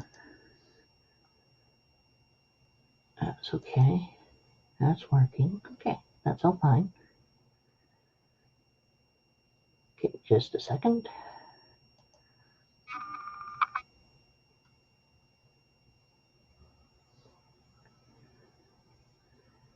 Dang, come on. What's this? Yeah, I'll worry about that later. Now, go away. Go away. Go away. Go away. Go away. Go away. Let me. What?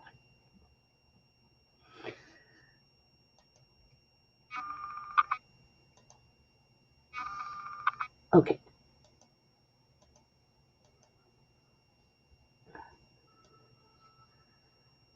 There. Now, can get into here. Yay. Hello. Now, the fun part is sharing.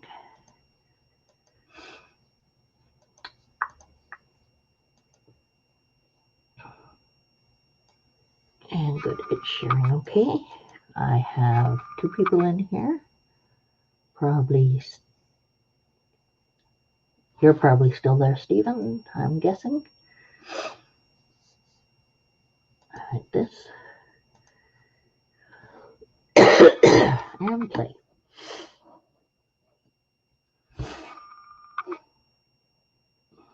I think I'm still on the property.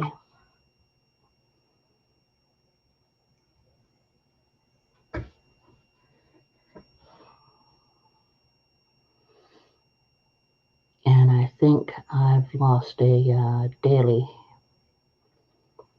Not fun. Oh well. 3,000 gold, I think, was the daily I probably lost.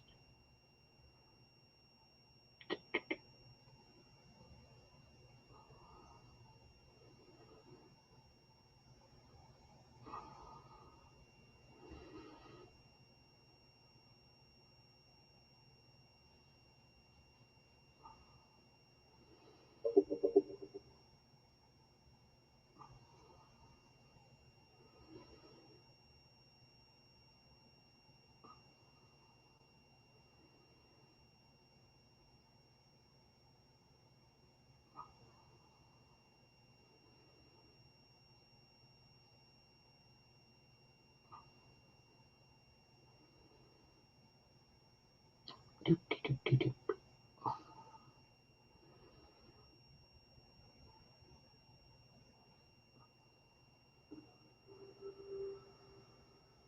Okay, instant woodworking. Oh, thrill me.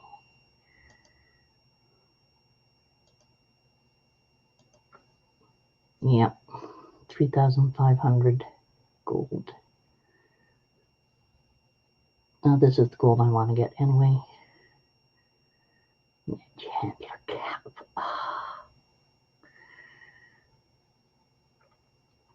Okay.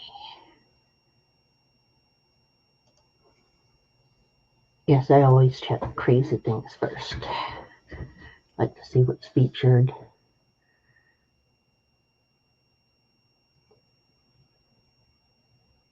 And such. Shadow and Stone pack. Well, bundle details. Dias. Candle pose. Blah, blah, blah. It's not the one with the bolts. I don't care.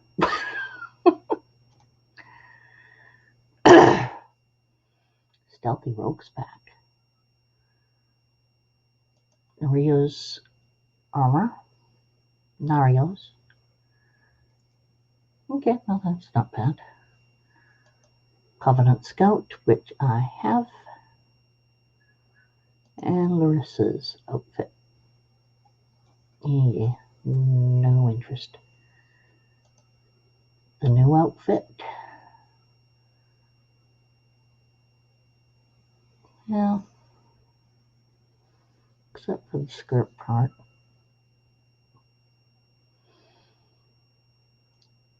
Oh wow. That is one heck of a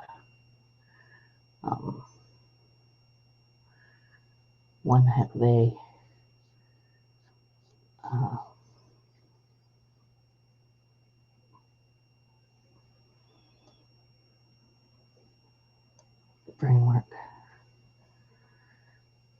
It is a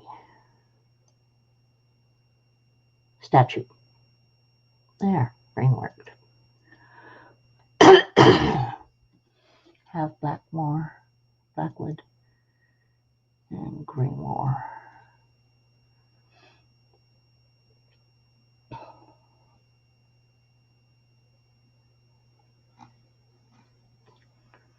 Special offers. Crown crates. I've already got one. I don't have enough to get another.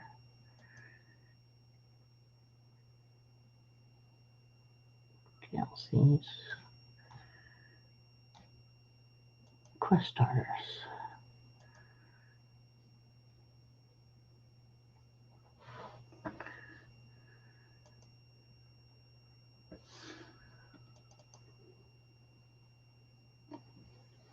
Oh, I'm already on that quest. Good.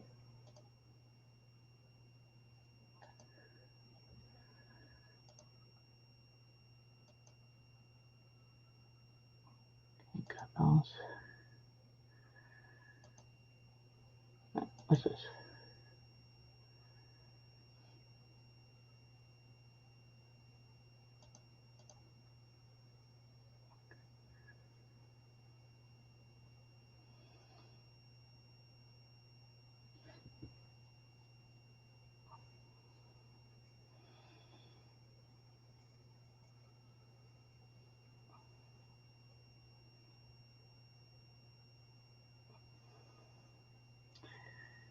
Oh, I see.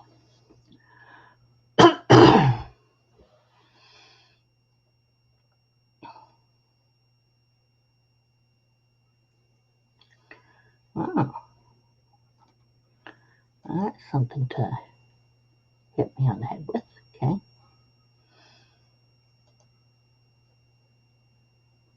These lit up ones are ones I don't have.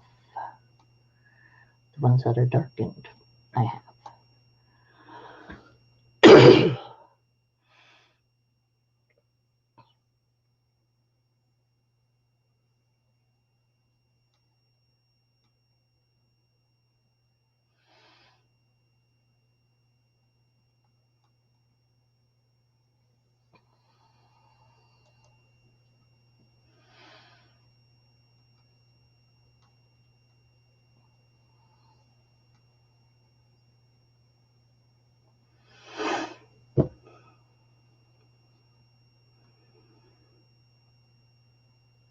Interesting.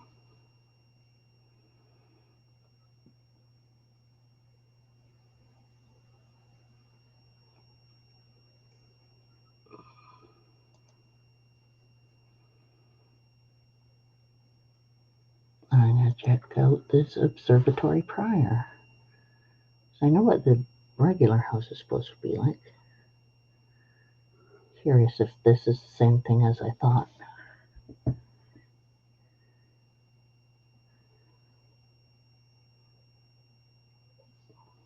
Is anyone in here now? One person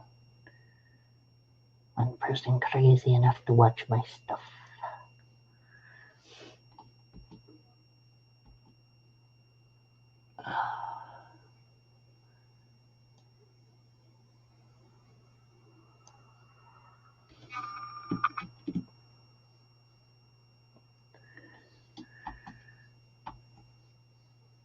Okay.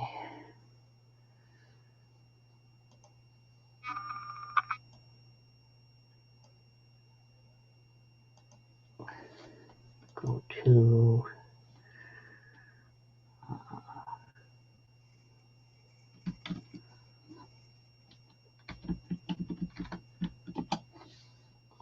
add-ons.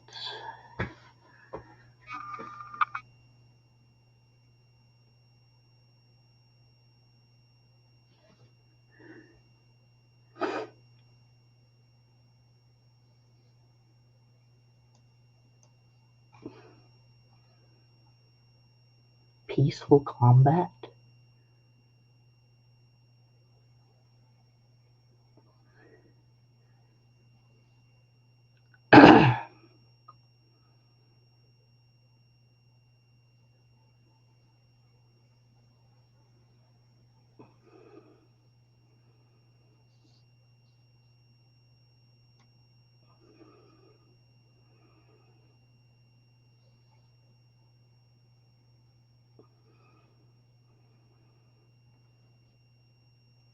And apparently there is an add-on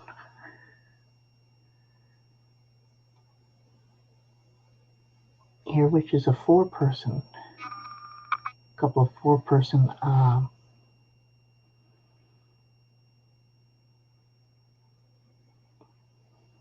dungeons.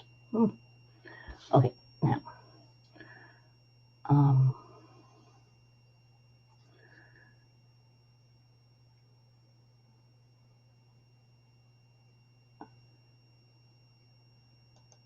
okay, see, house.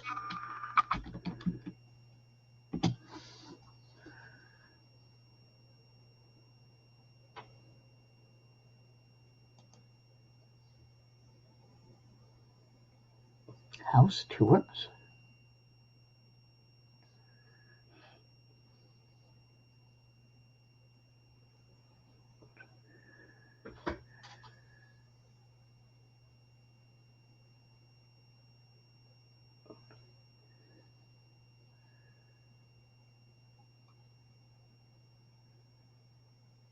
Interesting. Okay, that's not what I'm looking for.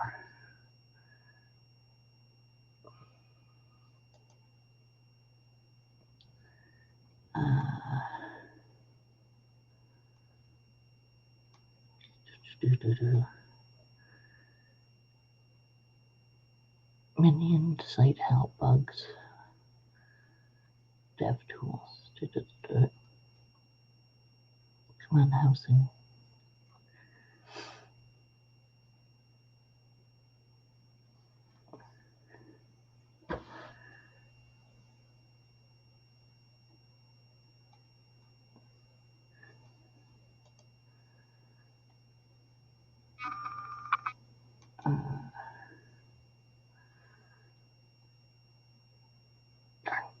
Where does it say exactly? Essential housing tools. Okay.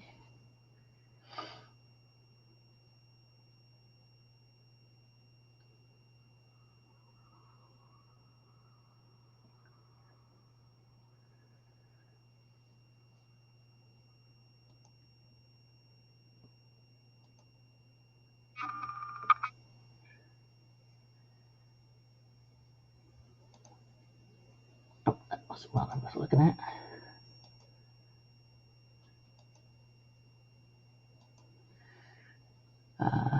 Here.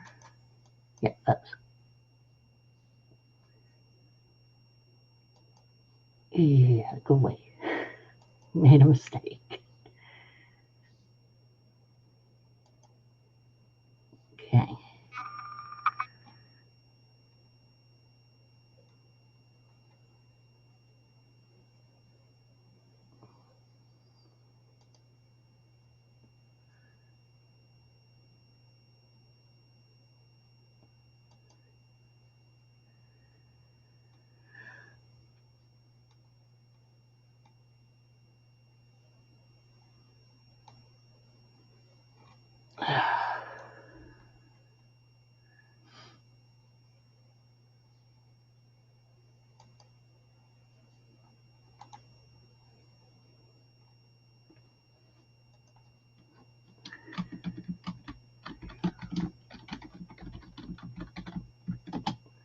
Okay. Tools. Oh, that didn't take me to where I needed to go.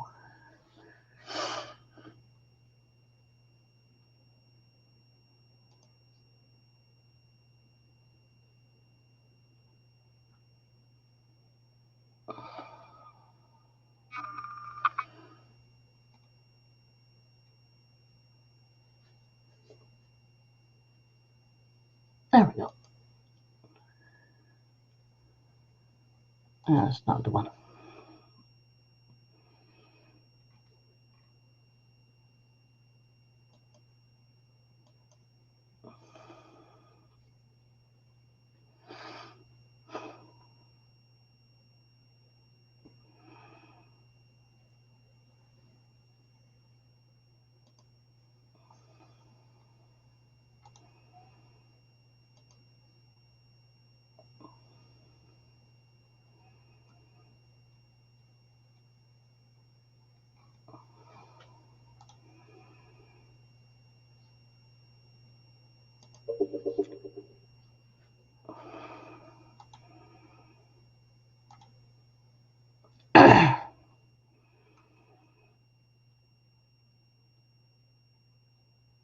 Well, that's not going to help me.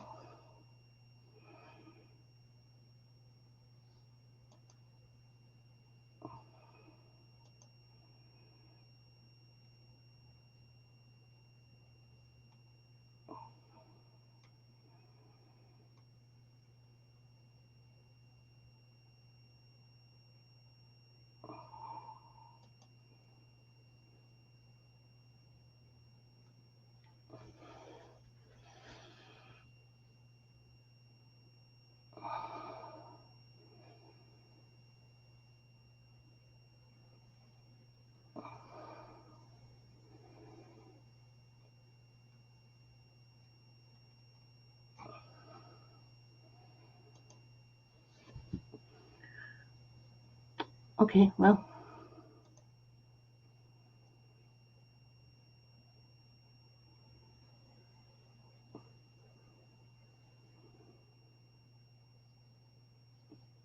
Interesting. Okay.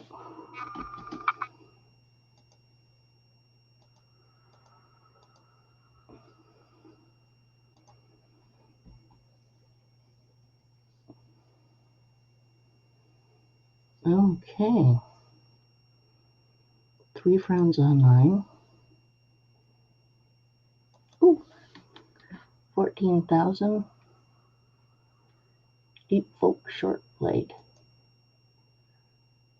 Oh.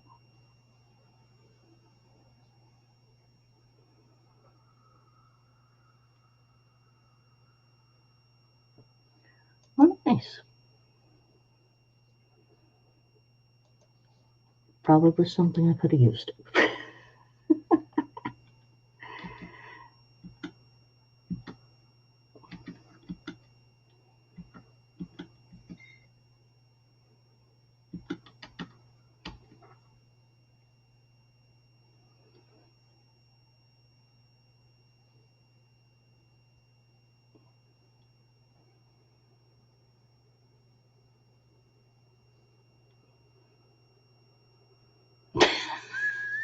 An extra cookie. Wow.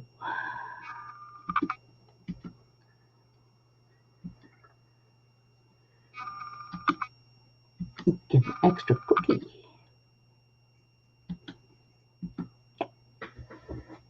That probably means the end of that specific agent really sending mail or anything. Okay. This home is the observatory prior. 12,000 crowns. Okay. So,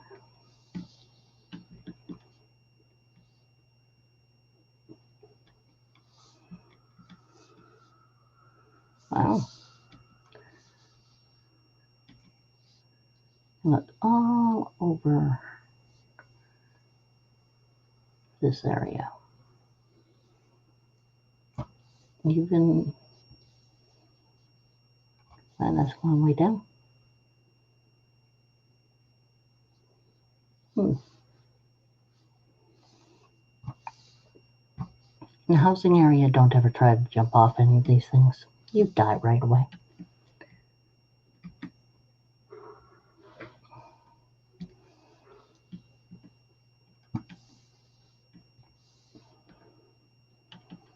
Really pretty. Really mechanical. Nothing in here. But there is a Kiara. Let's take a look at who's on. Kiara.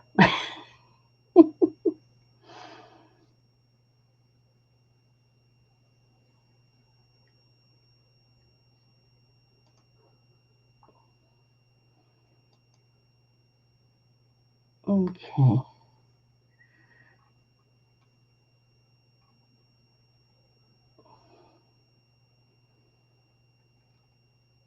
Okay, now getting rid of the weekly lottery because, well, no one decided to go for it, so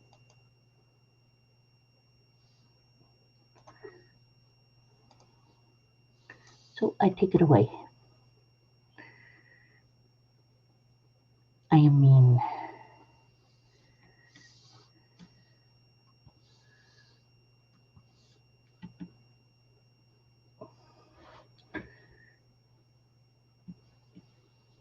well, would have.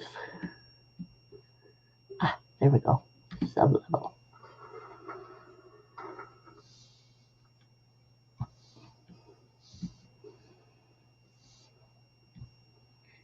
This is closed? Yes.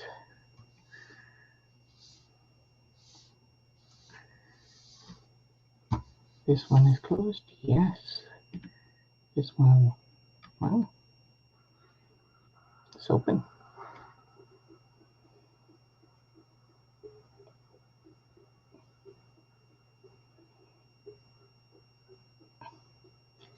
Probably get some pretty high winds out here. And down at the Oh my.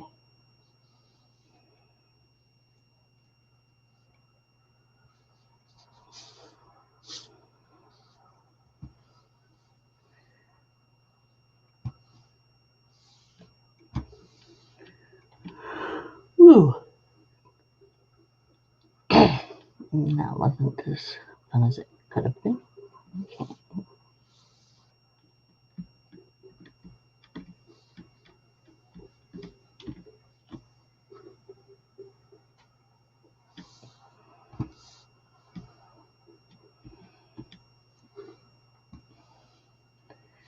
No, that doesn't work. Okay. In here and up here.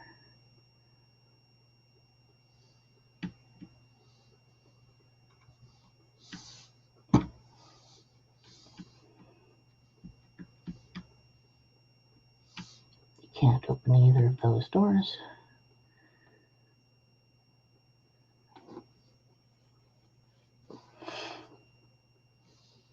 Can open that door. Can't open that door. Can't open that door. Let's go back upstairs.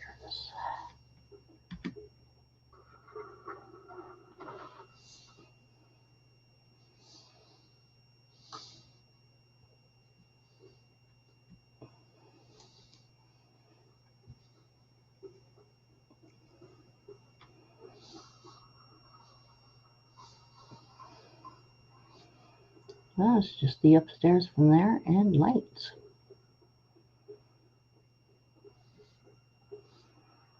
I wonder what. Let's try a preview, see what would be here. It doesn't show a preview. Come on. Oh yeah, furnished. Then preview.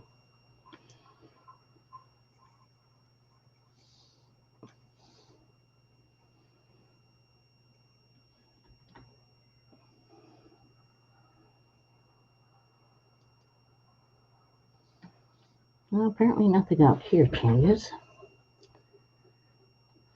Or it just doesn't have anything.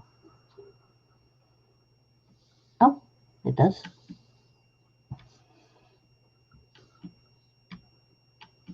Dinner tables. Interesting.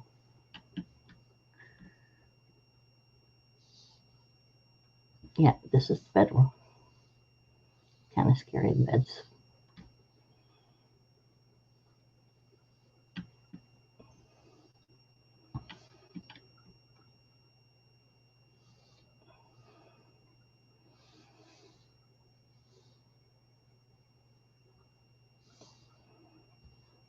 Oh.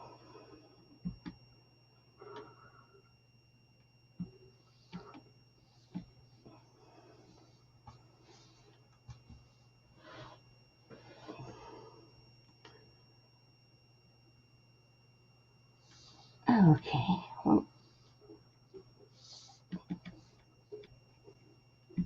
leave the home. That was boring.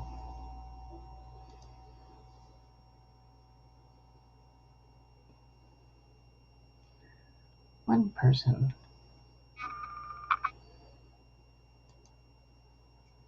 Okay. So I'm outside of my home. Now let's take a look at.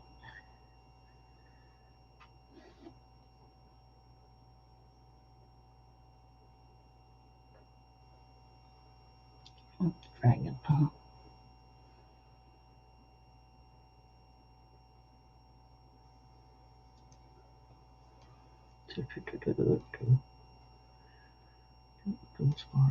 Blah blah blah blah blah blah. Soldier, blah blah blah blah blah blah blah. Oh.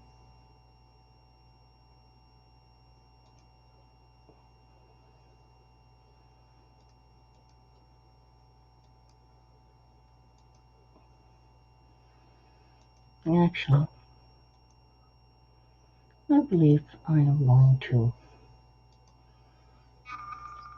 almost 5 hours. it's about time to shut her down tonight, I think. But thank you everyone who's been here. Thank you everyone who's hung out, been in the chat, been in the